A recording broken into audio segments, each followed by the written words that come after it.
Welcome to grow talks. ഏതൊരു ബിസിനസ്സിൻ്റെയും നിലനിൽപ്പും സക്സസ്സും ആ business എത്രത്തോളം സെയിൽസ് ജനറേറ്റ് ചെയ്യുന്നു എന്നതിൻ്റെ അടിസ്ഥാനത്തിലാണ്. പക്ഷെ അത് മാത്രമല്ല, ഇന്നത്തെ കാലത്ത് നിലനിൽക്കണമെങ്കിൽ സെയിൽസിന് വളരെ കൃത്യമായ ഒരു പ്രോസസ്സും അതുപോലെ തന്നെ വളരെയധികം ഹൈലി സ്കെയിലബിൾ ആയിട്ടുള്ള സിസ്റ്റംസും വേണം. ഇന്നത്തെ ഈ പോഡ്കാസ്റ്റിൽ നമ്മൾ സംസാരിക്കാൻ പോകുന്നത് how to build such a futuristic sales team or sales system എന്നുള്ളതാണ്. നിങ്ങളൊരു സംരംഭകനാണെന്നുണ്ടെങ്കിൽ നിങ്ങൾക്ക് ഒരുപക്ഷെ എന്നും റെഫർ ചെയ്യാൻ പറ്റുന്ന ഏറ്റവും വിലയേറിയ ഒരു റെഫറൻസ് മെറ്റീരിയലായിരിക്കും ഈ ഒരു പോഡ്കാസ്റ്റ്. ഇന്ന് എൻ്റെ കൂടെ ഉള്ളത് വളരെ സക്സസ്ഫുൾ ആയിട്ടുള്ള ഒരു സെയിൽസ് ട്രെയിനറാണ്. കേരളത്തിൽ കഴിഞ്ഞ 20ഓളം വർഷമായി 2000ഓളം സംരംഭങ്ങളെ ട്രെയിനിങ് ചെയ്തിട്ടുള്ള ശ്രീ നവീൻ കുമാറാണ് ഇന്ന് നമ്മളുടെ കൂടെ വിശിഷ്ടാതിഥിയായിട്ട് വന്നിട്ടുള്ളത്. നമുക്ക് നവീൻ്റെ എക്സ്പീരിയൻസ് എന്ന് പറയുന്നത് തന്നെ കഴിഞ്ഞ 20 വർഷമായിട്ട് സെയിൽസിൽ തന്നെ ഫോക്കസ് ചെയ്തുകൊണ്ട് ഒരുപാട് വലിയ വലിയ സെയിൽസ് ടീമിനെ ബിൽഡ് ചെയ്യാനും ട്രെയിൻ ചെയ്യാനും സപ്പോർട്ട് ചെയ്തിട്ടുള്ള വളരെ അഗ്രസീവായിട്ടുള്ള ഒരു സെയിൽസ് ട്രെയിനറാണ് നവീൻ. നമുക്ക് നവീൻ്റെ കൂടെ ഈ ഒരു ടോപ്പിക്കിനെ എക്സ്പ്ലോർ ചെയ്യാം, how to build a futuristic sales team. ഈ ഒരു പോഡ്കാസ്റ്റിൽ നമ്മൾ വളരെ സിസ്റ്റമാറ്റിക് ആയിട്ടുള്ള ഒരു പ്രോസസ്സിനെ കുറിച്ചാണ് സംസാരിക്കുന്നത്. അതുകൊണ്ട് തന്നെ പറ്റുമെങ്കിൽ ഈ ഒരു പോഡ്കാസ്റ്റ് കാണുന്ന സമയത്ത് നോട്ട്സ് പ്രിപ്പയർ ചെയ്യാനായിട്ട് ശ്രദ്ധിക്കുക. ഇത് നിങ്ങൾക്ക് വളരെയധികം യൂസ്ഫുൾ ആയിരിക്കും. So let me invite Naveen to the Growth Talks. Naveen, welcome to Growth Talks. Thank you. Naveen, കഴിഞ്ഞ ഒരു 20 വർഷമായിട്ട് താങ്കളൊരു 2000ഓളം ട്രെയിനിങ്സ് ചെയ്തിട്ടുണ്ട്. I just want to know, like, എന്താണ് ഒരു സെയിൽസ് ട്രെയിനിങ്ങിൻ്റെ ഇമ്പാക്റ്റ് ഒരു ബിസിനസ് ഗ്രോത്തുമായി കണക്ട് ചെയ്യുമ്പോൾ? Excellent question. അതിൽ ഒരു ഓർഗനൈസേഷനെ സംബന്ധിച്ച് സെയിൽസ് ഏറ്റവും ഇമ്പോർട്ടൻ്റ് ആയിട്ടുള്ള ഒരു ഏരിയ തന്നെയാണല്ലേ. കാര്യം ഓർഗനൈസേഷൻ എന്തൊക്കെ കാര്യങ്ങൾ ചെയ്താലും അവരുടെ പർട്ടിക്കുലർ പ്രോഡക്റ്റ് അല്ലെങ്കിൽ സർവീസ്, അതല്ല അവരൊരു കോൺസെപ്റ്റാണ് സെല് ചെയ്യുന്നതിൽ, ആ കോൺസെപ്റ്റ് കൃത്യമായി സെല് ചെയ്താൽ മാത്രമായിരിക്കും ആ ഓർഗനൈസേഷനിലേക്ക് ഒരു റവന്യൂ വരുള്ളൂ. അപ്പോൾ ഡെഫിനറ്റ്ലി ഏറ്റവും ഇമ്പോർട്ടൻ്റ് ആയിട്ടുള്ള അല്ലെങ്കിൽ ആ ഓർഗനൈസേഷനെ ഫീഡ് ചെയ്യുന്ന ഡിപ്പാർട്ട്മെൻറ്റാണ് സെയിൽസ്. അപ്പോൾ ഈ സെയിൽസിൽ സെയിൽസ് ടീമിനെ സംബന്ധിച്ച് അവർ വേണ്ടത്ര പ്രൊഫഷണൽ അല്ല എന്നുണ്ടെങ്കിൽ, അതായത് അവർ ചെയ്യുന്ന കാര്യങ്ങളിലെ പ്രൊഫഷണലിസം വേണ്ട രീതിയിൽ എൻഷുർ ചെയ്തില്ല എന്നുണ്ടെങ്കിൽ വേണ്ട റിസൾട്ട് പ്രൊഡ്യൂസ് ചെയ്യാൻ കഴിയില്ല. നിസ്സാരമായ ചില മിനുക്കുപണികളിലൂടെ പല വ്യക്തികളെയും നമുക്ക് പ്രൊഫഷണൽസ് ആക്കി മാറ്റാൻ കഴിയും, പക്ഷേ എല്ലാവരും അങ്ങനെ കഴിയില്ല. കാരണം ഒരു സെയിൽസ്മാനെ സംബന്ധിച്ച് അദ്ദേഹത്തിൻ്റെ ക്യാഷ് ലെവൽസ് നമുക്ക് പറയാം.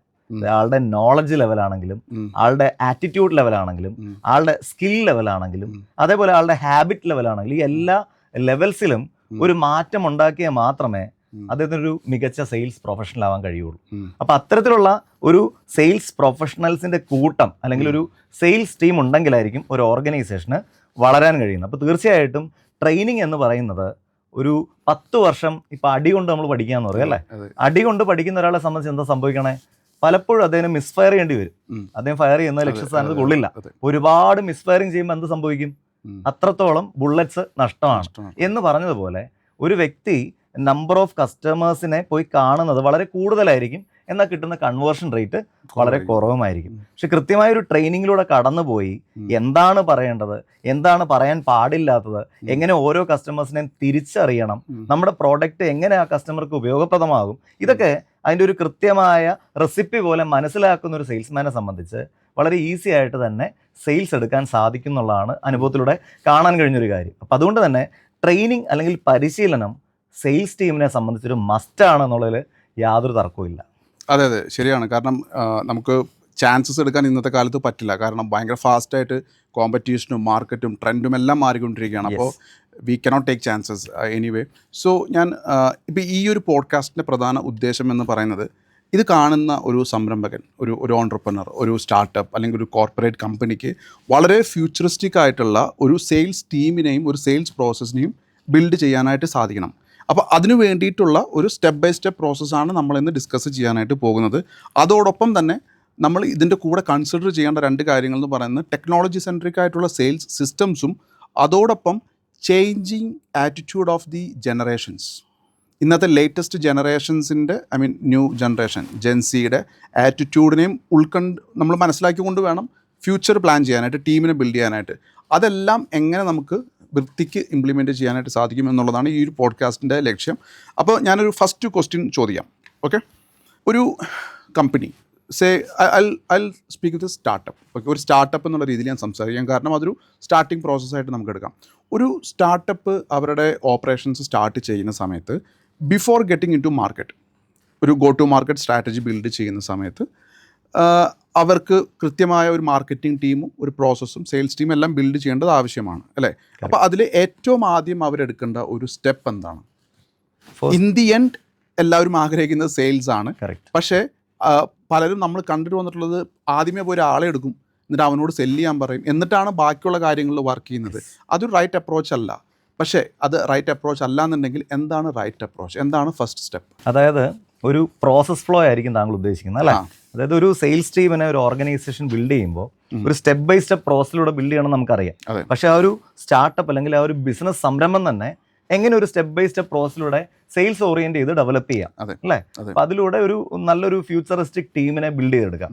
അപ്പോൾ ഫസ്റ്റ് ഓഫ് ഓൾ ഏതൊരു ഓർഗനൈസേഷനെ സംബന്ധിച്ചും ദ ഫസ്റ്റ് തിങ് ഈസ് അവർക്കൊരു നല്ല പ്രൊഡക്റ്റ് വേണം അല്ലേ? നല്ലൊരു പ്രൊഡക്റ്റ് അല്ലെങ്കിൽ നല്ലൊരു സർവീസ് എന്ന് പറയുന്നത് തന്നെയാണ് ഫസ്റ്റ് റിക്വയർമെന്റ് എന്ന് പറയുന്നത്. കാര്യം അതില്ലാണ്ട് ഈ കാര്യങ്ങളൊന്നും ചെയ്യാൻ കഴിയില്ല. നമ്മൾ 4 P's ഓഫ് മാർക്കറ്റിംഗിൽ പഠിച്ചിരിക്കുന്ന പോലെ പ്രൊഡക്റ്റ് എന്ന് പറയുന്നത് ഇറ്റ്സ് റെലവെന്റ്.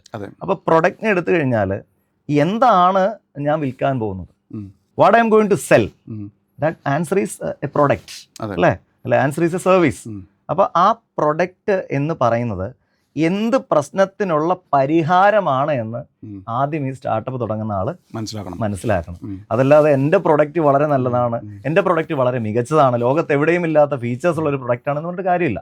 അതിനപ്പുറത്തേക്ക് എൻ്റെ പ്രൊഡക്റ്റിന് മാർക്കറ്റിലുള്ള അല്ലെങ്കിൽ ജനങ്ങളുടെ ഒരു പെർട്ടിക്കുലർ പ്രോബ്ലത്തെ അഡ്രസ്സ് ചെയ്യാനും അതിനെ സോൾവ് ചെയ്യാനും അല്ലെങ്കിൽ പരിഹരിക്കാനും കഴിയുമോ ഇല്ലയോ എന്ന് വ്യക്തമായ ധാരണ ഒരു സ്റ്റാർട്ടപ്പ് തുടങ്ങുന്ന വ്യക്തിക്ക് ആദ്യം വേണ്ട ഒരു കാര്യമാണ്. പലപ്പോഴും പ്രൊഡക്റ്റ് കൃത്യമായ രീതിയിൽ കണ്ടെത്താതെ അല്ലെങ്കിൽ എൻ്റെ പ്രൊഡക്റ്റ് ആൾക്കാർക്ക് ആവശ്യമുള്ളതാണോ അല്ലയോ എന്ന് മനസ്സിലാക്കാതെ പലരും സ്റ്റാർട്ടപ്പ് തുടങ്ങുന്നത് പ്രധാനമായും സ്റ്റാർട്ടപ്പുകൾ പൊളിഞ്ഞുള്ള കാരണമാകുന്നുണ്ട്. നിയർലി 35% സ്റ്റാർട്ടപ്പ് പൊളിയുന്നതിൻ്റെ റീസൺ അല്ലെങ്കിൽ അവരാഗ്രഹിച്ച പോലെ ഡെവലപ്പ് ചെയ്യാതെ പകുതി വഴിക്ക് നിർത്തിപ്പോകേണ്ടതിൻ്റെ കാരണം എന്താണെന്ന് ചോദിച്ചാൽ മാർക്കറ്റ് നീഡ് മനസ്സിലാക്കാതെ അവർക്ക് ഇഷ്ടപ്പെട്ടൊരു പ്രൊഡക്റ്റുമായിട്ട് അവർ സ്റ്റാർട്ടപ്പ് സ്റ്റാർട്ട് ചെയ്യുന്നുള്ളത് തന്നെയാണ്. അപ്പം അതുകൊണ്ട് നമ്മളിവിടെ ശ്രദ്ധിക്കേണ്ട കാര്യം ഇതാണ്, എൻ്റെ പ്രൊഡക്റ്റ് അല്ലെങ്കിൽ സർവീസ് എന്ന് പറയുന്നത് മാർക്കറ്റിൻ്റെ അല്ലെങ്കിൽ ഒരു വ്യക്തിയുടെ ഒരു കസ്റ്റമറുടെ അദ്ദേഹത്തിൻ്റെ നീഡിനെ മീറ്റ് ചെയ്യുന്നതാണോ, ആളുടെ പ്രോബ്ലത്തെ സോൾവ് ചെയ്യുന്നതാണോ, ഇതിനെക്കുറിച്ച് കൃത്യമായ ഒരു അണ്ടർസ്റ്റാൻഡിങ് ഒരു സ്റ്റാർട്ടപ്പ് ഓണർക്ക് വേണം. ഇപ്പോൾ ഫോർ എക്സാമ്പിൾ പറയുകയാണെങ്കിൽ ഒരു കാറാണ് നമ്മുടെ പ്രൊഡക്റ്റെങ്കിൽ നമ്മൾ കാറാണോ വിൽക്കണത്? ആക്ച്വലി അല്ല, കാറിൻ്റെ എഞ്ചിനും കാറിൻ്റെ ടയറും അങ്ങനെയാണോ നമ്മൾ വിൽക്കണത്? പക്ഷെ ഇതെല്ലാം കാറിൻ്റെ ഭാഗങ്ങളാണല്ലേ? അപ്പം അത് മനസ്സിൽ ചിന്തിക്കാതെ എൻ്റെ കാറിൻ്റെ എഞ്ചിന് നല്ല ഉഗ്രൻ എഞ്ചിനാണോ എൻ്റെ കാറ്, ആ ഒരു ചിന്ത മാറ്റിയിട്ട് എന്ത് സേഫ്റ്റിയാണ് കസ്റ്റമർക്ക് കൊടുക്കുന്നത്, എന്ത് സ്റ്റെബിലിറ്റിയാണ് ആ കാറ് കൊടുക്കുന്നത്, അതുപോലെ എന്ത് സ്റ്റാറ്റസ് ആണ് ആ കാറ് കൊടുക്കുന്നത്. അപ്പം ആ ഒരു ഏരിയയിലാണ് കസ്റ്റമറെ സംബന്ധിച്ച് നീടുള്ളത്. ആളുടെ ആവശ്യമെന്ന് പറയുന്നത്, ആൾക്ക് വേണ്ട സൊല്യൂഷൻ എന്ന് പറയുന്നത് ആൾക്ക് സേഫായി സ്റ്റേബിളായി അത്യാവശ്യം സ്റ്റാറ്റസോട് കൂടി പോകാൻ കഴിയണം എന്നുള്ളതാണ്. അപ്പോൾ ആ ഒരു നീഡിനെ അഡ്രസ്സ് ചെയ്യുന്ന രീതിയിൽ വേണം പ്രൊഡക്റ്റിനെ ഡിഫൈൻ ചെയ്യാൻ. ഇത് വളരെ ഇമ്പോർട്ടൻ്റ് ആയിട്ടുള്ളൊരു കാര്യം. അതല്ലാണ്ട് പ്രൊഡക്റ്റ് എന്നുള്ള ഫോക്കസ് വന്നു കഴിഞ്ഞാൽ ഈ പ്രശ്നങ്ങൾക്കുള്ള പരിഹാരം എന്നുള്ള ഫോക്കസ് സ്റ്റാർട്ടപ്പ് ഓണർക്ക് കിട്ടില്ല. അവിടെ മിസ് ഔട്ട് ചെയ്യുന്നത് എന്തായിരിക്കും? അവർ മിസ് ചെയ്യുന്നത് ബേസിക്കലി ഒരു reason for the customer to buy your product. അതെ, അവിടെ അത് ചെയ്തില്ല എന്നുണ്ടെങ്കിൽ എന്ത് സംഭവിക്കും? കസ്റ്റമറുടെ പേഴ്സ്പെക്റ്റീവ് എടുക്കാതെ ഉണ്ടാക്കുന്നൊരു പ്രൊഡക്റ്റ് പോലെ ആയിപ്പോൾ. അതുകൊണ്ട് തന്നെ അതിൽ മാർക്കറ്റിന് റെലവൻസ് ഉണ്ടാവണമെന്ന് യാതൊരു നിർബന്ധമില്ല. ഇപ്പോൾ നമ്മൾ ഒരു ഉദാഹരണം പറയണേ, ഇപ്പോൾ ഒരു കല്യാണ ബ്രോക്കർ എടുത്തു കഴിഞ്ഞാൽ ബ്രോക്കർ ചെറുക്കനെ പറ്റി പോയി സംസാരിക്കുന്ന സമയത്ത് എന്താ പറയണേ? ചെറുക്കൻ 6 അടി പൊക്കമുണ്ട്, 60 കിലോ വെയിറ്റ് ഉണ്ട്, ഇതല്ലല്ലോ പറയാറ്. ചെറുക്കൻ ഒരു ഗവൺമെന്റ് ജോലി ഉണ്ട് അല്ലേ, അല്ലെങ്കിൽ ചെറുക്കന് ഇത്ര വരുമാനമുണ്ട്.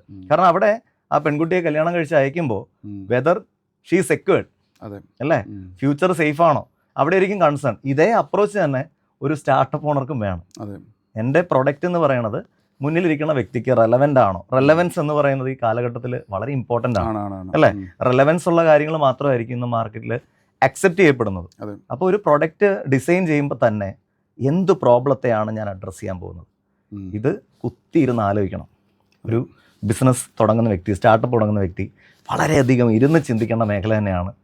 എന്ത് പ്രോബ്ലത്തെയാണ് എൻ്റെ പ്രൊഡക്റ്റ് അഡ്രസ്സ് ചെയ്യാൻ പോകുന്നത്? ഒരു ഡ്രില്ലിംഗ് മെഷീൻ ആണെന്നിരിക്കട്ടെ, ആ ഡ്രില്ലിംഗ് മെഷീൻ്റെ എത്ര കപ്പാസിറ്റി ഉണ്ട്, അല്ലെങ്കിൽ എത്ര കറണ്ട് കൺസ്യൂം ചെയ്യും, എത്ര നാളതിന് ദൈർഘ്യം അത് ഉപയോഗിക്കാൻ കഴിയും, ഇതൊക്കെ പറയുന്നതിനപ്പുറം ആ ഡ്രില്ലിംഗ് മെഷീൻ്റെ പർപ്പസ് തന്നെ തുളയിടുന്നതാണ് അല്ലേ? ആ തുളയിടുന്നതിൽ എത്ര ഫിനിഷിംഗ് ഉണ്ടാവും? മറ്റ് ഡ്രില്ലിംഗ് മെഷീനെ അപേക്ഷിച്ച് നമ്മുടെ ഈ ഒരു മെഷീൻ ഉപയോഗിച്ച് തുളയിടുമ്പോൾ എന്ത് അഡ്വാൻറ്റേജ് കിട്ടും? അതായിരിക്കുമല്ലോ അത് യൂസ് ചെയ്യുന്ന ഒരു വ്യക്തിയെ ഹെൽപ്പ് ചെയ്യുന്നത് അല്ലേ? അപ്പോൾ ആ ഒരു കാര്യം പിച്ച് ചെയ്യാൻ കഴിയുക എന്നുള്ളത് വളരെ ഇമ്പോർട്ടൻ്റ് ആണ്. അതുകൊണ്ട് ഡിഫൈനിങ് എ പ്രൊഡക്റ്റ് തന്നെയാണ് ഒരു സ്റ്റാർട്ടപ്പ് തുടങ്ങുന്ന ഒരു സെയിൽസിലൂടെ ഡെവലപ്പ് ചെയ്യാൻ ആഗ്രഹിക്കുന്ന ഒരു ഓണ്ടർപ്രണർ ചെയ്യേണ്ട ഫസ്റ്റ് സ്റ്റെപ്പ് എന്ന് പറയുന്നത്, അതിന് 3 ക്വാളിറ്റീസ് ഒരു ഓണ്ടർപ്രണർക്ക് പ്രധാനമായിട്ടും വേണം. അതിൽ ഒന്നാമത്തെ ക്വാളിറ്റി എന്ന് പറയുന്നത് മാർക്കറ്റ് റിസർച്ചാണ്. മാർക്കറ്റിൽ ഈ ഒരു പ്രൊഡക്റ്റ് ഇൻട്രൊഡ്യൂസ് ചെയ്യുമ്പം ഇതേപോലെ മറ്റ് പ്രൊഡക്ട്സ് ഉണ്ടോ, ആ പ്രൊഡക്ട്സ് എന്ത് പ്രശ്നത്തിലുള്ള പരിഹാരമാണ് കൊടുത്തോണ്ടിരിക്കണേ, അതിൽ നിന്ന് വ്യത്യസ്തമായി എനിക്ക് എന്താ കൊടുക്കാൻ കഴിയണം. അപ്പോൾ ഇത് തിങ്ക് ചെയ്യണം. അതേപോലെ ഒരു എംപത്തറ്റിക് സമീപനം വേണം. ഞാൻ ചിന്തിക്കണതും സാറ് ചിന്തിക്കണതും മറ്റൊരു വ്യക്തി എല്ലാം ഡിഫറൻ്റ് ആണല്ലേ. അപ്പോൾ ഞാൻ എൻ്റെ കസ്റ്റമറായിട്ട് താങ്കളാണ് ഉള്ളതെങ്കിൽ താങ്കളുടെ മൈൻഡ് സെറ്റ് എങ്ങനെയായിരിക്കും, താങ്കൾക്ക് എന്ത് സൊല്യൂഷൻ വേണം, ആ ഒരു എംപത്തറ്റിക് അപ്രോച്ച് എടുക്കാൻ ഞാൻ തയ്യാറാവണം അല്ലേ. അതേപോലെ നല്ലൊരു ക്രിട്ടിക്കൽ തിങ്കിങ് ഉള്ള വ്യക്തി കൂടി ആയിരിക്കണം ഒരു സ്റ്റാർട്ടപ്പ് ഓണർ എന്ന് പറയുന്നത്. കാരണം ക്രിട്ടിക്കൽ തിങ്കിങ് എന്ന് പറഞ്ഞാൽ ഒരു കാര്യത്തെ കീറി മുറിച്ച് പരിശോധിക്കാനുള്ളൊരു സ്കില്ലാണ്. ഡാറ്റയുടെ അടിസ്ഥാനത്തിൽ, കണക്കുകളുടെ അടിസ്ഥാനത്തിൽ ആ കീറി മുറിച്ച് പരിശോധിക്കുന്ന ഒരു മൈൻഡ് സെറ്റ് കൂടി വേണം. അപ്പം ഇത്രയും കാര്യങ്ങൾ വെച്ചുകൊണ്ട് ഒരു പ്രൊഡക്റ്റ് എന്താണ് ഞാൻ വിൽക്കാൻ പോകുന്നത്, അല്ലെങ്കിൽ എന്താണ് ഞാൻ കൊടുക്കാൻ പോകുന്നത്, ഇതിനെക്കുറിച്ചുള്ള കൃത്യമായ ധാരണയാണ് സ്റ്റെപ്പ് 1. നമ്മളിപ്പോൾ ഒരുപാട് ഓൺലൈനിൽ വർക്ക് ചെയ്യുന്നുണ്ട്.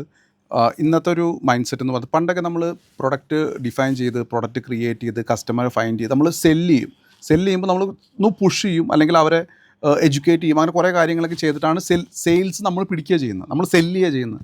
പക്ഷേ ഇന്നത്തെ ഒരു ട്രെൻഡ് എന്ന് പറയുന്നത് കസ്റ്റമേഴ്സ് വെൽ എക്യുപ്ഡ് ആണ്, അവരുടെ കയ്യിൽ ഇൻഫർമേഷൻ ഉണ്ട്, അവർക്ക് നോളജ് ഉണ്ട്.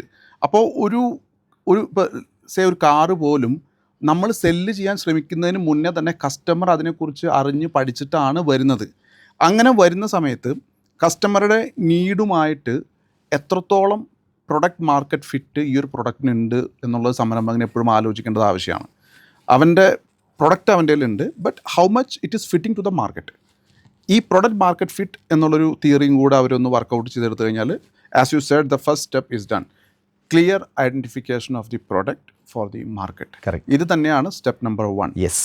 ഇനി അപ്പോൾ ഒരു സംരംഭകൻ തൻ്റെ പ്രൊഡക്റ്റ് ഡിഫൈൻ ചെയ്തു, വളരെ കൃത്യമായ ഡെഫിനിഷൻ ഏത് മാർക്കറ്റിൽ എങ്ങനെ കൊടുക്കണം എന്നുള്ള ഡെഫിനിഷൻ ക്രിയേറ്റ് ചെയ്ത് കഴിഞ്ഞാൽ, what is the second step? അടുത്ത സ്റ്റെപ്പ് എന്തായിരിക്കും അവർ ചെയ്യേണ്ടി വരിക? Very good. അതായത് നമ്മളൊരു പ്രൊഡക്റ്റ് കൃത്യമായ ഒരു സംരംഭകൻ ഐഡൻറ്റിഫൈ ചെയ്താൽ, അല്ലെങ്കിൽ ഒരു സർവീസ് ഐഡൻറ്റിഫൈ ചെയ്താൽ, അത് അദ്ദേഹത്തിൻ്റെ ഒരു കോൺസെപ്ച്വൽ ലെവലിലും അദ്ദേഹത്തിൻ്റെ ക്രിട്ടിക്കൽ തിങ്കിങ്ങും പഠനവും മാർക്കറ്റ് റിസർച്ചും ഒക്കെ അടിസ്ഥാനപ്പെടുത്തിയായിരിക്കും ആ പ്രൊഡക്റ്റ് എടുത്തിരിക്കുന്നത്.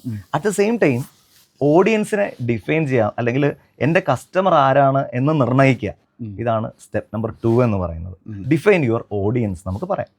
ഇവിടെ ആരാണ് എൻ്റെ കസ്റ്റമർ എന്നുള്ള ആ ഒരു ചോദ്യത്തിന് കൃത്യമായ ഒരു ആൻസറിലേക്ക് ഡിറൈവ് ചെയ്യാണ് ഒരു സ്റ്റാർട്ടപ്പ് ഓണർ ചെയ്യേണ്ടത്. ഫോർ എക്സാമ്പിൾ, ഇപ്പോൾ ഒരു പ്രൊഡക്റ്റ് എടുത്തു കഴിഞ്ഞാൽ എൻ്റെ കസ്റ്റമേഴ്സാണ് എല്ലാവരും എന്ന് ഒരാൾക്ക് തീരുമാനിക്കാൻ പറ്റും. പലരും അങ്ങനെ പറയാറുണ്ട്. പക്ഷെ തീരുമാനിക്കാൻ പറ്റുന്ന ഒരു കാര്യമാണ്. ഇപ്പോൾ വളരെ സിമ്പിളായിട്ട് നമ്മളൊരു കാന്താരി കൊണ്ടുള്ളൊരു അച്ചാറാന്നിരിക്കട്ടെ, അപ്പോൾ നമ്മളെന്താ പറയണേ, ചോറെല്ലാവരും ഉണ്ണണല്ലേ, അപ്പോൾ എല്ലാവരും എൻ്റെ കസ്റ്റമേഴ്സാണ്. പക്ഷെ ഒരു കുഞ്ഞു കുട്ടി എൻ്റെ കസ്റ്റമർ ആണോ? അല്ല. അവനൊക്കെ അടിച്ചത് എന്ത് സംഭവിക്കും? ഈ പ്രൊഡക്റ്റ് കാരണം കരയും. ഈ കരച്ചിൽ കാരണം വീട്ടുകാർ ചിലപ്പോൾ പറയും ഇനി ആ അച്ചാർ ഈ വീട്ടിൽ കയറ്റണ്ടാന്ന്. ശരിയോ തെറ്റോ?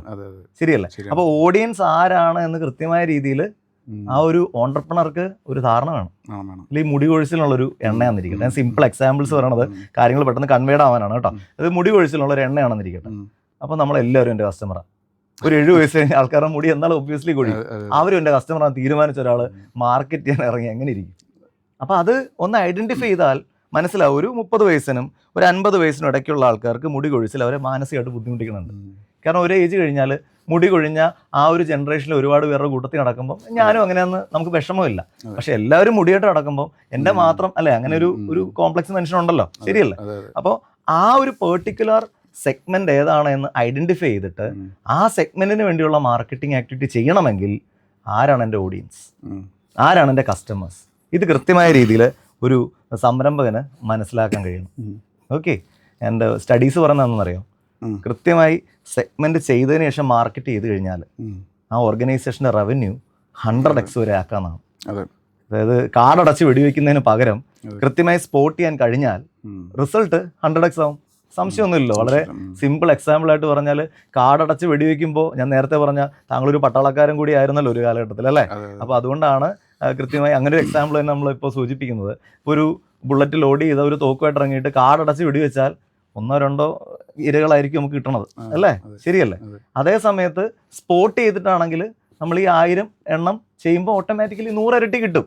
അതേപോലെ തന്നെയാണ് ഒരു ഓണ്ടർപ്രണറെ സംബന്ധിച്ച് സെഗ്മെന്റ് ചെയ്ത് ടാർഗറ്റ് ചെയ്യണത്. പക്ഷേ ഇത് ചെയ്യണം എന്നുണ്ടെങ്കിൽ ആ ഒരു സ്റ്റാർട്ടപ്പ് തുടങ്ങുന്ന വ്യക്തിയെ സംബന്ധിച്ച് നേരത്തെ പറഞ്ഞ മാർക്കറ്റ് റിസർച്ച് പോലെ തന്നെ ഓഡിയൻസിൻ്റെ ടേസ്റ്റ് ആൻഡ് പ്രിഫറൻസ് എന്താണെന്നുള്ള ധാരണ വേണം. അപ്പോൾ ഓഡിയൻസിൻ്റെ രീതികൾ എങ്ങനെയാണ് എന്ന് കൃത്യമായി മനസ്സിലാക്കുകയും അതേപോലെ തന്നെ ഈ ആള് ചിന്തിക്കുന്ന പേഴ്സ്പെക്റ്റീവ്, ഒരു കസ്റ്റമർ ചിന്തിക്കുന്ന പേഴ്സ്പെക്റ്റീവ് നമ്മൾ ചിന്തിക്കുന്നതാണെന്ന് നിർബന്ധമില്ല. ഉണ്ടോ?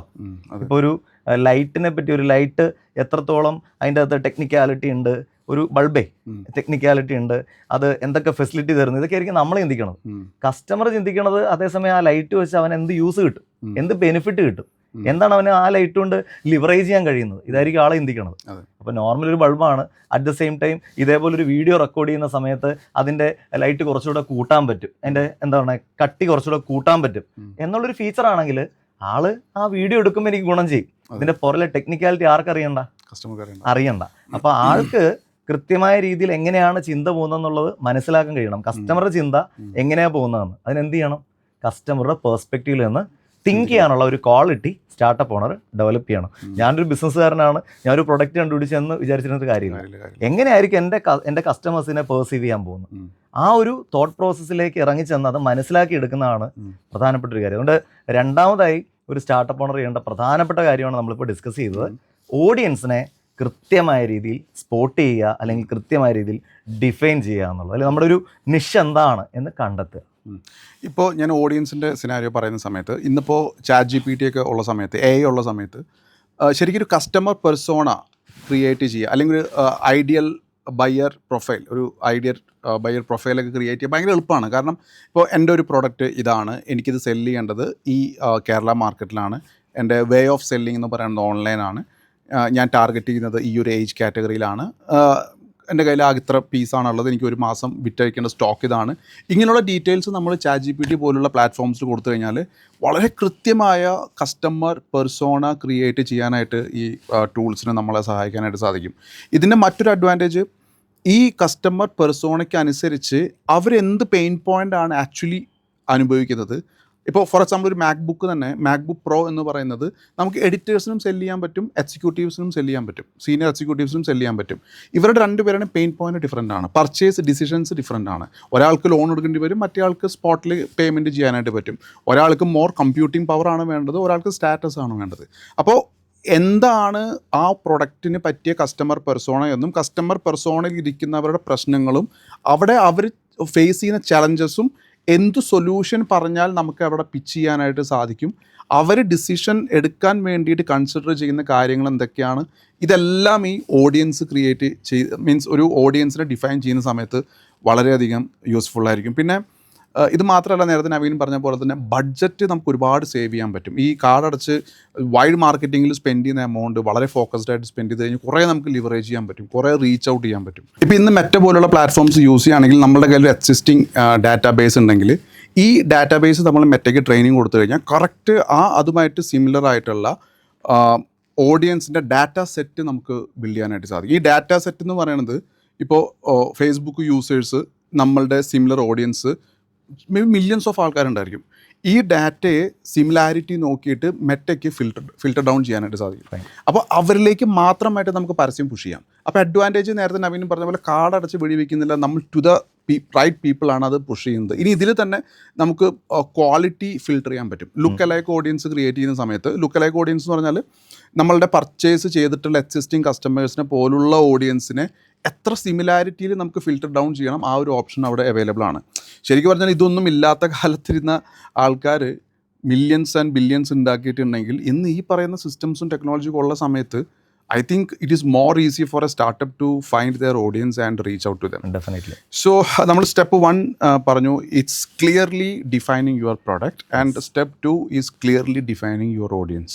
അപ്പോൾ ഈ രണ്ട് സ്റ്റെപ്പും തന്നെയാണ് ഏതൊരു ബിസിനസ്സിൻ്റെയും അടിസ്ഥാനമെന്ന് ഞാൻ വിശ്വസിക്കുന്നു. കാരണം അതിന് ശേഷമാണ് എന്തും വരുന്നത് തന്നെ. അപ്പോൾ അങ്ങനെയാണെങ്കിൽ നമ്മൾ പ്രൊഡക്റ്റ് ഡിഫൈൻ ചെയ്തു, ഓഡിയൻസിനെ ഡിഫൈൻ ചെയ്തു, what would be the next step, the third step എന്തായിരിക്കും? നമ്മുടെ കയ്യിൽ പ്രൊഡക്റ്റ് ഓൾറെഡി ഡിഫൈൻഡ് ആയി, നമുക്ക് നമ്മൾ ടാർഗറ്റ് ഹിറ്റ് ചെയ്യേണ്ടത് എവിടെയാണ്, അല്ലെങ്കിൽ ഓഡിയൻസ് എവിടെയാണെന്നുള്ളത് കൃത്യമായിട്ട് നമുക്ക് മനസ്സിലായി. ഇത് രണ്ടും മനസ്സിലായി കഴിഞ്ഞാൽ മൂന്നാമത് നമുക്ക് വേണ്ടത് കൃത്യമായൊരു സിസ്റ്റം ബിൽഡ് ചെയ്യുക എന്നുള്ളതാണ്. അതായത് ഈ പെർട്ടിക്കുലർ പ്രൊഡക്റ്റിനെ ഓഡിയൻസ് എന്ന് പറയുന്ന ആളിലേക്ക് എത്തിക്കാനുള്ളൊരു സിസ്റ്റം ക്രിയേറ്റ് ചെയ്യുക എന്നുള്ളതാണ്. സിസ്റ്റം വേണമല്ലോ. അതെ. നേരത്തെ നമ്മൾ പറഞ്ഞ എക്സാമ്പിൾ പോലെ തന്നെ അതിനകത്തുനിന്ന് നമുക്ക് എടുക്കാം. നമ്മൾ ആ ഒരു പെർട്ടിക്കുലർ ടാർഗറ്റിലേക്ക് ഹിറ്റ് ചെയ്യണമെന്നുണ്ടെങ്കിൽ അതിനുള്ളൊരു മെഷീൻ വേണമല്ലോ. ആ മെഷീനിന് ഒരു പ്രോസസ്സ് ഉണ്ടല്ലോ. എന്ന് പറഞ്ഞതുപോലെ ഒരു കൃത്യമായ സിസ്റ്റം എന്ന് പറയുന്നത് വെരി ഇമ്പോർട്ടൻറ്റ്. കാരണം നമ്മൾ എന്തിലാണ് ഡിപ്പെൻഡ് ചെയ്യേണ്ടത് എന്നാണ് സ്റ്റാർട്ടപ്പ് ഓണർ ഇപ്പോൾ ചോദിക്കുന്നത്. ഞാൻ ഈ പ്രൊഡക്റ്റ് ഓഡിയൻസിലേക്ക് എത്തിക്കാൻ വെയർ ടു ഡിപ്പെൻഡ്, അതിൻ്റെ ആൻസറാണ് ഇറ്റ്സ് സിസ്റ്റം. സിസ്റ്റം എന്ന് പറയുമ്പോൾ കൃത്യമായ SOPs വേണം, സ്റ്റാൻഡേർഡ് ഓപ്പറേറ്റിംഗ് പ്രൊസീജിയേഴ്സ് ഓരോ കാര്യങ്ങൾക്കും വേണം. എസ്പെഷ്യലി സെയിൽസിൻ്റെ കേസിലേക്ക് വരുമ്പോൾ ആ സെയിൽസ് ചെയ്യാൻ പോകുന്ന നമ്മുടെ ഒരു സെയിൽസ് പേഴ്സൺ കസ്റ്റമറെ എങ്ങനെ വേണം അപ്രോച്ച് ചെയ്യാൻ, ആ അപ്രോച്ചിങ്ങിൽ ചില സ്റ്റാൻഡേർഡ്സ്, അപ്രോച്ച് ചെയ്യുമ്പോൾ ചെയ്യേണ്ട ചില സ്റ്റെപ്സ്, അവിടെ കസ്റ്റമറായിട്ട് ഇൻട്രാക്ട് ചെയ്യുന്ന സമയത്ത് ഫോളോ ചെയ്യേണ്ട 1, 2, 3 എന്താണ്, ഇത് കൃത്യമായി ഡിഫൈൻ ചെയ്യണം. ഇനി അതുപോലെ നമ്മളൊരു സെയിൽസ് എടുക്കുമ്പോൾ അല്ലെങ്കിൽ ഒരു സെയിൽസ് ചെയ്യുന്ന സമയത്ത് ആ സെയിൽസ് പ്രോസസ്സ് കംപ്ലീറ്റ് ചെയ്യാൻ വേണ്ടിയിട്ട് ഏതൊക്കെ ആ ഒരു പ്രോസസ്സിൽ കൂടെ വേണം കടന്നു പോകാൻ, അതിനെ കൃത്യമായി ഡിഫൈൻ ചെയ്യണം. ഇനി അതല്ല, കസ്റ്റമർ പ്രൊഡക്റ്റുമായി ബന്ധപ്പെട്ടോ സർവീസുമായി ബന്ധപ്പെട്ടോ എന്തെങ്കിലും ഒരു പ്രശ്നം പറഞ്ഞാൽ ആ പ്രോബ്ലത്തെ റിഡ്രസ് ചെയ്യാൻ, അതിനെ അഡ്രസ്സ് ചെയ്ത് റിഡ്രസ് ചെയ്യാനായിട്ട് അതിനെന്ത് SOP ആണ് നമ്മൾ ഫോളോ ചെയ്യേണ്ടത്. ഇങ്ങനെ തുടങ്ങി ആ സെയിൽസുമായി ബന്ധപ്പെട്ട ഓരോ കാര്യങ്ങൾക്കും എങ്ങനെ വേണം നമ്മുടെ ഒരു സെയിൽസ് പേഴ്സൺ അല്ലെങ്കിൽ sales staff, sales executive, sales manager, sales professional, ഈ വ്യക്തി എങ്ങനെ ബിഹേവ് ചെയ്യണം എന്നതിൻ്റെ സ്റ്റാൻഡേർഡ് ഓപ്പറേറ്റിംഗ് പ്രൊസീജിയർ ഉണ്ടാക്കുക എന്ന് പറയുന്നത് തന്നെയാണ് മൂന്നാമത്തെ പ്രധാനപ്പെട്ട ഒരു ഘട്ടം എന്ന് പറയുന്നത്. കാരണം ഇത് കൃത്യമായി ഡിഫൈൻ ചെയ്യേണ്ട കാര്യമാണ്. ഇപ്പോൾ നമ്മളിപ്പോൾ ഒരു ചിക്കൻ കറി ഉണ്ടാക്കേണ്ട സമയത്ത് നമ്മളിപ്പോൾ ഒരു വീഡിയോ ആണോന്ന് ഇരിക്കട്ടെ, ആ വീഡിയോയിൽ പറയാണ് ചിക്കൻ കറിയുടെ കാര്യങ്ങളൊക്കെ പറഞ്ഞു, പക്ഷെ ഒരു കാര്യം മാത്രം പറഞ്ഞ് എങ്ങനെയാണ്, പാകത്തിന് ഉപ്പും മുളകും. അപ്പോൾ ഇത് കണ്ടിട്ടുണ്ടാക്കുന്ന ആൾക്കാർ എല്ലാവരും സെയിം റെസിപ്പി ഉപയോഗിക്കുന്നു, സെയിം അളവ് ഉപയോഗിക്കുന്നു, ഏകദേശം ആ ടൈം ഫ്രെയിമിൽ തന്നെ കുക്ക് ചെയ്യുന്നു. പക്ഷേ ഈ ഉപ്പും എരിവും പലരും ഇടുമ്പോൾ എന്താ ഡിഫറെൻ്റ് ആയി പോകും. അപ്പോൾ ആ ഒരു എന്താണോ ഔട്ട്പുട്ട് ആ വീഡിയോയിൽ ഉദ്ദേശിച്ചത് ആ ഔട്ട്പുട്ട് വരണമെന്നില്ല. ശരിയല്ലേ? അപ്പോൾ അവിടെ ആ പാകത്തിന് എന്നുള്ളത് മാറ്റിയിട്ട് 1/2 സ്പൂൺ ഉപ്പെന്നോ അല്ലെങ്കിൽ എരിവെന്ന് പറയുന്നത് ഒരു കൈനുള്ളെന്ന് പറഞ്ഞാൽ പോലും പറഞ്ഞ കൈനുള്ളു പല രീതിയായിരിക്കും. അപ്പോൾ അവിടെയും കൃത്യമായി അളക്കാൻ പറ്റുന്ന ഒരു കണക്ക് പറഞ്ഞാൽ റെഡിയാവും. ഇതേപോലെ നമ്മുടെ സെയിൽസിലെയും ഓരോ മൈക്രോ എലിമെൻറ്റ്സ്, ആ മൈക്രോ എലിമെൻറ്റ്സിൽ കറക്ഷൻ വരുത്തിക്കൊണ്ടുള്ള SOPs ഫോം ചെയ്യുക എന്നുള്ളതാണ്. കാരണം ഇത് ഫോം ചെയ്താൽ മാത്രമേ ആ ഓർഗനൈസേഷൻ്റെ പ്രൊഡക്റ്റ് വേണ്ട ഓഡിയൻസിൻ്റെ കയ്യിലേക്ക് ശരിയായ രീതിയിൽ എത്തുള്ളൂ. എത്തിക്കാൻ കഴിയില്ലെങ്കിലും, പക്ഷെ ശരിയായ രീതിയിൽ എത്തിക്കാൻ കഴിയില്ല. ശരിയായ രീതിയിൽ എത്തിക്കുന്നതിനാണ് എഫക്റ്റീവ്നെസ് എന്ന് പറയുന്നത്. എത്തിക്കുന്നതിനെ എഫിഷ്യൻസി എന്നേ പറയാൻ പറ്റുള്ളൂ. അതായത് ഒരു പെർട്ടിക്കുലർ ടൈമിനുള്ളിൽ എത്തിക്കേണ്ട സാധനം എത്തിക്കുന്നതിനെ എഫിഷ്യൻസി എന്ന് പറയാം. അപ്പോൾ എന്താ പറയണേ, തിങ്സ് റൈറ്റ് ആണ്, ചെയ്യുന്ന കാര്യങ്ങൾ ശരിയായ രീതിയിൽ ചെയ്യുന്നു, പക്ഷേ റൈറ്റ് തിങ്സ് ചെയ്യുന്നതാണ് എഫക്റ്റീവ്നെസ്. അപ്പോൾ ആ റൈറ്റ് തിങ്സ് വെച്ച് വേണം ഈ സിസ്റ്റം ഡിസൈൻ ചെയ്യാൻ വേണ്ടി, ഇത് ബിൽഡ് ചെയ്യാനായിട്ട്. അങ്ങനെ ബിൽഡ് ചെയ്താൽ എഫക്റ്റീവ്നെസ് ഉണ്ടാവുകയും ലോങ് ടേമിലേക്ക് ആ ഓർഗനൈസേഷന് അത് ഗുണകരമായി വരികയും ചെയ്യും. ഒരു സ്റ്റാൻഡേർഡ് ആയിട്ട് ഓപ്പറേറ്റ് ചെയ്യാനായിട്ട് ആ ബിസിനസ്സിന് സാധിക്കും എന്നുള്ളതാണ്. അതെ, ഒരു ബേസിക് സ്റ്റാൻഡേർഡ് എപ്പോഴും എൻഷുർഡ് ആയിരിക്കും. മാത്രമല്ല ഒരു സിസ്റ്റം ഉണ്ടെങ്കിലേ ഓർഗനൈസേഷനെ സംബന്ധിച്ച് സ്കെയിലബിലിറ്റി ഉള്ളൂ. അതെ, കാരണം ഇപ്പോൾ ആരെങ്കിലും ഒരാൾ വന്ന് വളരെ നന്നായി പെർഫോം ചെയ്തു എന്നുകൊണ്ട് അല്ലെങ്കിൽ നന്നായി സെയിൽസ് ചെയ്തു എന്നുള്ളതുകൊണ്ട് നാളെ വരുന്ന ആൾ ചെയ്യണമെന്നില്ല. പക്ഷെ സിസ്റ്റം ഉണ്ടെങ്കിൽ ഇപ്പോൾ വന്ന ആൾ ചെയ്ത അതേ പ്രോസസ്സിലൂടെ പുതിയ ആളെ കടത്തി വിടുമ്പോൾ ആ വ്യക്തിക്കും അതേ രീതിയിൽ പെർഫോം ചെയ്യാൻ കഴിയും. കാരണം അവിടെ സിസ്റ്റം വർക്ക് ചെയ്യാണ്. ഇത് പറയുന്നൊരു ചൊല്ല് തന്നെയുണ്ട്, human beings fail, system works. മനുഷ്യന്മാർ ചിലപ്പോൾ പരാജയപ്പെട്ടു പോയെന്നിരിക്കും, പക്ഷേ സിസ്റ്റം പരാജയപ്പെടാറില്ല, അത് വർക്ക് ചെയ്യും. അതാണ് സിസ്റ്റത്തിൻ്റെ പ്രത്യേകത. പക്ഷെ ഇത് ഉണ്ടാക്കുക എന്നുള്ള പറയുന്നത് ഒരു പ്രോസസ്സാണ്. അത് കൃത്യമായ രീതിയിൽ നമ്മൾ ചെയ്യണം എന്ന് തന്നെയാണ് അതിൻ്റെ ഒരു മാൻഡേറ്റ്. അപ്പോൾ ഒരു സ്റ്റാർട്ടപ്പ് തുടങ്ങുന്ന ആൾക്ക് അവിടെ വേണ്ട അടുത്തൊരു സ്കിൽ എന്താണെന്ന് ചോദിച്ചാൽ, ആസ് എ ട്രെയിനർ ഈ ഓരോ സ്റ്റേജിൽ ഓരോ സ്കിൽസ് വേണമല്ലോ. അപ്പോൾ അതെന്താണെന്ന് വെച്ചാൽ നമ്മൾ മെൻഷൻ ചെയ്തതിൻ്റെ കൂടെ പോയാൽ ഇത് കാണുന്ന സ്റ്റാർട്ടപ്പ് ഓണേഴ്സിന് ഞാൻ എവിടെ വർക്ക് ചെയ്യണമെന്ന് കുറച്ചുകൂടി ഒരു ധാരണ കിട്ടും. അപ്പോൾ അതിലൊന്ന് സ്ട്രാറ്റജിക് തിങ്കിങ് ആണ്. അതായത് ഒരു കൃത്യമായ സ്ട്രാറ്റജി അത് മെനയാനുള്ള ഒരു സ്കില്ലാണ് സ്റ്റാർട്ടപ്പ് ഓണർക്ക് ഉണ്ട്. കാര്യം അതുണ്ടെങ്കിൽ എന്തൊക്കെ സിസ്റ്റംസ് ആണ് ഞാൻ ഇംപ്ലിമെൻറ്റ് ചെയ്യേണ്ടത്, അതിൽ ഏതൊക്കെ പ്രോസസ്സാണ് വേണ്ടതെന്ന് അയാൾക്ക് മനസ്സിലാവുള്ളൂ. 2, ഒരു ഓർഗനൈസിങ് സ്കില്ലാണ്. ഓർഗനൈസിങ് സ്കിൽ എന്ന് പറയുമ്പോൾ ഒരു കൂട്ടം വർക്കുകൾ 1, 2, 3, 4 ഏതാണ് വേണ്ടത്, കൃത്യമായ പ്രോസസ്സ്, ആ ഒരു മൈൻഡ് സെറ്റിൽ അതിനെ ഓർഗനൈസ് ചെയ്യാൻ കഴിയണം. ഇത് രണ്ടും കൂടാതെ ഒരു പ്രോസസ്സിൻ്റെ മാപ്പിങ്ങും കറക്റ്റായിട്ട് ചെയ്യാൻ പറ്റണം. അതായത് ഒരു പ്രോസസ്സ് ഉണ്ടെങ്കിൽ അതിനെ മാപ്പ് ചെയ്യണം. അതിൽ X റിസൾട്ട് വന്നാൽ എന്താ ചെയ്യേണ്ടത്, Y റിസൾട്ട് വന്നാൽ എന്താണ് ചെയ്യേണ്ടത്, Z ആണ് വരുന്നതെങ്കിൽ എന്താണ് ചെയ്യേണ്ടത്. അങ്ങനെ ആ ഒരു പ്രോസസ് ഫ്ലോയെ കൂടി മാപ്പ് ചെയ്യാൻ കഴിഞ്ഞു കഴിഞ്ഞാൽ നല്ലൊരു സിസ്റ്റം തന്നെ ഒരു ഓൺടർപ്രണർഷിപ്പിൽ നമുക്ക് ഉണ്ടാക്കാൻ കഴിയും. ഇത് പെർമനൻ്റായി അങ്ങേയറ്റം വരെ പോകുന്ന സിസ്റ്റം അല്ല. മറിച്ച് നമ്മൾ തുടക്കമാണ്, നമ്മൾ കുറേ റിസർച്ചിൻ്റെയും കാര്യങ്ങളുടെ അടിസ്ഥാനത്തിൽ പ്രൊഡക്റ്റ് ഡിഫൈൻ ചെയ്തു, അതിനുശേഷം നമ്മൾ നമ്മുടെ ഓഡിയൻസിനെ ഡിഫൈൻ ചെയ്തു. ഇനി അതിലേക്ക് എത്തിക്കാനുള്ള നമ്മൾ പ്രാക്ടിക്കലായി നമ്മുടെ അനുഭവത്തിൽ നിന്നും എക്സ്പെർട്ടീസ് ഉള്ള കോച്ചസിൽ നിന്നോ ട്രെയിനേഴ്സിൽ നിന്നും അല്ലെങ്കിൽ കൺസൾട്ടൻസിൻ്റെ അടുത്ത് നിന്നും ഒക്കെ എടുത്തിരിക്കുന്ന ഇൻപുട്ട് വെച്ചുകൊണ്ട് നമ്മളൊരു ബേസിക് സിസ്റ്റം ഉണ്ടാക്കുകയാണ്. That is a third step. I think സിസ്റ്റംസിനെ കുറിച്ച് പറയുമ്പോൾ എനിക്ക് കുറച്ചും കൂടെ അതിനകത്ത് ആഡ് ചെയ്യാനുണ്ട്. കാരണം നമ്മൾ കൂടുതലും ടെക്നോളജിയുമായിട്ട് ബന്ധപ്പെട്ട് വർക്ക് ചെയ്യുന്നുണ്ട്.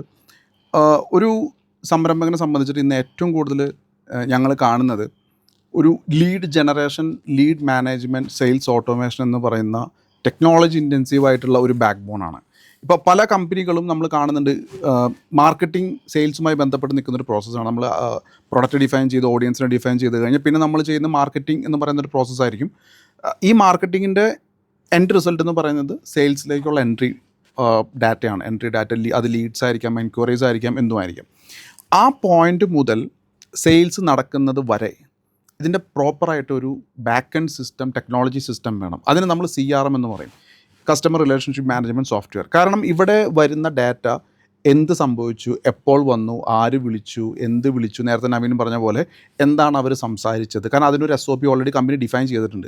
അത് പ്രകാരമാണോ സംസാരിച്ചത്, എന്ത് സ്ക്രിപ്റ്റാണ് അവിടെ എക്സിക്യൂട്ട് ചെയ്തത്, ഈ സ്ക്രിപ്റ്റിൻ്റെ റിസൾട്ട് എന്താണ്. കാരണം അത് നമുക്കൊരു ക്വാണ്ടിഫയബിൾ ഡാറ്റയാണ്. കാരണം നമ്മൾ ഡിഫൈൻ ചെയ്ത സ്ക്രിപ്റ്റ് ഒരു 100 പേരെ വിളിച്ചിട്ട് വർക്ക് ചെയ്യുന്നില്ലെങ്കിൽ ആ ഇൻപുട്ടിൻ്റെ അടിസ്ഥാനത്തിൽ നമ്മൾ സ്ക്രിപ്റ്റിൽ മോഡിഫിക്കേഷൻസ് വരുത്തേണ്ടി വരും. അപ്പോൾ അതിന് നമുക്ക് ഒരു റെക്കോർഡ് മെയിൻറ്റെയിൻ ചെയ്യണം. പിന്നെ അത് കൂടാതെ എത്ര ഡീല് നമ്മൾ ക്ലോസ് ചെയ്തു, ഈ ക്ലോസ് ചെയ്ത ആൾക്കാർ എന്തുകൊണ്ടാണ് ഈ പ്രൊഡക്റ്റ് വാങ്ങിയതെന്ന് നമ്മൾ അസ്യൂം ചെയ്തത് തന്നെയാണോ വാങ്ങിയവരുടെ റീസൺ, ഇത് നമുക്ക് ക്വാണ്ടിഫൈ ചെയ്യാൻ പറ്റണം.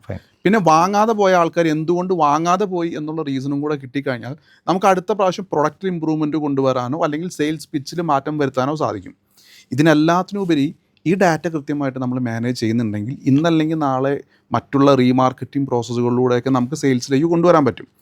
ഇനി ഇവിടെയും ബ്യൂട്ടിഫുള്ളായിട്ട് AI ഇൻവോൾവ്മെൻറ്റും കൂടെ വരുന്നത് കൊണ്ട് പല കാര്യങ്ങളും കസ്റ്റമർ എൻക്വയറി വരുന്ന സമയത്ത് ഓട്ടോമാറ്റിക്കായിട്ട് കസ്റ്റമർക്ക് അയച്ചു കൊടുക്കാനും അതുപോലെ ഒരു AI വെച്ചിട്ട് ചോദിക്കുന്ന ചോദ്യങ്ങളെ അഡ്രസ്സ് ചെയ്യാനും ഒക്കെ ഇന്ന് സിസ്റ്റം കേപ്പബിളാണ്.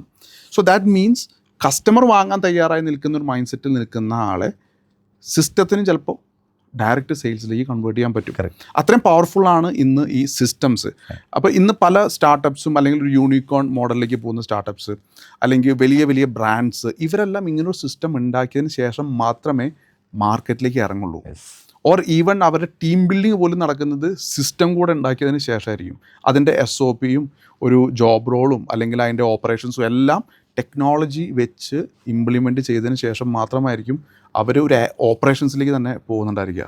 So that was our third point, building the systems. അപ്പോൾ ഇനി പ്രൊഡക്റ്റ് ഡിഫൈൻ ചെയ്തു, ഓഡിയൻസിനെ ഡിഫൈൻ ചെയ്തു, സിസ്റ്റം ബിൽഡ് ചെയ്തു. What is next step? അടുത്ത സ്റ്റെപ്പ് എന്താണ്? ഇപ്പോൾ നമ്മൾ എവിടെയാണ് ഡിപ്പെൻഡ് ചെയ്യേണ്ടത് എന്നതിൻ്റെ ഉത്തരമായിട്ടാണ് സിസ്റ്റം പറഞ്ഞത് അല്ലേ? ആരെയാണ് ഡിപ്പെൻഡ് ചെയ്യേണ്ടത് അതാണ് ഇനി നെക്സ്റ്റ് വരുന്നത്. Connecting talents. Okay, connecting talents എന്ന് പറയുമ്പോൾ നമുക്കൊരു റൈറ്റ് പ്രൊഡക്റ്റായി അല്ലേ, നമ്മൾ ഡിഫൈൻ ചെയ്ത് റൈറ്റായി, റൈറ്റ് ഓഡിയൻസിനെ നമ്മൾ കണ്ടെത്തി, റൈറ്റ് സിസ്റ്റവും നമ്മൾ ഉണ്ടാക്കി. ഇത് റൈറ്റ് എന്ന് പൂർണ്ണമായിട്ട് നമുക്കിപ്പോൾ പറയാൻ പറ്റില്ല. കാരണം ഡൗൺ ദ ലൈൻ നമ്മൾ മുന്നോട്ട് പോകുമ്പോൾ ഇത് ഇമ്പ്രൂവ് ചെയ്തുകൊണ്ടേയിരിക്കണം. കേസ് ആൻഡ് മോഡൽ പറയുന്ന പോലെ ഒരു കണ്ടിന്യൂസ് ഇമ്പ്രൂവ്മെൻ്റ് ആണ് വേണ്ടത്.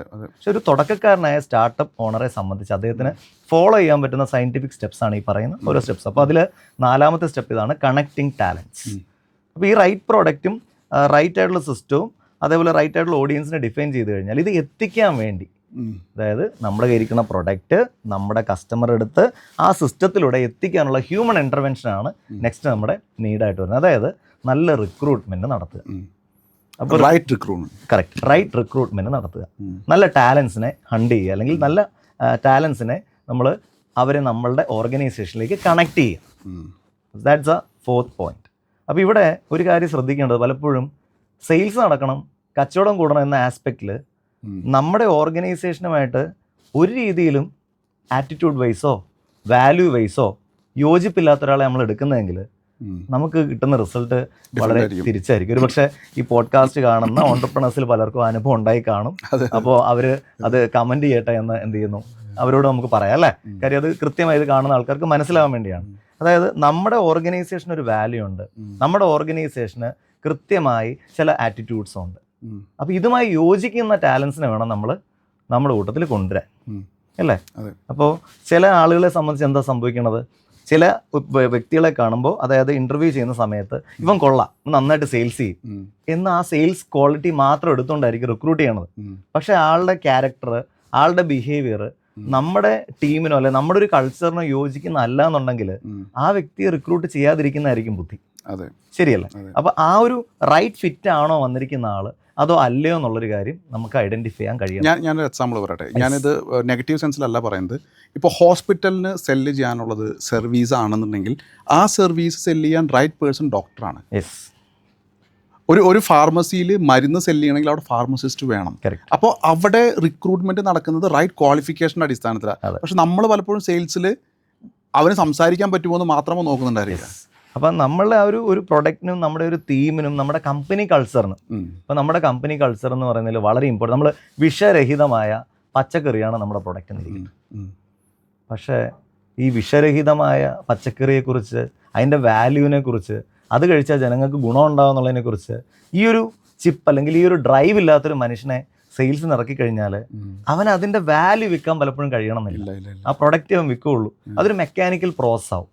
അതിനെ നേരത്തെ പറഞ്ഞ പോലെ മുൻപുള്ള ആ ഒരു പെർട്ടിക്കുലർ AI സപ്പോർട്ടുള്ള AI ഏജന്റ് അല്ലേ, അല്ലെങ്കിൽ ആ സിസ്റ്റമാറ്റിക് സപ്പോർട്ടിന്റെ ആവശ്യമുള്ളൂ, ഹ്യൂമൻ ഇന്റർവെൻഷന്റെ ആവശ്യം വരുന്നില്ല. ഒരു വാല്യൂവും അതുപോലെ തന്നെ ഒരു മൈൻഡിന്റെ റെലോക്കെ ഉപയോഗിക്കുമ്പോഴാണല്ലോ മനുഷ്യന്മാർക്ക് പ്രസക്തി ഉണ്ടാവണം. അപ്പൊ ആ ഒരു പെർട്ടിക്കുലർ വാല്യൂ ഉള്ളവനാണോ നമ്മൾ റിക്രൂട്ട് ചെയ്യുന്ന വ്യക്തി എന്നുള്ള നിർബന്ധമായിട്ട് നോക്കണം. അപ്പൊ അതിന് സ്റ്റാർട്ടപ്പ് തുടങ്ങുന്ന വ്യക്തിക്ക് വേണ്ട പ്രധാനപ്പെട്ട ഒരു സ്കില്ല് ആളുകളെ റിയലൈസ് ചെയ്യാനുള്ള ഒരു കപ്പാസിറ്റി വേണം. ആദ്യം എൻ്റെ കോർ വാല്യൂ എന്താ, എൻ്റെ ഓർഗനൈസേഷൻ്റെ കോർ വാല്യൂ എന്താ, ഇത് ഡിഫൈൻ ചെയ്യണം. ഒരു സ്ഥാപനം തുടങ്ങിയാൽ മാത്രം പോരാ, അതിനൊരു വിഷൻ വേണം, കൃത്യമായിട്ടുള്ള കുറച്ച് കോർ വാല്യൂസ് വേണം അല്ലേ. അപ്പോൾ ഇത് ഉണ്ടെങ്കിലേ ഇതുമായിട്ട് ഫിറ്റ് ചെയ്യുന്ന ആളാണോ ഫ്രണ്ടിൽ വന്നിരിക്കുന്നത്, അതോ വെറും സെയിൽസ് ചെയ്യാൻ മാത്രം എങ്ങനെയെങ്കിലും സെയിൽസ് കൊണ്ടുവരുന്ന ആൾ കാര്യമുണ്ടോ? കാര്യമില്ല. കാര്യം റൈറ്റ് സെയിൽസ് ആവണമെന്നില്ല. അത് ചിലപ്പോൾ ബുദ്ധിമുട്ടായി മാറും. അപ്പോൾ ശരിയായ രീതിയിൽ സെയിൽസ് ചെയ്യുന്ന വാല്യൂ സിസ്റ്റം ഉള്ള ഒരാളാണെങ്കിൽ നമുക്ക് വേറെ അതിൻ്റെ അകത്ത് ബുദ്ധിമുട്ടൊന്നും ഉണ്ടാകുന്നില്ല. ആളെ നമ്മൾ സ്കില്ല് ചെയ്ത് മിടുക്കനാക്കിയാൽ മാത്രം മതി അല്ലേ. അപ്പോൾ അത്തരത്തിൽ കറക്റ്റ് റിയലൈസ് ചെയ്യാൻ കഴിയണം. ഇന്റർവ്യൂ സ്കിൽസ് വളരെ പ്രസക്തമാണ് ഇവിടെ. ഞാനൊന്ന് ഇതിന് മുന്നൊന്ന് ആഡ് ചെയ്യട്ടെ. കാരണം നവീൻ പറഞ്ഞ പോയിന്റിൽ എനിക്ക് ആഡ് ചെയ്യാനുണ്ട്. പല സംരംഭങ്ങളോടും നമ്മൾ പറയും you should have A vision, you should have A mission, you should have A core value. ഇവർ പറയും പിന്നെ ഇത് ബേസിക് മാനേജ്മെൻറ്റ് സ്റ്റാൻഡേർഡ് തിയറിയൊക്കെ പഠിച്ചിട്ട് ഇങ്ങനെ നല്ല ബിസിനസ് വർക്ക് ചെയ്യുന്നതെന്ന് പറഞ്ഞിട്ട് ഇവർ പോകും. ആദ്യമൊക്കെ ചിലപ്പോൾ അവർ സെയിൽസ് ജനറേറ്റ് ചെയ്യുമായിരിക്കും. പക്ഷേ ഇന്ന് സക്സസ്ഫുൾ ആയിട്ടുള്ള ഏതൊരു കമ്പനി എടുത്ത് നോക്കിക്കഴിഞ്ഞാലും they have these very clear specific ആയിട്ട് അവർ എഴുതി വെച്ചിട്ടുണ്ട്, പ്രിൻറ്റ് ചെയ്തിട്ടുണ്ടായിരിക്കും. ആ സ്ഥാപനത്തിലെ എല്ലാ സ്റ്റാഫിനോടും മൂന്നിലും ഉറക്കത്തിലും ചോദിച്ചാൽ അവർ പറയും ഞങ്ങളുടെ കോർ വാല്യൂസ് ഇതാണ്. ഏതൊരു കസ്റ്റമർ വന്നു കഴിഞ്ഞാലും ദേ പുട്ട് ഇറ്റ് ഫസ്റ്റ് ഫ്രണ്ട്. എന്നിട്ട് അതിനോട് സ്റ്റിക്ക് ഓൺ ചെയ്യുമ്പോൾ മാത്രം അവിടെ യൂണിഫൈഡ് ഒരു പ്രോഗ്രസ് വരുന്നത്. രണ്ടാമത്തെ കാര്യം, ഇപ്പം നമ്മൾ ഭയങ്കര വാല്യൂ മെയിൻറ്റെയിൻ ചെയ്ത ഒരാളാണ്, പക്ഷെ നമ്മൾ എംപ്ലോയ് ചെയ്തിരിക്കുന്ന ആൾക്കാർക്ക് ആ ഒരു വാല്യൂ ഇല്ല. ഇപ്പം അതും അവർ സെയിൽസിലാണ് വർക്ക് ചെയ്യുന്നതെന്ന് വിചാരിക്കുക.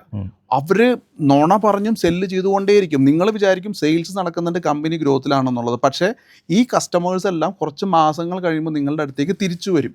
കാരണം എൻ്റെ അടുത്ത് പ്രൊഡക്റ്റ് സെല്ല് ചെയ്ത സമയത്ത് എന്നോട് പറഞ്ഞത് ഇതായിരുന്നില്ല.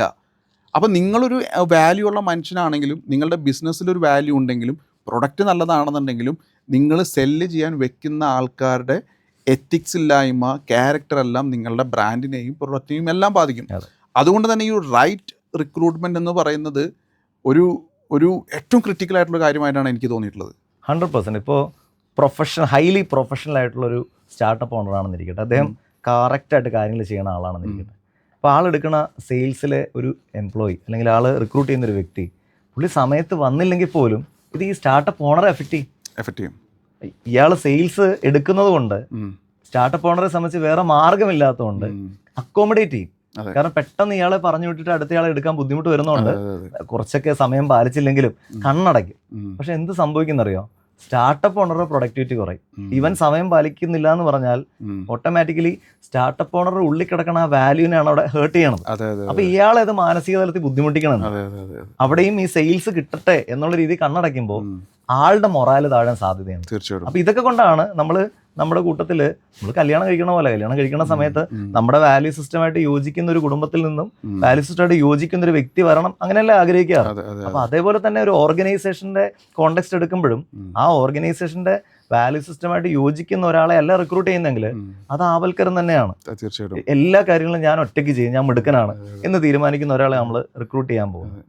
ആള് വന്നു കഴിഞ്ഞാൽ നമുക്ക് ചിലപ്പോൾ 10 അല്ലെങ്കിൽ 20 സെയിൽ കൂടുതൽ കിട്ടുമായിരിക്കും. പക്ഷെ ആള് മറ്റുള്ള ആളുകളുടെ പ്രൊഡക്ടിവിറ്റി താഴെ കൊണ്ടുപോകും. ടീം ഡെവലപ്പ് ചെയ്യാൻ സമ്മതിക്കില്ല. ഇല്ല, ആൾക്ക് ഒറ്റയ്ക്ക് ചെയ്യുന്ന ഇഷ്ടം. അതെ. അപ്പോൾ ആൾക്ക് ടീമിന്റെ ഭാഗമായിട്ട് ഇന്ന് കാര്യങ്ങൾ ചെയ്യാനോ ടീമിനെ എന്താ പറയുക മറ്റുള്ള ആളുകൾ കൂടി ഒരു പോസിറ്റീവ് ആയിട്ടുള്ള എന്തെങ്കിലും കാര്യം ചെയ്യാനോ അങ്ങനെയൊന്നും പുള്ളിക്ക് മനസ്സില്ല. എനിക്കിത് ചെയ്യണം.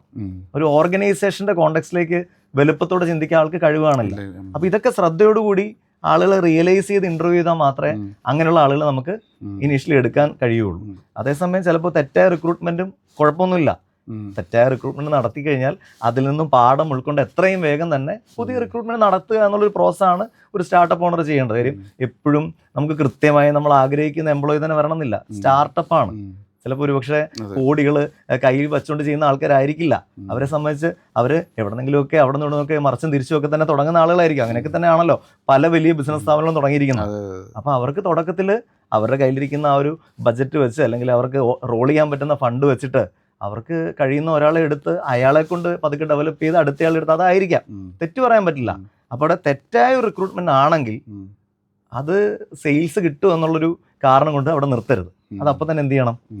ഒഴിവാക്കിയേക്കണം. ഇല്ലെങ്കിൽ അത് ആ സ്റ്റാർട്ടപ്പ് എന്ന് പറയുന്ന വലിയൊരു ആഗ്രഹം ഉണ്ടല്ലോ ഈ മനുഷ്യന്റെ തീവ്രത, ആ തീവ്രതയ്ക്ക് ചെറിയ കളങ്കം വെക്കാൻ അത് കാരണം ഒരു കറ വീഴോടെ ഒരു ഹേർട്ട് ഉണ്ടാവും. അപ്പം അത് കൃത്യമായ രീതിയിൽ ചെയ്യുക. നമ്മുടെ 4th സ്റ്റെപ്പാണ് നമ്മൾ പറഞ്ഞുകൊണ്ടിരുന്നത്. ഇതിൽ എനിക്ക് വീണ്ടും ഇതിനകത്ത് 1-2 പോയിന്റ് കൂടെ ആഡ് ചെയ്യാനുണ്ട്. കാരണം നമ്മൾ റിക്രൂട്ട് ചെയ്യുന്ന ആള് കൃത്യമായ ഒരു 2-3 കാര്യങ്ങൾ ശ്രദ്ധിക്കുന്നത്. ഒന്ന്, ഇവന് നീഡില്ല എന്ന് വിചാരിക്കാം. കാരണം sales is always about aggressively selling. Okay, അപ്പോൾ ഇവനൊരു നീഡില്ല. അപ്പോൾ നമുക്ക് ഇവിടെ മോട്ടിവേഷനും കൂടുതൽ ഇൻസെൻറ്റീവും ഗ്രോത്തും ആഗ്രഹിക്കുന്ന ആൾക്കാരായിരിക്കും എപ്പോഴും സെയിൽസിൽ നിൽക്കുന്നത്. കാരണം സെയിൽസിന് ഒരു പ്രത്യേക ടൈം ലൈൻ ഒന്നുമില്ല. അതൊരു ഗവൺമെൻറ് ജോബ് അല്ല സെയിൽസ്. അപ്പോൾ വരുന്ന ആൾക്കാർ നീഡില്ലാത്തവനാണ്. അപ്പോൾ അങ്ങനെയുള്ള ആൾക്കാർ നമ്മൾ എടുത്തു കഴിഞ്ഞാൽ ബുദ്ധിമുട്ടെന്ന് വെച്ചാൽ നമ്മൾ എത്ര കൊടുക്കാൻ ശ്രമിച്ചാലും അവൻ അവിടെ നിന്ന് അനങ്ങില്ല. അവസാനം നമ്മൾ തന്നെ ഫെഡപ്പ് ആവും. കാരണം ആൾ എടുക്കുകയും ചെയ്തു, കഴിവുണ്ട്, പക്ഷെ അനങ്ങുന്നില്ല, നമ്മൾ പെട്ടുപോയി. അപ്പോൾ അതെപ്പോഴും നമ്മൾ ഒരു കാര്യം ശ്രദ്ധിക്കേണ്ടതാണ്. രണ്ടാമത്തെ കാര്യം, ഇന്ന് നമ്മൾ ഏറ്റവും കൂടുതൽ കണ്ടുവരുന്ന സെയിൽസിലെ ചലഞ്ച് ഒരു ടൈം ബൗണ്ടഡാണ് ഇവരുടെ എല്ലാം ആക്ടിവിറ്റി. രാവിലെ 10 മണിക്ക് വന്ന് വൈകുന്നേരം 5 മണിക്ക് അവരുടെ പണി കഴിഞ്ഞ് പോകുന്നു. പക്ഷേ ഇന്ന് കസ്റ്റമർ ഉണരുന്നത് വൈകുന്നേരമാണ്. ഒരു 7 മണി 8 മണിക്ക് ശേഷമാണ് കസ്റ്റമർ എൻക്വയറീസ് ചെയ്യുന്നതും അല്ലെങ്കിൽ ഒരു കോൾ എടുക്കുന്നതും. കാരണം അവർ അവരുടേതായ ലൈഫിൽ തിരക്കിലാണ്. അപ്പോൾ ആ സമയത്ത് നമ്മളുടെ സെയിൽസ് ടീം അത് ചെയ്യാൻ തയ്യാറല്ലെങ്കിൽ അങ്ങനെ ഒരാളെ നമ്മൾ സെയിൽസിൽ എടുത്തു കഴിഞ്ഞാൽ അത് റൈറ്റ് റിക്രൂട്ട്മെൻ്റ് അല്ല.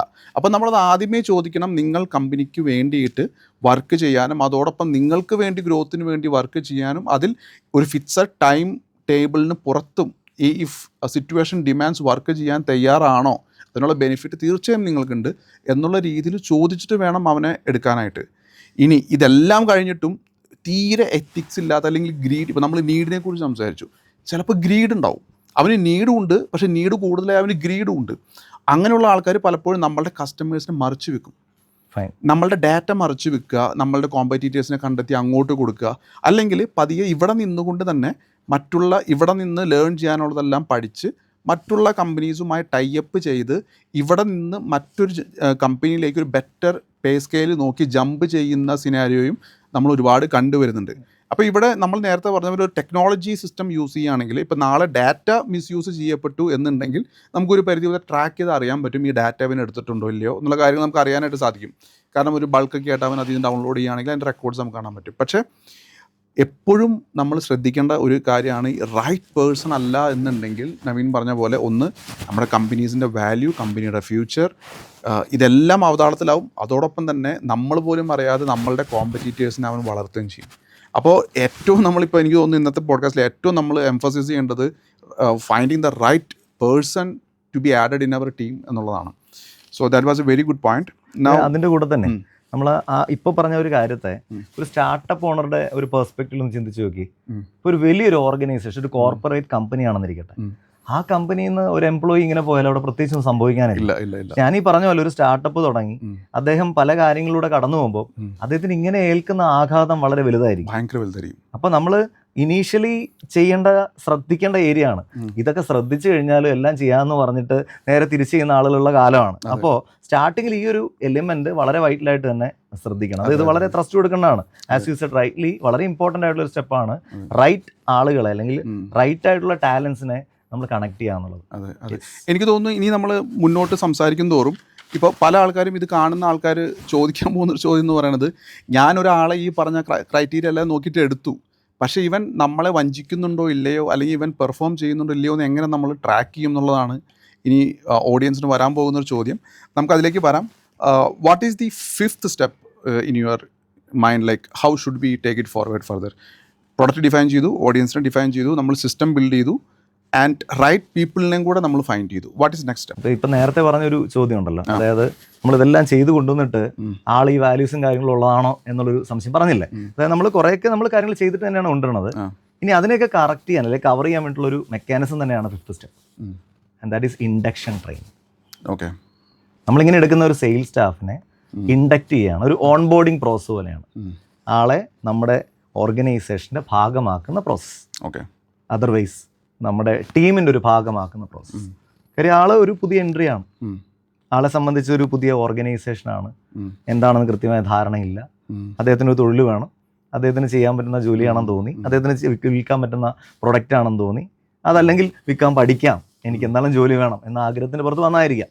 അപ്പോൾ അങ്ങനെ വന്നിരിക്കുന്ന ആളെ ഇൻഡക്റ്റ് ചെയ്യുന്നൊരു പ്രോസസ്സ് അവിടെ കണ്ടക്ട് ചെയ്യണം. ആ ഇൻഡക്ഷൻ പ്രോസസ്സ് കേവലം സെയിൽസ് മാത്രം ഒബ്ജക്റ്റീവ് വെച്ചുകൊണ്ടല്ല, മറിച്ച് നമ്മുടെ ഓർഗനൈസേഷൻ്റെ കൾച്ചർ എന്താണ്, നമ്മുടെ ഓർഗനൈസേഷൻ്റെ വാല്യൂസ് എന്തൊക്കെയാണ്, നമ്മുടെ ഓർഗനൈസേഷൻ്റെ ഗോള്, ലക്ഷ്യം എന്താണ്, നമ്മുടെ ഒരു ഓർഗനൈസേഷൻ എന്ന് പറയുന്നത് വരുന്ന കുറച്ച് നാളുകൾക്ക് എന്തൊക്കെ ചെയ്യാനാണ് ആഗ്രഹിക്കുന്നത്, ഇതിനെപ്പറ്റി കൃത്യമായൊരു ധാരണ, നമ്മുടെ ഓർഗനൈസേഷൻ സിസ്റ്റം എങ്ങനെയാണ്, ഇതെല്ലാം കൃത്യമായി പറഞ്ഞ് പഠിപ്പിച്ച് പരിശീലിപ്പിക്കുന്ന ഒരു പ്രോസസ്സാണ് ഇൻഡക്ഷൻ ട്രെയിനിങ് എന്ന് പറയുന്നത്. വളരെ ഇമ്പോർട്ടൻ്റ് ആണ്. രസകരമായ കാര്യം, ഇവിടെ നമ്മൾ ഇൻഡക്ഷൻ ട്രെയിനിങ്ങിന് വേണ്ടിയിട്ട് ഉള്ള നമ്മൾ അതിന് വേണ്ടിയിട്ടുള്ള മുടക്ക്, അല്ലെങ്കിൽ നമ്മൾ ഒരുപക്ഷെ അതിനായിട്ടൊരു ട്രെയിനിങ് ഹോൾ എടുക്കേണ്ടി വരും, ഒരു നമ്മുടെ ഓർഗനൈസേഷനുള്ള ഒരു വ്യക്തിയോ അല്ലെങ്കിൽ പുറത്തുനിന്നുള്ള ഒരാളെ വിളിച്ച് ഒരു ട്രെയിനിങ് കൊടുക്കേണ്ടി വരും. അതിൻ്റെ കോസ്റ്റ് നമ്മൾ കട്ട് ചെയ്യാൻ നോക്കുന്ന മണ്ടത്തരമാണ്. കാരണം വന്നിരിക്കുന്ന ആളെ നമ്മുടെ ഓർഗനൈസേഷൻ്റെ ആ ഒരു സിസ്റ്റമായിട്ട് അലൈൻ ചെയ്യുന്ന പ്രോസസ്സാണ്. കാര്യം അതിന് വലിയ വാല്യൂ ആണുള്ളത്, വിലയല്ല, വലിയ വാല്യൂ ആണുള്ളത്. അപ്പോൾ ഡെഫിനറ്റ്ലി 80% ആളുകളെ ഒരു ഓർഗനൈസേഷനിൽ റീറ്റെയിൻ ചെയ്യാൻ കൂടി കഴിയുന്ന ഒന്നാണ് ഈ ഇൻഡക്ഷൻ ട്രെയിനിങ് എന്ന് പറയുന്നത്. അപ്പം നവീൻ പറഞ്ഞതിൻ്റെ കൂടെ ഞാൻ ഒരു കാര്യം കൂടെ ആഡ് ചെയ്യാൻ ആഗ്രഹിക്കുകയാണ്. ഒരു ഇൻഡക്ഷൻ പ്രോസസ്സിൽ ഒരു എക്സ്റ്റേണൽ ട്രെയിനർ ഇൻഡക്ഷൻ പ്രോസസ്സിൽ ഇൻവോൾവ് ആകുന്നതാണ് നല്ലത്. കാരണം ഫസ്റ്റ് ഓഫ് ഓൾ നമ്മൾ ട്രെയിനിങ് കൊടുക്കുന്നത് ഒരു പുതിയ വ്യക്തിക്കാണ്.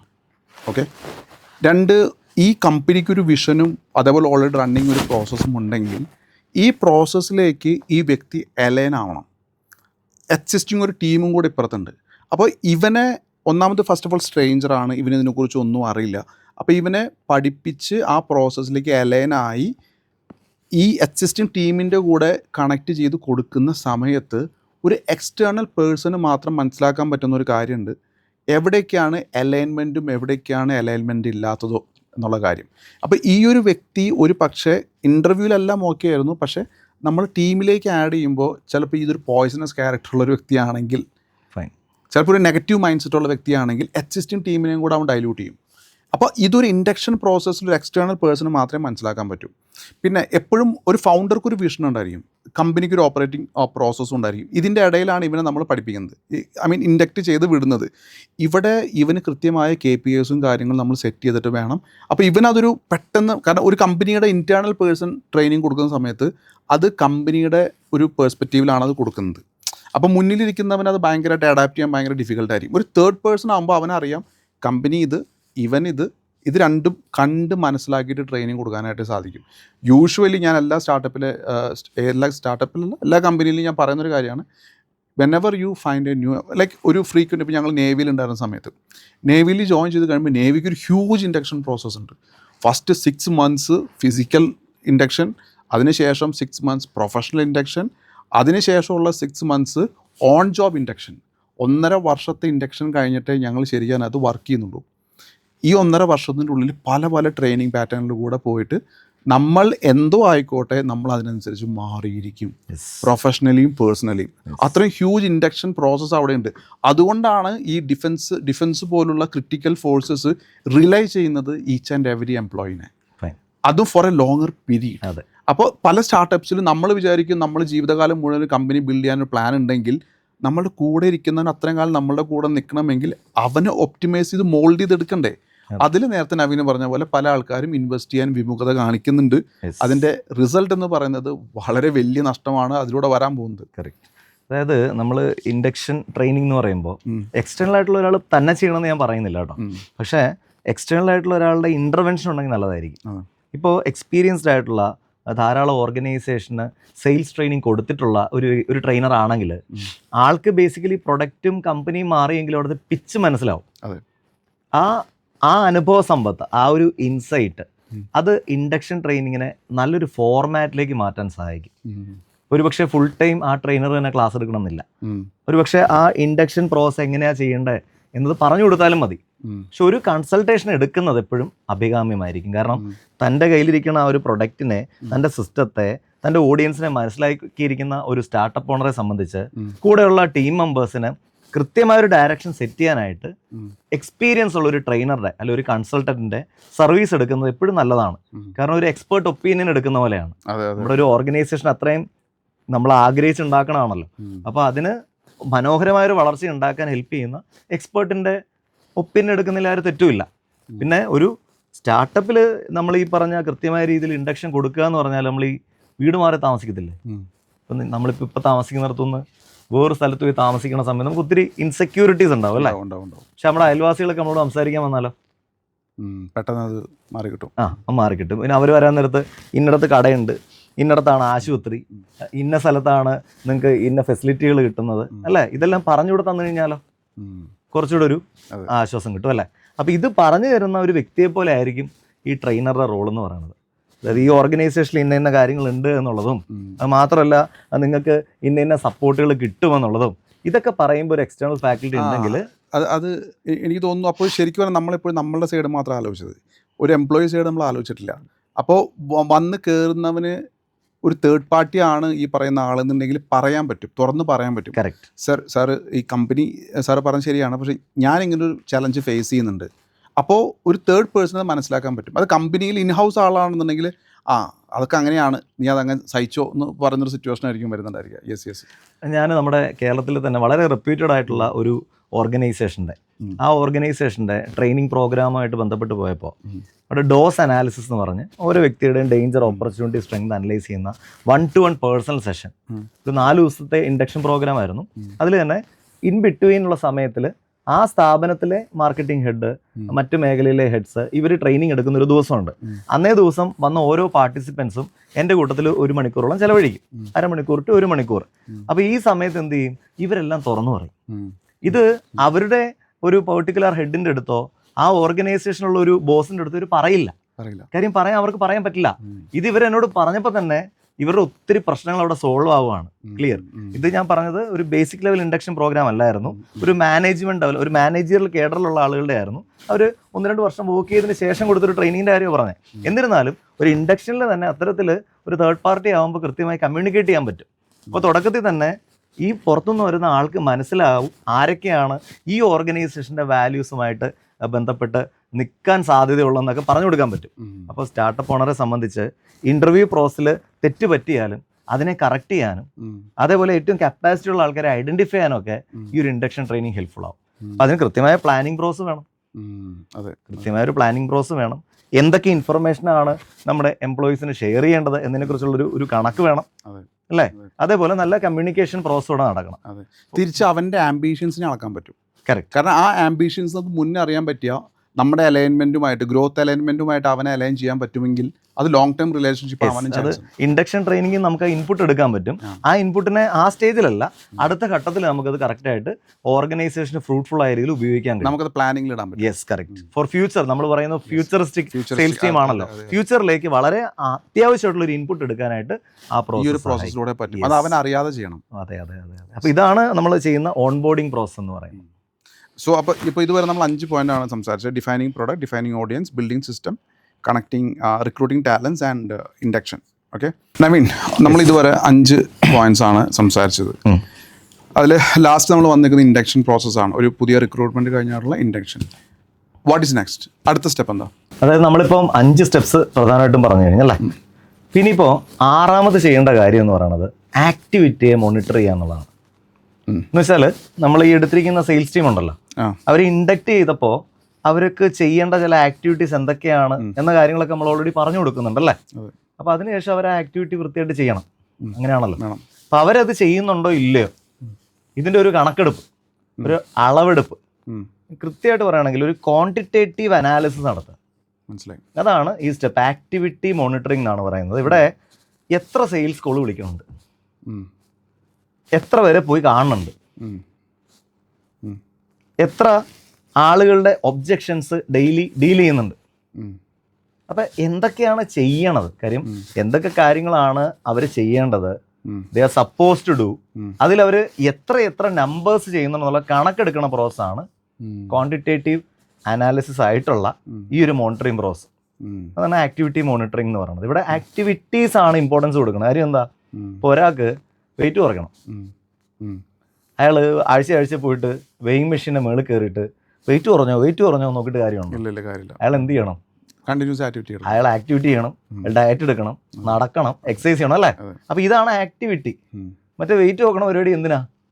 റിസൾട്ടിനാണ്. റിസൾട്ട് അല്ല ഇപ്പോൾ ഇവിടെ നോക്കണം, ഇവിടെ ആക്ടിവിറ്റീസ് ആണ് ഇമ്പോർട്ടൻസ്. അപ്പം എന്താണോ ആ വ്യക്തി ചെയ്യേണ്ട ആക്ടിവിറ്റീസ്, ആ ആക്ടിവിറ്റി ആൾ ചെയ്യുന്നുണ്ടോ ഇല്ലയോ എന്ന് മോണിറ്റർ ചെയ്യുന്ന ഒരു മെക്കാനിസം ആണ് ആക്ച്വലി ആക്ടിവിറ്റി മോണിറ്ററിംഗ് എന്ന് പറയുന്നത്. ഞങ്ങൾ ഇത് സെയിൽസിൽ ചെയ്യുന്ന ഒരു കാര്യമുണ്ട്. അതായത് ഈ ആക്ടിവിറ്റീസിൽ തന്നെ നമുക്ക് പലപ്പോഴും അതിൻ്റെ അകത്ത് തന്നെ കുറച്ച് കാര്യങ്ങളുണ്ട്. ഫോർ എക്സാമ്പിൾ, ഇപ്പോൾ നമുക്കൊരു ലീഡ് വന്നു, ഒരു എൻക്വയറി വന്നു കഴിഞ്ഞാൽ വിത്തിൻ 2 minutes അവനെ വിളിച്ചിരിക്കണം. അപ്പോൾ വിത്തിൻ 2 minutes വിളിക്കുന്നുണ്ടോ ഇല്ലയോ എന്നുള്ളത് നമ്മൾ മെഷർ ചെയ്യുന്നൊരു കാര്യമാണ്. വിളിച്ചതിന് ശേഷം ഫോളോ അപ്പ് ഉണ്ടെങ്കിൽ കൃത്യ ദിവസം ഫോളോ അപ്പ് ചെയ്യുന്നുണ്ടോ എന്ന് നമ്മൾ മെഷർ ചെയ്യും. അതും ഒരു ആക്ടിവിറ്റിയാണ്. അപ്പോൾ വിളിച്ചാൽ മാത്രം പോരാ, വിളിക്കുന്നത് തന്നെ പറഞ്ഞ SOP പ്രകാരം പറഞ്ഞ ടൈമിൻ്റെ ഉള്ളിൽ നടക്കണം. അതേപോലെ ഫോളോ അപ്പിൻ്റെ പ്രോസസ്സ് ആണെങ്കിലും അതുപോലെ തന്നെ ഇൻ കേസ് ഇപ്പോൾ ഡീൽ ക്ലോസ് ആയില്ലെങ്കിൽ പോലും നമുക്ക് അവിടെ SOP ഉണ്ടായിരിക്കും. അത് ചെയ്യുന്നുണ്ടോ? ഇനി ചില കേസുകളിൽ ഇപ്പോൾ കസ്റ്റമർ തയ്യാറാണ് എന്ത് പ്രോഡക്റ്റിനെ കുറിച്ച് അറിയാനും അല്ലെങ്കിൽ വാങ്ങാനും ഒക്കെ, പക്ഷേ ഇവൻ അതിൻ്റേതായ രീതിയിൽ ചിലപ്പോൾ ഇവൻ്റെ ആക്ഷൻസിൽ ചിലപ്പോൾ എന്തെങ്കിലുമൊക്കെ മിസ്റ്റേക്സ് കാണിക്കുന്നുണ്ടായിരിക്കും. അപ്പോൾ എല്ലാം കൊണ്ടും നമ്മൾ പഠിപ്പിച്ച കാര്യങ്ങൾ ചെയ്യുന്നുണ്ടോ ഇല്ലയോ എന്നുള്ളത് പല തലങ്ങളിലൂടെ നമ്മൾ ചെക്ക് ചെയ്യണം. കറക്റ്റാണ്. അത് തന്നെയാണ് ഞാൻ പറഞ്ഞ അതേ കാര്യം തന്നെയാണ് അതിൻ്റെ അടുത്തൊരു ഡയമെൻഷനിൽ താങ്കളിപ്പോൾ പറഞ്ഞത്. അതായത് ഒരു ദിവസം എത്ര കോൾ വിളിച്ചു എന്ന് നോക്കുന്ന പോലെ തന്നെ ഇമ്പോർട്ടൻ്റ് ആണ് ഒരു എൻക്വയറി വന്നതിന് ഇത്ര സമയത്തിനുള്ളിൽ, നമുക്കൊരു പോളിസി ഉണ്ടല്ലോ, ഇത്ര സമയത്തിനുള്ളിൽ നമ്മൾ തിരിച്ച് റെസ്പോണ്ട് ചെയ്യുന്നത്, ആ സമയത്തിനുള്ളിൽ എത്ര റെസ്പോൺസ് നടത്തി, ദാറ്റ്സ് ഓൾസോ ആൻ ആക്ടിവിറ്റി. നമുക്കതിനെ എങ്ങനെ വിളിക്കാം? മൈക്രോ ആക്ടിവിറ്റി എന്ന് വിളിക്കാം. അപ്പോൾ ആക്ടിവിറ്റി ആൻഡ് മൈക്രോ ആക്ടിവിറ്റി അത് നമ്മൾ മുന്നോട്ട് പോകുമ്പോൾ സംസാരിക്കുന്നുണ്ട്. എനിവേ ആ ഒരു ബേസ് ലെവലിൽ ആക്ടിവിറ്റീസ് കംപ്ലീറ്റ് ചെയ്തോ ഇല്ലയോ എന്നത് അനലൈസ് ചെയ്യുന്ന ഒരു പ്രോസസ്സാണ് ഈ ഒരു ആക്ടിവിറ്റി മോണിറ്ററിംഗ് എന്ന് പറയുന്നത്. It's very important. ഒരു ഓർഗനൈസേഷനെ സംബന്ധിച്ച് ഇതിനെ ഒരു ലീഡിങ് ഫാക്ടർ എന്ന് പറയാം. അതായത് നമ്മൾ ട്രെയിനിങ് കൊടുത്തിട്ട് ഇനി ആക്ഷൻ എടുക്കാത്ത ആളാണെങ്കിൽ അവൻ എന്താണെന്ന് പറഞ്ഞിട്ടും കാര്യമില്ല, നമുക്കൊരു യൂസ് വരും. എത്ര റൈറ്റ് പേഴ്സൺ ആണെങ്കിലും ആക്ഷൻ എടുത്തില്ലെങ്കിൽ അതുകൊണ്ട് ഒരു കാര്യമില്ല. ഇനി ആക്ടിവിറ്റി ചെയ്യുന്നുണ്ടെങ്കിൽ ആ ആക്ടിവിറ്റീസിനെ അളന്നാൽ നമുക്കൊരു ലീഡിങ് ഇൻഡിക്കേറ്റർ ആണ്. എന്തുകൊണ്ട് അതിനെ ലീഡിങ് ഇൻഡിക്കേറ്റർ എന്ന് വിളിക്കണത്? ആക്ടിവിറ്റീസിന്റെ കണക്ക് വെച്ചിട്ട് എന്ത് റിസൾട്ട് ഉണ്ടാവും എന്നുള്ളൊരു പ്രഡിക്ഷനിലെത്താൻ പറ്റും. അതെ. ഇപ്പോൾ ഫ്യൂച്ചറിസ്റ്റിക് ആയിട്ടുള്ള അനാലിസിസിന് നമ്മൾ ഡെയിലി ഇപ്പോൾ 10 കോൾസ് നടക്കുന്നുണ്ടെന്നിരിക്കട്ടെ ഒരാളുടെ. ആ 10 കോൾസ്, അയാൾ 10 ഒരു കണക്ക് നമ്മൾ കാര്യം മനസ്സിലാക്കാൻ വേണ്ടി ലളിതമായി 10 കോൾസ് വിളിച്ചാൽ ആൾക്ക് 2 റിസൾട്ട് കിട്ടുന്നുണ്ട് എന്നിരിക്കട്ടെ. ആ സെയിൽസ് റേഷ്യോ കൂട്ടലാണ് ട്രെയിനിങ്ങിന്റെ ഒബ്ജക്റ്റീവ് എന്ന് പറയുന്നത്. ഒരു 2 സെയിൽസ് 10 കോളിൽ ഒരാൾക്ക് കിട്ടുന്നുണ്ടെങ്കിൽ ഒബ്വിയസ്ലി 10 പേരിരുന്ന് 10 കോൾസ് വിളിച്ചാൽ എത്ര സെയിൽസ് കിട്ടും? അതിന്റെ മൾട്ടിപ്ലിക്കേഷൻ വരണം. മൾട്ടിപ്ലൈ ചെയ്ത് കഴിഞ്ഞ് കഴിഞ്ഞാൽ ഈ 2ന്റെ സ്ഥാനത്ത് 20 വരും. അപ്പോൾ ആ 2ന്റെ സ്ഥാനത്ത് 20 വരുന്ന അറിയണമെങ്കിൽ ഈ ഒരു ലീഡിങ് ഫാക്ടർ വേണം, ആക്ടിവിറ്റിയുടെ നമ്പർ വേണം. അവിടെയാണ് ആക്ടിവിറ്റിയുടെ നമ്പറിന്റെ റെലവൻസ് ഒരു ഓർഗനൈസേഷനെ സംബന്ധിച്ച് വരുന്നത്. അപ്പോൾ സ്റ്റാർട്ടപ്പ് നടത്തുന്ന ഒരു വ്യക്തിയെ സംബന്ധിച്ച് തൻ്റെ സെയിൽസ് എംപ്ലോയി, ആ എംപ്ലോയിയുടെ ഡാറ്റ ട്രാക്ക് ചെയ്യണം. ആൾ എവറി ഡേ ചെയ്ത കാര്യങ്ങളുടെ ഡാറ്റ ട്രാക്ക് ചെയ്യണം. അതിനെന്ത് ചെയ്യണം? റിപ്പോർട്ട്സ് എടുക്കണം. ആ റിപ്പോർട്ട്സിൽ തന്നെ താങ്കൾ നേരത്തെ പറഞ്ഞതുപോലെ ഡീറ്റെയിലിംഗ് പ്രോസസ്സിലുള്ള റിപ്പോർട്ട് എടുക്കണം. നമ്മൾ അതിനൊരു സിസ്റ്റം യൂസ് ചെയ്യുന്നുണ്ട്. അത് താങ്കളെ സംബന്ധിച്ച് അതിൻ്റെ എക്സ്പെർട്ടീസ് ഉള്ള കാര്യങ്ങൾ താങ്കൾ ചെയ്യുന്ന വ്യക്തിയാണ്. എനിക്ക് തോന്നുന്നു ഈ ഒരു ഡിസ്കഷൻ്റെ കൂട്ടത്തിൽ പാരലലി കണക്ട് ചെയ്ത് ആ ഒരു ഏരിയയോടെ സംസാരിച്ച് പോകാവുന്നതാണ്. അതായത് എന്താണ് താങ്കൾ ചെയ്തു പോകുന്നത് എന്ന് മെൻഷൻ ചെയ്താൽ നന്നായിരിക്കും. അതുകൊണ്ട് തന്നെ ഈ ഒരു ആക്ടിവിറ്റി എന്ന് പറയുന്നതിനെ മോണിറ്റർ ചെയ്യാനായിട്ട് നിങ്ങൾ ഉണ്ടാക്കിയിരിക്കുന്ന ആ ഒരു സിസ്റ്റം, ആ സിസ്റ്റം എങ്ങനെയാണ് ഫങ്ഷൻ ചെയ്യുന്നത്, അതിലൂടെ എത്തരത്തിലൊക്കെ നമ്മുടെ സെയിൽസ് സ്റ്റാഫ് എന്തൊക്കെ ചെയ്യുന്നുണ്ട് ചെയ്യുന്നില്ല എന്നത് ഒരു സ്റ്റാർട്ടപ്പ് ഓണർക്ക് കണ്ടുപിടിക്കാൻ കഴിയുമെന്ന് പറയാം. നമ്മളുടെ കേസിൽ നമുക്കൊരു സ്പെസിഫിക് നമ്പേഴ്സ് ഡിഫൈൻഡ് ആണ്. അതായത് ഒരു സ്റ്റാഫ്, ഒരു സെയിൽസ് സ്റ്റാഫ് ഒരു ദിവസം കവർ ചെയ്യേണ്ടത് 40 കോൾസ് ആണ്. അതിൽ തന്നെ 20 എണ്ണം ബിഫോർ ലഞ്ച്, 20 എണ്ണം ആഫ്റ്റർ ലഞ്ച്. അതിൽ തന്നെ 10 എണ്ണം ബിഫോർ ടീ, 10 എണ്ണം ആഫ്റ്റർ ടീ, 10 എണ്ണം ബിഫോർ ഉച്ചയ്ക്ക് ശേഷമുള്ള ബിഫോർ ടീ, പിന്നെ ഒരു 10 എണ്ണം. അപ്പോൾ അങ്ങനെ കൃത്യമായി ഡിഫൈൻ ചെയ്തിട്ടുണ്ട് നമ്പർ ഓഫ് കോൾസ്. ഇനി ഇതല്ലാതൊരു ക്രൈറ്റീരിയ ഉണ്ട്, ലീഡ് വരുന്ന മൊമെൻറ്റിൽ റെസ്പോണ്ട് ചെയ്യണം. അതും ഇതും ഫോളോ അപ്പ് എല്ലാം കൂടെ ചേർന്ന് ഒരു ദിവസം 40 കോൾ വിളിച്ചു കഴിഞ്ഞാൽ അവൻ്റെ ഒരു ദിവസത്തെ ഇതായി. ഇനി ഇതിൽ തന്നെ ഇവൻ വിളിച്ചതിന് ശേഷം ഇവൻ സിസ്റ്റം അപ്ഡേറ്റ് ചെയ്യണം.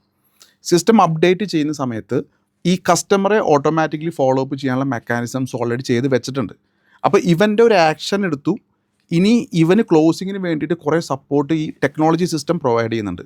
അപ്പോൾ ഇവനത് അപ്ഡേഷൻ ചെയ്തില്ലെങ്കിലോ അത് ആക്ടിവേറ്റ് ആവില്ല. അപ്പോൾ അവന് തന്നെ നഷ്ടം, അവൻ ഉദ്ദേശിക്കുന്ന സെയിൽസ് വരാതെ പോകും.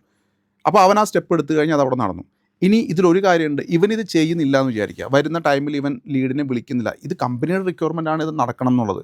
അപ്പോൾ ഈ പെർട്ടിക്കുലർ സ്റ്റാഫ് അത് ചെയ്യുന്നില്ലെങ്കിൽ ഓട്ടോമാറ്റിക്കലി വിത്തിൻ 5 minutes അടുത്ത ടീം ലീഡിനെ റിമൈൻഡ് ചെയ്യും, സിസ്റ്റം തന്നെ റിമൈൻഡ് ചെയ്യും. അപ്പോൾ ടീം ലീഡിൻ്റെ അടുത്ത് സിസ്റ്റം പറയുന്നത് you call and talk with customer or you tell your team to call, he has not approached yet. അപ്പോൾ സെയിൽസ് മാനേജർ എൻഷുർ ചെയ്യും that this person is contacting the lead, അല്ലെങ്കിൽ ഇല്ല. ഇനി ഇതിനൊരു collective report every day form ആവും. Okay, അപ്പോൾ number of opportunities we created in that day, number of calls, pending calls എത്രയാണ്, pending Leeds എത്രയാണ്, ഇതിൻ്റെ ഓവറോൾ കൺവേർഷൻ റേറ്റ് എത്രയാണ്, ഏത് ഫണൽ സ്റ്റേജിൽ ഏത് സ്റ്റേജിലാണ് കൂടുതൽ ബൾക്കായിട്ട് ഇങ്ങനെ പെൻഡിങ് ആയി നിൽക്കുന്നത്, ഇതിൻ്റെ consolidated report every day morning 9 o'clock എനിക്ക് മെയിലിൽ വരും. അത് സിസ്റ്റം ജനറേറ്റഡ് ആണ്, ഓട്ടോമാറ്റിക് ആണ്. അപ്പോൾ ഞാൻ മെയിലിൽ ആ PDF ഓപ്പൺ ചെയ്യുമ്പോൾ എനിക്ക് ലൈവായിട്ട് കാണാം ഇന്നലത്തെ ദിവസത്തിൽ എന്താണ് മാറ്റം വന്നിട്ടുള്ളത് കമ്പയർഡ് ടു പ്രീവിയസ് ഡാറ്റ. അപ്പോൾ ഓരോ ദിവസവും ഗ്രോത്ത് ആണോ താഴേക്കാണോ ആക്ടിവിറ്റി ലെവലിൽ പോകുന്നതെന്ന് എനിക്ക് അറിയാൻ പറ്റും. എന്നിട്ട് ഇത് വെച്ചിട്ടാണ് 10 മണിയുടെ മീറ്റിംഗ് നമ്മൾ ചെയ്യുന്നത് തന്നെ. അപ്പോൾ നമുക്ക് അവിടെ അറിയാൻ പറ്റും, അല്ലെങ്കിൽ ചോദിക്കാൻ പറ്റും ഇന്നലെ എന്തുകൊണ്ടാണ് അത് അങ്ങനെ സംഭവിച്ചത്, അല്ലെങ്കിൽ ഇന്നലത്തെ പെർഫോമൻസ് നല്ലതായിരുന്നു എന്നുള്ളത് നമുക്ക് ഡാറ്റ വെച്ചിട്ട് സംസാരിക്കാൻ പറ്റും. അപ്പോൾ അതുകൊണ്ട് തന്നെ പലപ്പോഴും ഇപ്പോൾ ഒരു ഇൻഡക്ഷൻ കഴിഞ്ഞ ഒരു സ്റ്റാഫിൻ്റെ അടുത്ത് നമ്മൾ അവനെ പെർമനൻറ്റ് സ്റ്റാഫ് ആക്കണോ വേണ്ടയോ എന്നൊരു തീരുമാനം എടുക്കുന്നതിന് മുന്നേ ഈ റിപ്പോർട്ട്സ് നോക്കിയാൽ മാത്രം മതി. ആക്ഷൻ അവൻ ചെയ്യുന്നുണ്ടോ ഇല്ലയോ, അതിൽ തന്നെ ചിലപ്പോൾ നമുക്ക് അവനെ ബെറ്റർ ആക്കാൻ പറ്റും. ചിലപ്പോൾ എത്ര തള്ളിയാലും അവനത് ആക്ഷൻ എടുക്കാൻ പറ്റാത്ത ഒരാളാണെന്നുണ്ടെങ്കിൽ പിന്നെ നമ്മൾ അവിടെ മുന്നോട്ട് പോകുന്ന ഒരു ഡിസിഷൻ എടുത്തിട്ട് കാര്യമില്ല. ഇങ്ങനെ ഒരു സിസ്റ്റമാണ് നമ്മൾ ഇംപ്ലിമെന്റ് ചെയ്തിരിക്കുന്നത് അവിടെ. അപ്പോൾ അതാണ് നിങ്ങൾ നിലവിൽ ഈ ഒരു ഫാക്ടർ, അത് ആക്ടിവിറ്റി മോണിറ്ററിംഗ് എന്ന് പറയുന്ന ആ ഒരു ഫാക്ടർ വർക്ക്ഔട്ട് ചെയ്യാൻ വേണ്ടിയിട്ട് ഇപ്പോൾ ഉപയോഗിച്ചുകൊണ്ടിരിക്കണം. അതെ അതെ. ഇതിൽ തന്നെ നമുക്ക് ഓരോ ഇൻഡിവിജ്വലിൻ്റെയും റിപ്പോർട്ട്സും ക്രിയേറ്റ് ചെയ്യാൻ പറ്റും. പെർഫോമൻസ്, സെയിൽസ് വെലോസിറ്റി, അവരുടെ എഫിഷ്യൻസി, അവരുടെ റെസ്പോൺസ് റേറ്റ്, ഇതെല്ലാം നമുക്ക് റിപ്പോർട്ട്സിൽ കിട്ടും. അപ്പോൾ ഫസ്റ്റ് ഓഫ് ഓൾ നമുക്ക് ഈ ഒരു ആക്ടിവിറ്റിയെ കൃത്യമായി ട്രാക്ക് ചെയ്യാനും മെഷർ ചെയ്യാനുള്ള ടൂള് നിങ്ങളുടെ കയ്യിലുണ്ട് അല്ലേ? Activity followed by performance and results and everything. മനസ്സിലായി. അപ്പോൾ അതാണ് നമ്മൾ പറഞ്ഞുകൊണ്ടിരുന്ന കാര്യം, ആക്ടിവിറ്റി മോണിറ്ററിംഗ് ആണ്. അപ്പോൾ അത് ഏറ്റവും മികച്ച രീതിയിൽ തന്നെ നമുക്ക് ട്രാക്ക് ചെയ്യാനുള്ള മെക്കാനിസം ഇന്ന് അവൈലബിൾ ആണ്. യെസ്, ടെക്നോളജി വൈസ് അവൈലബിൾ ആണ്. Okay, fine. അടുത്തൊരു പോയിന്റ് എന്തായിരിക്കും? ഇപ്പോൾ നമ്മൾ 6 പോയിന്റാണ് കവർ ചെയ്ത്. അപ്പോൾ ആക്ടിവിറ്റി മോണിറ്ററിംഗും കൂടെ കഴിഞ്ഞു. അപ്പോൾ ഈ ഒരു ആക്ടിവിറ്റി മോണിറ്ററിങ്ങിന് റിസൾട്ട് ഉണ്ടായിരിക്കുമല്ലോ, മോണിറ്ററിങ് കഴിഞ്ഞ റിസൾട്ട് ഉണ്ടായിരിക്കും. അടുത്ത സ്റ്റെപ്പ് എന്താ? അതായത് ആക്ടിവിറ്റി എന്ന് പറയുന്നത് എന്ത് ചെയ്തു എന്നുള്ളതാണ്. അതെ. ഇനിയിപ്പോൾ എന്ത് ചെയ്തു എന്നുള്ളതിന് നമ്മളൊരു ടാസ്ക് കൊടുത്താൽ മതി ചെയ്യാൻ. അതെ അല്ല, ശരിയല്ലേ? ഒരു ടാസ്ക് കൊടുത്തപ്പം ഇവിടെ ഈ ഒരു പെർട്ടിക്കുലർ മേശ എടുത്തിട്ട് മാറ്റണമെന്ന് താങ്കളോട് ഞാൻ പറഞ്ഞു തന്നിരിക്കട്ടെ. താങ്കൾ ആ മേശ മാറ്റിയില്ലേ? അതാണ് ആക്ടിവിറ്റി. കറക്റ്റ്. പക്ഷേ ആ മേശ മാറ്റുന്ന വഴിക്ക് അവിടെയുള്ള സൈഡിലുള്ള ലൈറ്റും ചവിട്ടി പൊട്ടിച്ച് അപ്പുറത്തുള്ള വയറിൽ സ്പാർക്കും ഉണ്ടായി ഒരു ഇലക്ട്രിക് പ്രശ്നം ഉണ്ടായി കഴിഞ്ഞാൽ അത് എങ്ങനെ ചെയ്തു എന്നുള്ള ചോദ്യം പ്രസക്തമാണെന്നല്ലേ? നേരത്തെ താങ്കൾ ഇനീഷ്യലി പറഞ്ഞിരുന്നു കള്ളം പറഞ്ഞ് സെയിൽസ് ചെയ്യും. ആക്ടിവിറ്റി എന്നുള്ളതല്ല, അത് എങ്ങനെ ചെയ്തു എന്ന് വളരെ ഇമ്പോർട്ടൻ്റ് ആണ്. അപ്പോൾ എങ്ങനെ ചെയ്യണമെന്ന് പരിശീലിപ്പിക്കുന്ന സ്കിൽ ഡെവലപ്മെന്റ് ട്രെയിനിങ്സ് ആണ് 7ാമത്തെ സ്റ്റെപ്പ് എന്ന് പറയുന്നത്. സ്കില്ല് ഡെവലപ്പ് ചെയ്യണം. നമുക്ക് നമ്മുടെ കൂടെ വന്ന ആൾക്കാർക്ക് കണ്ടിന്യൂസ് ലേണിംഗ് കൊടുക്കാൻ കഴിയണം. അവരെ കൺസിസ്റ്റൻ്റ് ആയി പുതിയ കാര്യങ്ങൾ പഠിപ്പിച്ചുകൊണ്ടിരുന്നാൽ മാത്രമായിരിക്കും അവരുടെ സ്കിൽസ് എൻഹാൻസ്ഡ് ആവുന്നത്. അപ്പോൾ സെയിൽസ് ചെയ്യുന്ന വ്യക്തിയെ സംബന്ധിച്ച് സെയിൽസിന് ഒരുപാട് ടെക്നിക്സ് അവൈലബിൾ ആണ്. സ്പാങ്കോ സെയിൽസ് എന്ന് പറയും. നമ്മൾ ഒരു വ്യക്തി എങ്ങനെ സസ്പെക്ട് ചെയ്യണം, എങ്ങനെ വേണം പ്രോസ്പെക്ട് ചെയ്യാൻ, ഇത് അരിപ്പകളാണ്. സസ്പെക്ട് എന്ന് പറഞ്ഞാൽ നമുക്ക് വേണ്ടത് ആരെയാണ് പോയി കാണേണ്ടത്, സസ്പെക്ടിങ് ലിസ്റ്റാണ്. അതിൽ തന്നെ ഒന്നുകൂടെ ഫിൽട്ടർ ചെയ്ത ലിസ്റ്റാണ് പ്രോസ്പെക്ടിങ് എന്ന് പറയുന്നത്. പ്രോസ്പെക്ടിങ് ഒരു മാൻ ടെസ്റ്റ് ഒക്കെയാണ്. മാൻ ടെസ്റ്റ് എന്ന് പറഞ്ഞാൽ നമ്മൾ കാണാൻ പോകുന്ന ആളുടെ മണിയുണ്ടോ, ആൾ തന്നെയാണോ അതോറിറ്റി, ആൾക്ക് നീഡുണ്ടോ. അപ്പോൾ അങ്ങനെ ഒരു കൃത്യമായ ഒരു പ്രോസ്പെക്ടിങ് ഉണ്ട്. അതിനുശേഷം അപ്രോച്ചിങ് ആണ്, കസ്റ്റമറെ പോയി കാണുകയാണ്. അപ്പോൾ കാണുന്ന സമയത്ത് കസ്റ്റമറോട് സംസാരിക്കുമ്പോൾ അത് ഓപ്പൺ ചെയ്യണം. ഓപ്പൺ ചെയ്യാൻ എന്തിനാണ് ഓപ്പൺ ചെയ്യണത്? കസ്റ്റമറെ അറ്റൻഷൻ എടുക്കാനാണ്. കസ്റ്റമറെ ശ്രദ്ധ എടുക്കാനായിട്ട് നമ്മൾ എന്ത് ചെയ്യണം? കൃത്യമായി ഓപ്പൺ ചെയ്യണം ആ സംസാരം. അത് കഴിഞ്ഞ് കഴിഞ്ഞാൽ നേരത്ത് പ്രോബ് ചെയ്യണം, ചോദ്യങ്ങൾ ചോദിക്കണം. ആ ചോദ്യങ്ങളിലൂടെയാണ് കസ്റ്റമർക്ക് നമ്മളിലും നമ്മുടെ കമ്പനിയിലും പ്രൊഡക്റ്റിലും ഒക്കെ ഇൻട്രസ്റ്റ് ഉണ്ടാവണം. ഓക്കെ, അതിനുശേഷം സപ്പോർട്ട് ചെയ്യണം. ഈ സപ്പോർട്ട് ചെയ്യുന്നിടത്താണ് നമ്മുടെ പ്രൊഡക്റ്റിൻ്റെ എന്താ അദ്ദേഹത്തിന് ഗുണം, അതെ. അതിന് എനിക്ക് എന്താ ചെയ്തു തരാൻ പറ്റണേ, അതെ.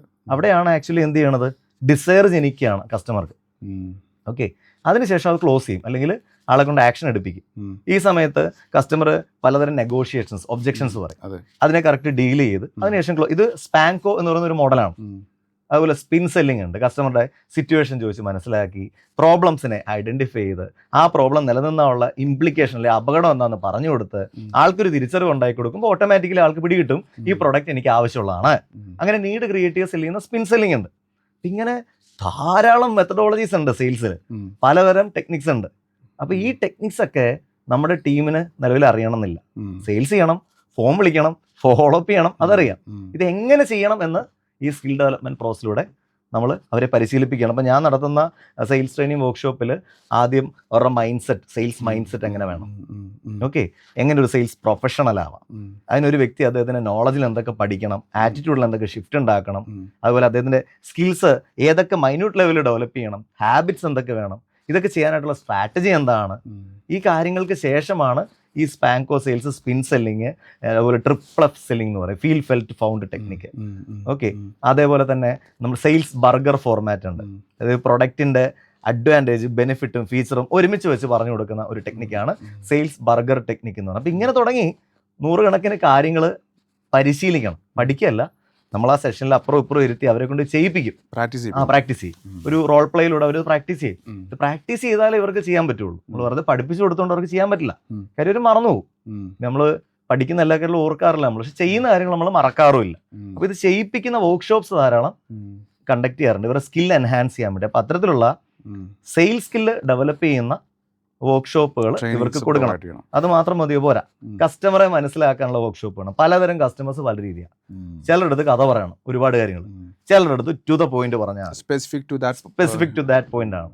കിസ് എന്ന് പറയും, keep it short and simple. ചിലർക്ക് അത് മതി, ചിലർക്ക് അങ്ങനെയല്ല, നല്ല ഡിഫൈൻഡ് ആയിട്ട് പറയണം. ചിലർക്ക് ഭൗതികമായ കാര്യങ്ങൾ കേൾക്കാനായിരിക്കും ഇഷ്ടം, ബുദ്ധിപരമായ കാര്യങ്ങൾ. ചിലർക്ക് ഐഡിയാപരമായ കാര്യങ്ങൾ കേൾക്കാനായിരിക്കും ഇഷ്ടം, കോൺസെപ്റ്റ് ലെവലിലുള്ള. അങ്ങനെ പല മനുഷ്യർ പല രീതിയാണ്. അപ്പൊ ഇവരെ മനസ്സിലാക്കി ഓരോരുത്തരോട് എങ്ങനെ പെരുമാറണം. ഇപ്പൊ ഇൻട്രോവേർട്ടായ ഒരു മനുഷ്യന്റെ അടുത്തും എക്സ്ട്രോവേർട്ടായ ഒരു മനുഷ്യന്റെ അടുത്ത് രണ്ട് രീതിയിൽ അപ്രോച്ച് എടുക്കണ്ടേ. കാരണം ഇൻട്രോവേർട്ട് അയാൾ അധികം സംസാരിക്കില്ല, നമ്മൾ കാര്യങ്ങൾ പറഞ്ഞാൽ മതി. എക്സ്ട്രോവേർട്ട് അയാൾ അധികം സംസാരിക്കും, ആള് പറയണ കേൾക്കാൻ നമ്മൾ തയ്യാറാണോ, നമ്മൾ ചോദ്യങ്ങൾ ചോദിച്ചാൽ മതി. അപ്പൊ ഇത്തരത്തിലുള്ള സെയിൽസിന്റെ ശാസ്ത്രീയമായ കാര്യങ്ങളും കലാപരമായ കാര്യങ്ങളും സൈക്കോളജിക്കൽ കാര്യങ്ങളും പ്രോസസ്സും ഒക്കെ നമ്മൾ ഇവരെ പരിശീലിപ്പിക്കുന്ന സ്കിൽ ഡെവലപ്മെന്റ് പ്രോഗ്രാംസ് മസ്റ്റാണ്. അപ്പൊ ഇതാണ് നമ്മുടെ സ്കിൽ അതെ ഇതാണ് സ്കിൽ ട്രെയിനിങ് എന്ന സ്റ്റെപ്പ്. ഞാൻ ഈ ഒരു ഏരിയയിലാണ് ധാരാളം ട്രെയിനിങ്സ് എടുത്തത്, അതുകൊണ്ടാണ് ഈ മേഖലയെ പറ്റി ഡീറ്റെയിൽഡ് ആയിട്ടും കുറച്ചുകൂടെ ഡെപ്തിലും ഇപ്പൊ സംസാരിക്കുന്നത്. മാത്രമല്ല ഇത് വളരെ ഇമ്പോർട്ടൻ്റ് ആണ്. ഇത് കൊടുക്കാതെ ഒരു വ്യക്തിയെ നമുക്ക് അടുത്ത തലത്തിലേക്ക് കൊണ്ടുപോകാൻ കഴിയില്ല. അയാളുടെ മേഖലയിൽ അയാളൊരു നല്ല മിടുക്കനായ രീതിയിൽ ആ ഒരു പ്രോസസ്സ് ചെയ്യണമെങ്കിൽ വെറുതെ ഒരു ആക്ടിവിറ്റിയിൽ നിന്നും അവരുടെ മനസ്സുകൂടെ ഇട്ടുകൊണ്ട് ആ ആക്ടിവിറ്റിയെ ഒരു രസകരമായ ആക്ടിവിറ്റി ആക്കി മാറ്റണമെങ്കിൽ he should be skilled. Yes, ഞാനൊരു ചോദ്യം ചോദിക്കുകയാണ്. ഇപ്പോൾ നമ്മൾ ഇൻഡക്ഷൻ പ്രോസസ്സിനെ കുറിച്ച് പറഞ്ഞു, അതും ഒരു കൈൻഡ് ഓഫ് ട്രെയിനിങ് ആണ്. ഇപ്പോൾ നമ്മൾ സ്കിൽ ട്രെയിനിങ്ങിനെ കുറിച്ച് പറഞ്ഞു.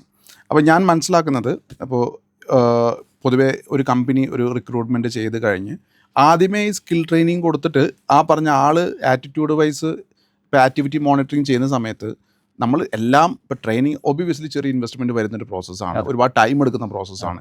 നമ്മൾ അത്രയും എഫേർട്ട് ഇട്ട് വിശ്വസിച്ച ആൾക്കാരെയാണ് നമ്മൾ ട്രെയിൻ ചെയ്യുന്നത്. അപ്പോൾ അത് ഇൻഡക്ഷൻ ട്രെയിനിങ്ങിൽ നമ്മൾ കൊടുക്കുന്നില്ല. ഇൻഡക്ഷൻ ട്രെയിനിങ്ങിൽ ഒരു ബേസിക് ആയിട്ടുള്ള ട്രെയിനിങ് കൊടുത്തുകൊണ്ട് അവൻ്റെ ആറ്റിറ്റ്യൂഡും അവൻ്റെ ആക്ടിവിറ്റി മോണിറ്ററിങ് ചെയ്ത് കഴിയുമ്പോൾ നമുക്ക് മനസ്സിലാവും ദിസ് പേഴ്സൺ ഈസ് ജെന്യുവിൻ, അവന് വർക്ക് ചെയ്യാൻ ആഗ്രഹമുണ്ട്. ആ പോയിന്റിൽ എത്തുമ്പോൾ മാത്രമാണ് നമ്മൾ ഫർദർ ഇൻഡെപ്ത് ആയിട്ടുള്ള സ്കിൽ ട്രെയിനിങ് പ്രൊവൈഡ് ചെയ്യുന്നത്. കറക്റ്റ്. കാര്യം നമ്മൾ വെറുതെ നമ്മൾ വഴിയെ പോകുന്ന ഒരാൾക്ക് എല്ലാ ട്രെയിനിങ്ങും കൊടുത്ത് കാര്യമില്ല. നമുക്ക് അതിനുള്ള സ്റ്റാഫ് ഉണ്ട് ആളെന്നും നമ്മുടെ കൂടെ നിൽക്കുന്ന ആളാണെന്നും ആളെ നമുക്ക് അടുത്ത ലെവലിലേക്ക് വളർത്തിയെടുക്കാം, അത് ആൾക്കും നമുക്കും ഗുണമുള്ള ഒരു വിൻ ആണെന്ന് മനസ്സിലാവുമ്പോഴാണ് നമ്മൾ ഇത് കൊടുക്കുന്നത് അല്ലേ. ട്രെയിനിങ്ങിൽ മുടക്കണ ഒരു പൈസയും നഷ്ടമാവില്ല, നമ്മൾ റൈറ്റ് പേഴ്സന്റെ അടുത്താണ് കൊടുക്കുന്നത്. യെസ്, അത് IBMന്റെ സ്റ്റഡിയിൽ പറയണത് നിങ്ങൾ ട്രെയിനിങ്ങിൽ മുടക്കണം 1 രൂപ എന്ന് പറയുന്നത് 30 രൂപയുടെ വാല്യൂ നിങ്ങൾക്ക് തരും. 1 rupees സ്പെൻഡ് ഓൺ ട്രെയിനിങ് എന്ന് പറയണത് നിങ്ങൾക്ക് 30 rupees വാല്യൂ ആണ് തരണത്. അത് ഓർഗനൈസേഷൻ റവന്യൂ ആയിട്ട് വരും, ക്വാളിറ്റി ആയിട്ട് വരും, പല രീതിയിൽ. അപ്പോൾ ഇത്രയുണ്ട്, 1:30 ആണ് അവിടെ റേഷ്യോ വരുന്നത്. അത്രയും പ്രൊഡക്റ്റീവ് ആയിട്ടുള്ള ഒരു പ്രോസസ് ആണത്. അപ്പോൾ എസ്പെഷ്യലി ട്രെയിനിങ് എന്ന് പറയുന്നത് കൊടുത്തില്ലെങ്കിൽ ഒന്ന് ആലോചിച്ച് നോക്കുക. നമ്മൾ ഒരാളോട് പറയാണ് നിങ്ങൾ വൈറ്റ്ല ജംഗ്ഷനിലൂടെ ഒരു സ്ഥലത്ത് എല്ലാം പറയും. ഇപ്പോൾ നമ്മൾ എറണാകുളത്താണല്ലോ ഇരിക്കണേ, വൈറ്റ്ല ജംഗ്ഷനിലൂടെ ഒരിടത്ത് എത്താൻ പറയാണ്. അയാൾക്ക് ഗൂഗിൾ മാപ്പ് ഉള്ള മൊബൈൽ കൊടുത്തിരിക്കുന്നത്. പക്ഷേ അയാൾക്ക് ഗൂഗിൾ മാപ്പ് നോക്കാൻ അറിയാൻ പാടില്ല. എന്തായിരിക്കും അവസ്ഥ? അയാൾ പണ്ടെങ്ങോ വന്ന അല്ലെ പണ്ടെങ്ങോ യാത്ര ചെയ്തൊരു ഓർമ്മയില്ല, അയാൾ ഓടിക്കും. ഓടിച്ചുകൊണ്ടൊക്കെ അവിടെ ആയിരിക്കും, വൺവേയിലായിരിക്കും. അപ്പൊ നമ്മുടെ പറക്കം തെളിക സിനിമയിൽ പറഞ്ഞ പോലെ മറ്റൊരു സ്ഥലത്ത് ഉണ്ടാക്കിയ ട്രാഫിക് ബ്ലോക്കിനേക്കാൾ വലിയൊരു ബ്ലോക്ക് വൈറ്റ് ലൈൻസിൽ ഉണ്ടാക്കുക അല്ലേ? ശരിയല്ലേ? ഇതുപോലെ തന്നെയാണ്. അതായത് ഗൂഗിൾ മാപ്പ് പോലെ ഈ പെർട്ടിക്കുലർ പ്രോഡക്റ്റിന്റെ ഡിസ്ക്രിപ്ഷൻ ഡീറ്റെയിൽസ് എല്ലാം ഉണ്ട്. പക്ഷെ ഇത് കൃത്യമായ രീതിയിൽ ഉപയോഗിക്കാൻ അറിയില്ലെങ്കിൽ ഹി കാനോട്ട് സെൽ. അപ്പൊ അത് അവനെ എക്വിപ്പ് ചെയ്യുന്ന പ്രോസസ്സാണ് ഈ സ്കിൽ ഡെവലപ്മെന്റ് പ്രോസസ് എന്ന് പറയുന്നത്. അത് മാത്രമല്ല, ഇവിടെ നമ്മൾ കസ്റ്റമറുടെ സാറ്റിസ്ഫാക്ഷൻ അത് ഡെവലപ്പ് ചെയ്യാൻ കസ്റ്റമർ ഇപ്പോൾ സുബിലാൽ എന്ന് പറയുന്ന വ്യക്തി ഇപ്പോൾ ഒരു പർട്ടിക്കുലർ പ്രോഡക്റ്റ് വിൽക്കുകയാണ്, എനിക്കൊന്നിരിക്കട്ടെ, എനിക്കത് ഇഷ്ടപ്പെട്ടില്ല. അവിടെ ഞാൻ കസ്റ്റമറെ എന്നെ സംബന്ധിച്ച് ഞാൻ ഡിസാറ്റിസ്ഫൈഡ് ആയിരിക്കും. താങ്കളുടെ പ്രോഡക്റ്റ് എനിക്ക് ഇഷ്ടപ്പെട്ടു, അപ്പൊ ഞാൻ സാറ്റിസ്ഫൈഡ് ആവും. താങ്കളുടെ പ്രോഡക്റ്റ് ഭയങ്കര ഇഷ്ടപ്പെട്ടു, അപ്പൊ ലോയൽ ആവും. നാളെയും താങ്കൾ എടുത്തു തന്നെ ആയിരിക്കും ഞാൻ വാങ്ങിക്കണത്.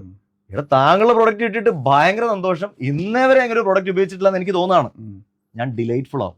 ഞാൻ 10 പേരെ കൊണ്ട് നിങ്ങളുടെ പ്രോഡക്റ്റ് വാങ്ങിപ്പിക്കും, റെഫർ ചെയ്യും. ശരിയല്ലേ?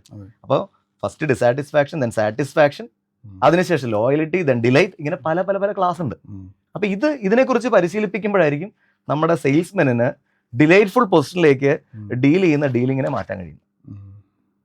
നമ്മളതിന് ഫ്ലൈ വീൽ എന്ന് പറയും. യെസ്, ഡിലൈറ്റിൽ എത്തിക്കഴിഞ്ഞാൽ അവരിൽ നിന്ന് കൂടുതൽ കസ്റ്റമേഴ്സിന് ജനറേറ്റ് ചെയ്യാൻ പറ്റും. ഡെഫിനറ്റ്ലി. അതായത് ആ ഫ്ലൈ വീലിലേക്ക് എത്തിക്കുന്നതാണ് ഒരു ട്രെയിനിങ്ങിലൂടെ ഒരു സെയിൽസ്മാനിൽ ട്രെയിനർ ചെയ്യുന്ന ആ ഒരു മാജിക് എന്ന് പറയുന്നത്.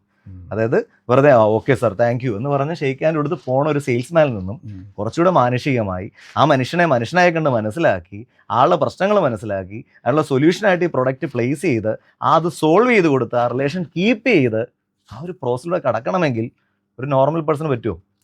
അതിനയാളെ എക്വിപ്പ് ചെയ്യണം. അതിനാണ് ഇത്തരത്തിലുള്ള സ്കിൽ ഡെവലപ്മെൻറ്റ് പ്രോഗ്രാംസ് നടത്തേണ്ടത്. ഇത് നടത്തുമ്പോൾ ഒരു കാര്യം ശ്രദ്ധിക്കേണ്ടത്, കൃത്യമായ ഓർഗനൈസേഷന് ഒന്നല്ല ഒരു ഇന്റേണൽ ട്രെയിനിങ് ഡിപ്പാർട്ട്മെൻറ്റ് വേണം. ആ ഡിപ്പാർട്ട്മെൻറ്റിൽ ഏറ്റവും കൂടുതൽ അനലൈസ് ചെയ്യാൻ കപ്പാസിറ്റി ഉള്ള ആളുകൾ വേണം അവിടെ ഇരിക്കും. കാരണം അനലൈസ് ചെയ്യണം എന്തൊക്കെയാണ് മാർക്കറ്റിൽ നടക്കുന്നത്, നമ്മുടെ സെയിൽസ്മാൻ പോയി ഒരാളെ കാണുമ്പോൾ എന്താ സംഭവിക്കണത്, എന്തൊക്കെയാണ് അവർ തിരിച്ച് പറയണത്, ഇത് കറക്റ്റായിട്ട് ട്രാക്ക് ചെയ്യാൻ പറ്റുന്ന കെൽപ്പുള്ള ഒരാൾ നമ്മുടെ ഓർഗനൈസേഷനിൽ വേണം. ഇത് എടുത്തതിന് ശേഷം ഇത് വെച്ച് കണ്ടന്റ് ഉണ്ടാക്കണം. And the next thing is ഈ കണ്ടന്റ് നന്നായിട്ട് ഡെലിവർ ചെയ്യാൻ കഴിയണം. ഒരു ട്രെയിനറുടെ ഗുണം തന്നെ ആളുകളുടെ ഉള്ളിലേക്ക് അത് പ്ലേസ് ചെയ്യാനുള്ള ഒരുപാട് ടെക്നിക്സ്, ഇപ്പം എനർജൈസർ എന്ന് പറയുന്നതും ആക്ടിവിറ്റി, ഹാൻഡ്സ് ഓൺ തുടങ്ങി നിരവധി രീതിയിലൂടെ ട്രെയിനിങ് ടെക്നിക്സ് തന്നെ 10-21 എണ്ണം ഉണ്ട്. ഇതൊക്കെ ട്രെയിനർക്ക് അറിയാം. അപ്പോൾ ഈ ഇത്തരം ടെക്നിക്സിലൂടെ പോകുമ്പോൾ ഓട്ടോമാറ്റിക്കലി എംപ്ലോയീസിന് ഇത് ഉണ്ടാവും, കിട്ടും ഉള്ളിലേക്ക്. ഇപ്പോൾ ഞാൻ യൂട്യൂബിലൊരു വീഡിയോ ഇട്ടിട്ടുണ്ട്, ക്ലാസ് റൂം മാനേജ്മെന്റ് സ്ട്രാറ്റജീസ്. അപ്പോൾ class room management strategies plus Naveen inspires search ചെയ്താൽ മതി, യൂട്യൂബിൽ ആ വീഡിയോ കിട്ടും. അതിൽ 21 ടെക്നിക്കുകൾ പറയുന്നുണ്ട്. അപ്പോൾ പുറത്തുനിന്നൊരു ട്രെയിനർ വിളിച്ചില്ലെങ്കിൽ പോലും ഒരു സ്റ്റാർട്ടപ്പ് നടത്തുന്ന ആൾക്ക് അത്യാവശ്യം സംസാരിക്കാൻ കെൽപ്പുള്ള ഒരാൾ കൂടെ ഉണ്ടെങ്കിൽ, കാര്യങ്ങൾ മനസ്സിലാക്കാനും കണ്ടന്റ് ഉണ്ടാക്കാനും കെൽപ്പുള്ള ആളുണ്ടെങ്കിൽ ആ വീഡിയോ കൂടെ കണ്ടു കഴിഞ്ഞാൽ ഈ 21 ടെക്നിക്സ് ഉപയോഗിച്ചൊരു 1 ഡേ സെഷൻ നടത്തിയാൽ മതി. പിന്നെ അതിൻ്റെ റിപ്പീറ്റഡ് ആയിട്ടുള്ള follow up sessions role play പോലെ നടത്തിയാൽ മതി. രാവിലെ 2 പേരും അപ്പുറം ഇപ്പുറം നിർത്തിയതിന് ശേഷം ഒരാൾ കസ്റ്റമറായിട്ടും മറ്റേ സെയിൽസ്മാനായിട്ടും അങ്ങോട്ടും കൂടെ സംസാരിക്കുക. അപ്പോൾ ഒരാൾ ഒരു ഒബ്ജക്ഷൻ പറയുമ്പോൾ ഇവിടുന്ന് കട്ട് ചെയ്യുക, ഇയാൾ ഇതേ ഒബ്ജക്ഷൻ ഇപ്പുറത്തുനിന്ന് പറയുമ്പോൾ വേറൊരു ഇത് കട്ട് ചെയ്യുക. അങ്ങനെ ഒരു പഠന കളരി, പരിശീലന കളരി ഇത് ഓരോ സ്റ്റാർട്ടപ്പിനും വേണം, മസ്റ്റാണ്. ഒന്ന് ആലോചിച്ച് നോക്കിയാൽ രാവിലെ ഒരാളെ 10 മണിക്ക് ഫീൽഡിലേക്ക് പറഞ്ഞു വിടുന്നതാണോ, 10 തൊട്ട് 10 വരെ അപ്പുറം ഇപ്പുറം നിർത്തിയിട്ട് പ്രാക്ടീസ് ചെയ്യിപ്പിച്ചിട്ട് വിടുന്നതാണോ? ഏതാണ് റിസൾട്ട്? അപ്പൊ സ്കിൽ ഡെവലപ്മെന്റ് ട്രെയിനിങ് മാത്രമല്ല, ഇതൊരു ഓൺഗോയിങ് പ്രോസസ് ആയിരിക്കണം. എവറി ഡേ ഇതുണ്ടെങ്കിൽ ആ ഓർഗനൈസേഷന്റെ സെയിൽസ് ടീം അത്ര കണ്ട് പവർഫുൾ ടീമായിട്ട് മാറാൻ അത് ഹെൽപ്പ് ചെയ്യും. അപ്പോൾ ഇതൊക്കെ എങ്ങനെയാണ് ഉണ്ടാക്കിയെടുക്കേണ്ടതെന്നുള്ളതും ഒരു സെയിൽസ് കൺസൾട്ടന്റിനെ കണ്ടു കഴിഞ്ഞാൽ ഇപ്പോൾ തീർച്ചയായിട്ടും ഒരു ഓർഗനൈസേഷൻ ഇത്തരത്തിലൊരു ട്രെയിനിങ് നടത്തണം, അവരുടെ ഇന്റേണൽ ടീമിനെ വെച്ച് തന്നെ നടത്തണം. അത് എങ്ങനെ ചെയ്യണം എന്നറിയില്ല, അവർക്ക് എൻ്റെ സർവീസ് എടുത്താൽ മതി. അവർക്ക് ആ സാധനം എങ്ങനെ ചെയ്യേണ്ടതെന്നുള്ളത് കൃത്യമായി A to Z പ്ലാൻ ഉണ്ടാക്കാനും അതിനവരെ എക്വിപ്പ് ചെയ്യാനും എനിക്ക് കഴിയും. അപ്പൊ അത്തരത്തിലുള്ള ട്രെയിനേഴ്സിന്റെ സർവീസ് എടുത്തുകൊണ്ട് ഇന്റേണൽ ട്രെയിനിങ് ക്രിയേറ്റ് ചെയ്താലും ഞാനോ എന്നെ പോലെ ഉള്ളൊരു മറ്റൊരു വ്യക്തിയോ ആരാണെങ്കിലും ആ ഒരു പെർട്ടിക്കുലർ തീം എന്താണെന്ന് പഠിച്ചെടുത്ത് ഓർഗനൈസേഷൻ, നമ്മുടെ എന്താണ് ഏറ്റവും ഇമ്പോർട്ടൻറ്റ്, നമ്മുടെ ടീമിന് സ്കില്ല് ഡെവലപ്പ് ചെയ്യും. അപ്പൊ ഇന്റേണലിയോ എക്സ്റ്റേണലിയോ what we can do that. That's the seventh point. Okay, അത് വളരെ ക്ലിയർ ആണ്. കാരണം ഇത് തീർച്ചയായിട്ടും ഇന്നത്തെ കാലത്ത് സെയിൽസ് എന്ന് പറയുന്ന പ്രൊഫഷനോട് പൊതുവെ ആൾക്കാർക്ക് ഒരു വിമുഖത ഉണ്ട്, നമ്മുടെ നാട്ടിലാണ് തീർച്ചയായിട്ടും. പക്ഷേ ഇതിനെ ഡെവലപ്പ് ചെയ്യാതെ ഒരിക്കലും ഇനി കമ്പനീസിന് മുന്നോട്ട് പോകാൻ പറ്റില്ല. പണ്ടൊക്കെ എനിക്ക് തോന്നുന്നു കുറേ കൂടെ സെയിൽസിലേക്ക് ആൾക്കാർ വരുമായിരുന്നു, കുറേ കൂടെ എക്സ്ട്രോവേർഡ്സ് ആയിരുന്നു. ഇപ്പോൾ കൂടുതൽ ഇൻട്രോവേർഡ്സ് ആണ്. ഈ ടെക്നോളജി നമ്മുടെ സോഷ്യൽ മീഡിയ വളരുന്നതിൻ്റെ ഭാഗമായിട്ട് എല്ലാവരും ഇൻട്രോവേർട്ട് ആയിക്കൊണ്ടിരിക്കുക. ആൾക്കാരുടെ മുഖത്ത് നോക്കി സംസാരിക്കാനായിട്ട് ഇപ്പോൾ വളരെ വിമുഖതയാണ് കണ്ടുവരുന്നത്. So again this a very relevant topic. And what would be next? നമ്മൾ സ്കില്ല് ഡെവലപ്പ് ചെയ്യാനുള്ള ആക്ടിവിറ്റീസ് ചെയ്ത് കഴിഞ്ഞാൽ ഒബ്വിയസ്ലി പിന്നെ എന്തായിരിക്കും നമ്മൾ ചെയ്യേണ്ടത്? ആ ഡെവലപ്പ് ചെയ്ത യെസ് കറക്റ്റ് എക്സാക്ട്ലി ആ ഡെവലപ്പ് ചെയ്ത സ്കില്ല് കൊണ്ട് ഇവർ എന്ത് റിസൾട്ട് പ്രൊഡ്യൂസ് ചെയ്യുന്നുണ്ട്. Otherwise performance monitoring. ഇവിടെ നമ്മൾ നേരത്തെ ആക്ടിവിറ്റി മോണിറ്റർ ചെയ്തപ്പോൾ നമ്മളൊരു ക്വാണ്ടിറ്റേറ്റീവ് അപ്രോച്ച് എടുത്തത്. എത്ര നമ്പേഴ്സ്? ഇവിടെ നമ്പേഴ്സിന് അപ്പുറം ഒരു ക്വാളിറ്റിയാണ് നമ്മൾ എടുക്കുന്നത്. റിസൾട്ട് നോക്കുന്നുണ്ട്, എത്ര സെയിൽസ് നടന്നു എന്നുള്ള കണക്കെടുക്കുന്നുണ്ട്, പക്ഷെ ക്വാളിറ്റി ഓഫ് സെയിൽസ് നോക്കും. നേരത്തെ താങ്കൾ സൂചിപ്പിച്ച പോലെ തെറ്റായ രീതികൾക്കുള്ള സെയിൽസ് അല്ല അവിടെ നമ്മൾ കൂട്ടുന്നത്. ശരിയായ രീതി എന്തോ ആ രീതിയിൽ എടുത്ത സെയിൽസ്, റൈറ്റ് സെയിൽസ് എത്ര, അതാണ് നോക്കണം. അപ്പോൾ ഒരു ക്വാളിറ്റി എലിമെന്റ് വളരെ റെലവെന്റ് ആണ്, റിസൾട്ടും വളരെ റെലവെന്റ് ആണ്. അതാണ് പെർഫോമൻസ് മോണിറ്ററിംഗ് മെക്കാനിസം എന്ന് പറയുന്നത്. ഇവിടെ സെയിൽസ് എത്രയുണ്ട് നോക്കും, കസ്റ്റമർ എത്ര സാറ്റിസ്ഫൈഡ് ആണെന്നുള്ളത് നോക്കും. ഈച്ച് ആൻഡ് എവരി നമ്മുടെ സെയിൽസ് എംപ്ലോയിയുടെ പെർഫോമൻസ് എങ്ങനെയാണെന്നുള്ളത് അനലൈസ് ചെയ്യും. പെർഫോമൻസ് എപ്പോഴും ഒരു പ്രീ ഡിറ്റർമിൻ സ്റ്റാൻഡേർഡ് വെച്ചിട്ടായിരിക്കും അളക്കുന്നത് അല്ലേ? ഒരു ടാർഗറ്റ് കാണും അല്ലേ? എന്ത് കാര്യമാണല്ലോ. ഇപ്പോൾ പെർഫോമൻസും ആക്ടിവിറ്റി നമ്മുടെ വ്യത്യാസം എന്താണെന്ന് ചോദിച്ചു കഴിഞ്ഞാൽ, നമുക്ക് ഇപ്പോൾ നമ്മുടെ കുഞ്ഞുങ്ങളുടെ ഒരു ഡാൻസ് പ്രോഗ്രാം, അത് നമ്മൾ ആനുവൽ ഡേക്ക് പിള്ളേർ ഡാൻസ് കളിക്കും, നമ്മൾ പോയി കാണാറുണ്ട് അല്ലേ? അത് പെർഫോമൻസ് ആയിട്ട് കൂട്ടാൻ പറ്റില്ല, അതിൻ്റെ ആക്ടിവിറ്റി ആയിട്ട് കൂട്ടാൻ പറ്റുള്ളൂ. പക്ഷെ അതേ കുഞ്ഞുങ്ങളുടെ അതേ ഭരതനാട്യം ഡാൻസ് കലോത്സവത്തിലാണ് കളിക്കുന്നതെങ്കിൽ അതിനെ പെർഫോമൻസ് ആയിട്ട് കൂട്ടാം. കാരണം അവിടെ ഡാൻസ് കളിക്കുന്ന സമയത്ത് കൃത്യമായ റൂബ്രിക്സിൽ, കൃത്യമായ മെട്രിക്സിൽ മാർക്ക് ഇടുന്നുണ്ട്, ഒരു സ്റ്റാൻഡേർഡ് ഉണ്ട്. ആ സ്റ്റാൻഡേർഡ് വെച്ചുകൊണ്ട് റിസൾട്ട് ഉണ്ടാക്കുമ്പോഴാണ് അത് എന്താവുന്നത്, പെർഫോമൻസ് ആവുന്നത്. അപ്പൊ താങ്കൾ നേരത്തെ സൂചിപ്പിച്ച ആ KPI, കീ പെർഫോമൻസ് ഇൻഡിക്കേറ്റേഴ്സ് എടുത്തിട്ട് അത് വെച്ചിട്ട് നമ്മുടെ എംപ്ലോയി പെർഫോം ചെയ്യുന്നുണ്ടോ ഇല്ലയോ, സെയിൽസിന്റെ കാര്യത്തിൽ ചെയ്യണുണ്ടോ, കസ്റ്റമർ സാറ്റിസ്ഫാക്ഷൻ ഉണ്ടാക്കുന്ന കാര്യത്തിൽ ചെയ്യുന്നുണ്ടോ, പ്രശ്നങ്ങൾ സോൾവ് ചെയ്യുന്ന കാര്യത്തിൽ ചെയ്യുന്നുണ്ടോ, ഇതൊക്കെ അനലൈസ് ചെയ്യുന്ന ഒരു പ്രോസസ്സാണ് ഈ പെർഫോമൻസ് ഇവാലുവേഷൻ അല്ലെങ്കിൽ പെർഫോമൻസ് മോണിറ്ററിങ് പ്രോസസ്സിലൂടെ നമ്മൾ ചെയ്തുകൊണ്ടിരിക്കുന്നത്. അപ്പോൾ അതിന് ഇത് ചെയ്യുന്ന ഒരു വ്യക്തിക്ക് ചില ക്വാളിറ്റീസ് ഒക്കെ വേണം. ഡെഫിനറ്റ്ലി ഇപ്പോൾ താങ്കളെ സംബന്ധിച്ച് ഈ ഒരു മേഖലയിൽ പെർഫോമൻസിനെ അളക്കാനായിട്ട് എന്തെങ്കിലും ഒരു AIയോ അല്ലെങ്കിൽ അത്തരത്തിലുള്ള ടൂൾസോ എന്താണ് താങ്കൾക്ക് പ്രൊവൈഡ് ചെയ്യാൻ കഴിയുന്നത്? ടൂൾസ് ഉണ്ട്. അതായത് ഇപ്പോൾ എസ്പെഷ്യലി സെയിൽസ് ആയതുകൊണ്ട് തന്നെ ഇപ്പോൾ സെയിൽസ് ഫോഴ്സ് മോണിറ്ററിങ് തന്നെ ഒരു വലിയൊരു ഇൻഡസ്ട്രിയാണ്. ഇപ്പോൾ സോഹോൻ്റെ സെയിൽസ് IQ, സെയിൽസ് ഫോഴ്സിൻ്റെ മോണിറ്ററിംഗ് ഉണ്ട്. ഇപ്പോൾ നമ്മൾ യൂസ് ചെയ്യുന്ന പ്ലാറ്റ്ഫോംസ് ഉണ്ട്. അപ്പോൾ ഇതിനകത്ത് ഈ പറഞ്ഞ പോലെ ഒരു എംപ്ലോയിയുടെ performance with respect to sales, അവൻ്റെ വെലോസിറ്റി, എഫിഷ്യൻസി, റെസ്പോൺസ് ടൈം, അവൻ്റെ ടോട്ടൽ പെർഫോമൻസ്. അപ്പോൾ ശരിക്കും പറഞ്ഞാൽ ഒരു എംപ്ലോയിക്ക് നമ്മൾ വാല്യൂ കൊടുക്കുന്ന സാലറിയുടെ എന്ത് റിട്ടേൺ നമുക്ക് എക്സ്പെക്റ്റ് ചെയ്യുന്നുണ്ട് എന്നൊക്കെ നമുക്ക് അതിനകത്ത് ജനറേറ്റ് ചെയ്യാൻ പറ്റും. ഇപ്പോൾ നവീൻ പറഞ്ഞ പോലെ ശരിക്കും പറഞ്ഞാൽ പെർഫോമൻസ് ഇപ്പോൾ നമ്മൾ ട്രെയിനിങ് വരെ കൊടുത്തു, ഇനി പെർഫോമൻസ് കിട്ടിയില്ലെങ്കിൽ പിന്നെ നമ്മൾ അത് കൊടുക്കുന്നതിന് കാര്യമില്ലല്ലോ. അപ്പോൾ ഏറ്റവും അതിലൊരു കാര്യം ആഡ് ചെയ്യാനുള്ളതെന്ന് വെച്ചാൽ, ഈ പെർഫോമൻസ് എന്ന് പറയുന്നത് നമ്മൾ നേരത്തെ പറഞ്ഞ ആക്ടിവിറ്റിയിൽ നിന്നൊരു ചെറിയ വ്യത്യാസമുണ്ട്. ആക്ടിവിറ്റി വരുമ്പോൾ നമ്മളവിടെ ലീഡിങ് ഇൻഡിക്കേറ്റർ നമുക്ക് കിട്ടുന്നത് ഫ്യൂച്ചർ എന്ത് സംഭവിക്കുന്നുള്ള കണക്കാണ്. പക്ഷെ പെർഫോമൻസിന്റെ പ്രത്യേകത എന്താ, ഇത് അനലൈസ് ചെയ്യുമ്പോൾ ഒരു പോസ്റ്റ്മോർട്ടം മാതിരിയാണ്. അതിനെ ലാഗിങ് ഇൻഡിക്കേറ്റർ എന്നാണ് വിളിക്കുന്നത്. അതായത് നമ്മുടെ പെർഫോമൻസ് ഇങ്ങനെയാവാൻ എന്താണ് കാരണം എന്ന ഒരു തോട്ട് അവിടെ വരണം. അപ്പോൾ നമ്മുടെ പെർഫോമൻസ് നമ്മൾ ആഗ്രഹിക്കുന്ന രീതിയിൽ അല്ലെങ്കിൽ നിലവിൽ ചെയ്ത കാര്യങ്ങൾ എന്തൊക്കെയോ കറക്ഷൻസ് വരുത്തിയാൽ മതി. അപ്പോൾ അതിന് പെർഫോമൻസ് മോണിറ്ററിങ് അങ്ങനെ ഒരു ഗുണം ഇവിടെ ഉണ്ട്. ഇതൊരു പോസ്റ്റ്മോർട്ടമാണ്.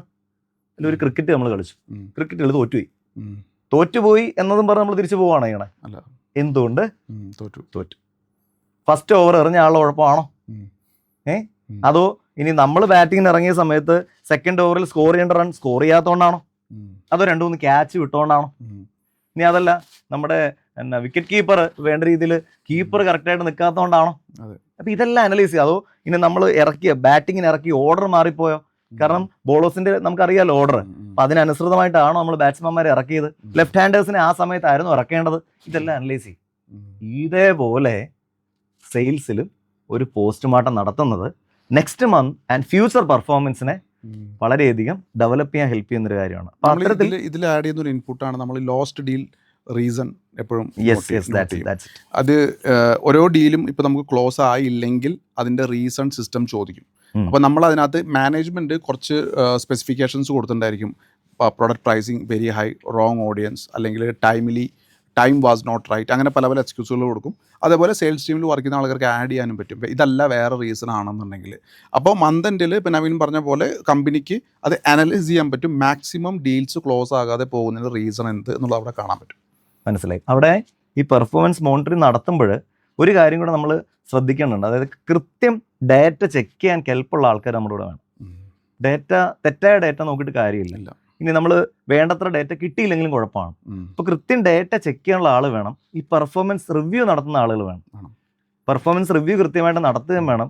നടത്തിയോണ്ട് മാത്രം കാര്യമില്ല, വേണ്ട ഫീഡ്ബാക്ക് കൂടെ കൊടുക്കാൻ കെൽപ്പുള്ളവർ നടത്തണം. അപ്പോൾ ഈ ഒരു 3 കണ്ടീഷൻസ് കൂടെ പെർഫോമൻസ് മോണിറ്ററിങ് നടത്തുമ്പോൾ താങ്കളിപ്പോൾ പറഞ്ഞ ഈ ഒരു ടൂൾ യൂസ് ചെയ്യുന്നതിനോടൊപ്പം തന്നെ ഇത് ചെയ്യുന്ന ആളുകളുണ്ടല്ലോ, ആ വ്യക്തികളെ സംബന്ധിച്ച് അവർ കൃത്യം ഡാറ്റ ചെക്ക് ചെയ്ത് ആ പെർഫോമൻസിനെ റൂബ്രിക്സ് വെച്ച് തന്നെ കൃത്യമായി ഓരോ ക്വാർട്ടറാണ് quarter wise, day to day ആണ് എങ്ങനെയാണോ അവരുടെ മെക്കാനിസം, ആ മെക്കാനിസിൽ റിവ്യൂ ചെയ്ത് വേണ്ട ഫീഡ്ബാക്ക് പ്രൊവൈഡ് ചെയ്യുന്ന മെക്കാനിസം കൂടെ ചെയ്യാന്നുള്ളതാണ് പെർഫോമൻസ് മോണിറ്ററിംഗ് എന്ന് പറയുന്ന ഫ്യൂച്ചർ സെയിൽസ് ടീം ബിൽഡ് ചെയ്യാനുള്ള സ്റ്റെപ്പ് എന്ന് പറയുന്നത് ഏറ്റവും പ്രധാനപ്പെട്ട കാര്യം. അതിപ്പോൾ ഈവൻ നമ്മൾ AI ആൻഡ് ഓട്ടോമേഷൻ വെച്ച് ചെയ്താൽ പോലും ഇപ്പോൾ സംടൈംസ് നമ്മൾ ഓട്ടോ പൈലറ്റ് സിസ്റ്റംസ് റൺ ചെയ്യും. ഈ ഓട്ടോ പൈലറ്റ് സിസ്റ്റം റൺ ചെയ്യുന്ന സമയത്ത് അത് ക്ലിയർലി നമ്മൾ ഡാറ്റാ ബേസ്ഡ് ആണ്. കാരണം ഇപ്പോൾ സെയിൽസിലൊരു വ്യക്തി നിൽക്കുന്ന സമയത്ത് നമുക്ക് ചോദിക്കാം അവൻ്റെ അടുത്ത് എന്തുകൊണ്ട് സെയിൽസ് വന്നില്ല, എന്താണ് സംഭവിച്ചത്, കസ്റ്റമർ എന്താ പറഞ്ഞത്, ലീഡ് മോശമായിരുന്നു. പക്ഷേ ഒരു ഓട്ടോ പൈലറ്റ് സിസ്റ്റം റൺ ചെയ്യുന്ന സമയത്ത് നമുക്ക് അവിടെ ചോദിക്കാനൊരു വ്യക്തിയില്ല. എവറിത്തിങ് ഈസ് ഡാറ്റ, ഡാഷ്ബോർഡ്സ് ആണ് നമുക്ക് അതിൻ്റെ ഇംപ്ലിക്കേഷൻസ് തരുന്നത്. അവിടെ ശരിക്കും പറഞ്ഞു കഴിഞ്ഞാൽ അത് പ്യുവർ പെർഫോമൻസ് ബേസ്ഡ് ആണ്. ഇപ്പോൾ നമ്മൾ മാർക്കറ്റിങ്ങിൽ പെർഫോമൻസ് മാർക്കറ്റിംഗ് എന്ന് പറയുന്ന ഒരു മേഖല തന്നെയുണ്ട്.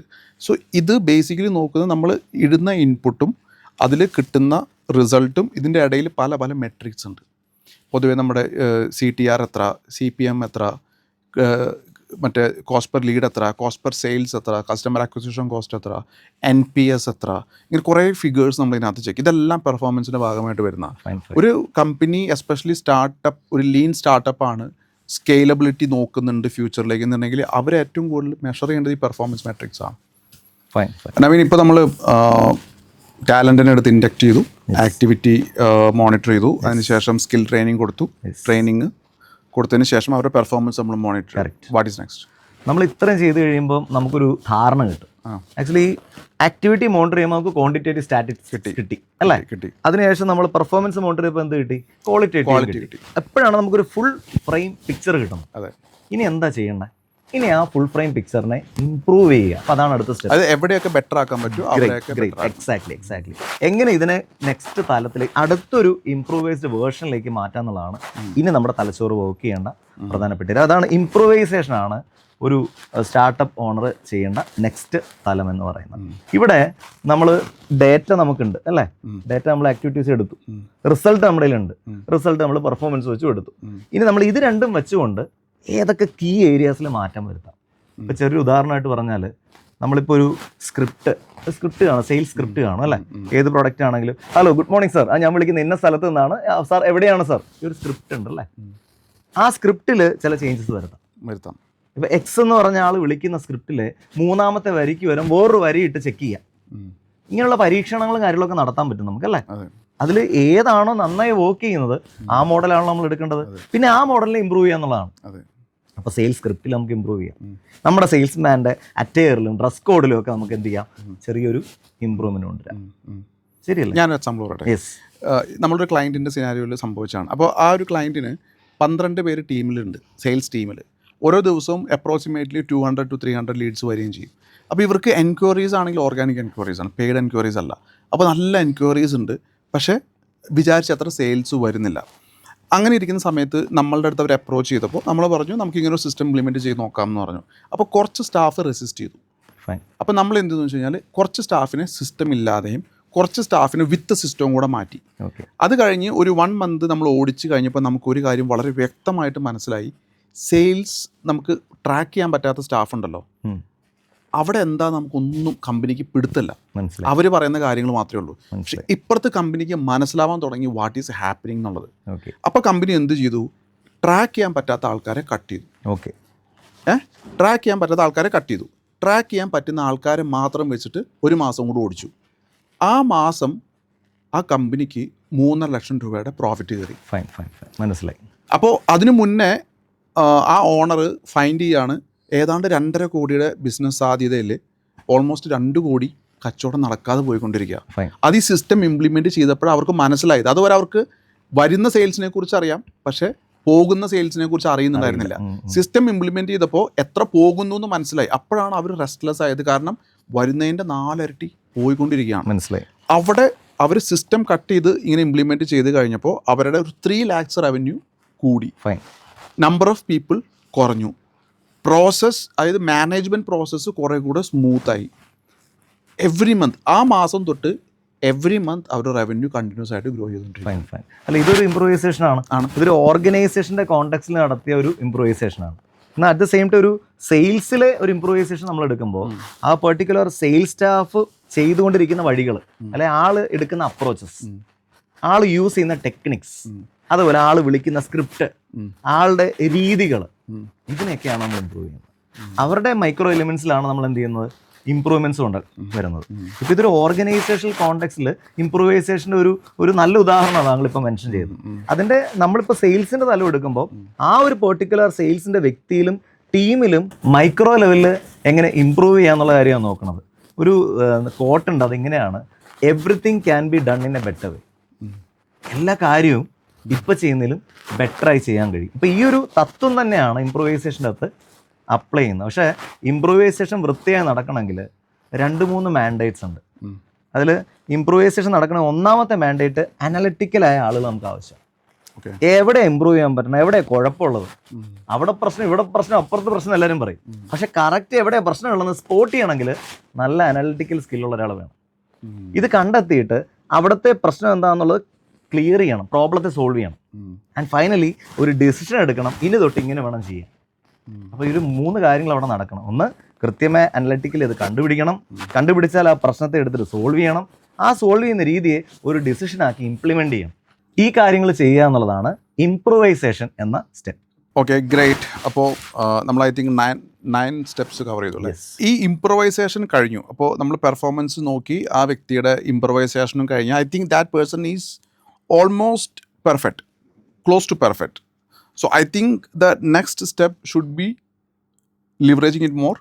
Definitely, obviously. നമ്മൾ ഇത്രയും ഡെവലപ്പ് ചെയ്ത് ബിൽഡ് ചെയ്ത് കുറച്ച് ആൾക്കാരെ ആക്കിയിട്ടുണ്ടല്ലേ. ഇനിയിപ്പോൾ നമ്മൾ എടുക്കേണ്ട സ്റ്റെപ്പ്, 10ാമത്തെ സ്റ്റെപ്പ് ഡ്യൂപ്ലിക്കേഷൻ എന്ന സ്റ്റെപ്പാണ്. ഡ്യൂപ്ലിക്കേഷൻ എന്ന് പറഞ്ഞാൽ ആക്ച്വലി ലിവറേജിങ് തന്നെയാണ് കേട്ടോ. ലിവറേജിങ്ങിനേക്കാളും മൾട്ടിപ്ലൈയിങ് നമുക്ക് വേണേൽ പറയാം. മൾട്ടിപ്ലിക്കേഷനിലൂടെ ഉണ്ടാവുന്ന ലിവറേജിങ്. അതായത് ഒരു പർട്ടിക്കുലർ പേഴ്സൺ ഒരു ടോപ്പ് പെർഫോമറായി മാറും. ഈ ടോപ്പ് പെർഫോമറായ വ്യക്തിയെ എടുത്ത് നമ്മൾ അനലൈസ് ചെയ്യണം. ആ വ്യക്തി എന്തൊക്കെ പ്ലസ്, എന്തൊക്കെ മൈനസ്, എന്തൊക്കെ സിസ്റ്റം, എന്തൊക്കെ പ്രോസസ്, എന്തൊക്കെ നോളജ്, എന്തൊക്കെ ആറ്റിറ്റ്യൂഡ്, എന്തൊക്കെ സ്കിൽ, എന്തൊക്കെ ഹാബിറ്റ്, എന്തൊക്കെ സ്ട്രാറ്റജി, ഇത്രയും കാര്യങ്ങൾ ആ മനുഷ്യനെ പറ്റി നമ്മൾ പഠിക്കുക.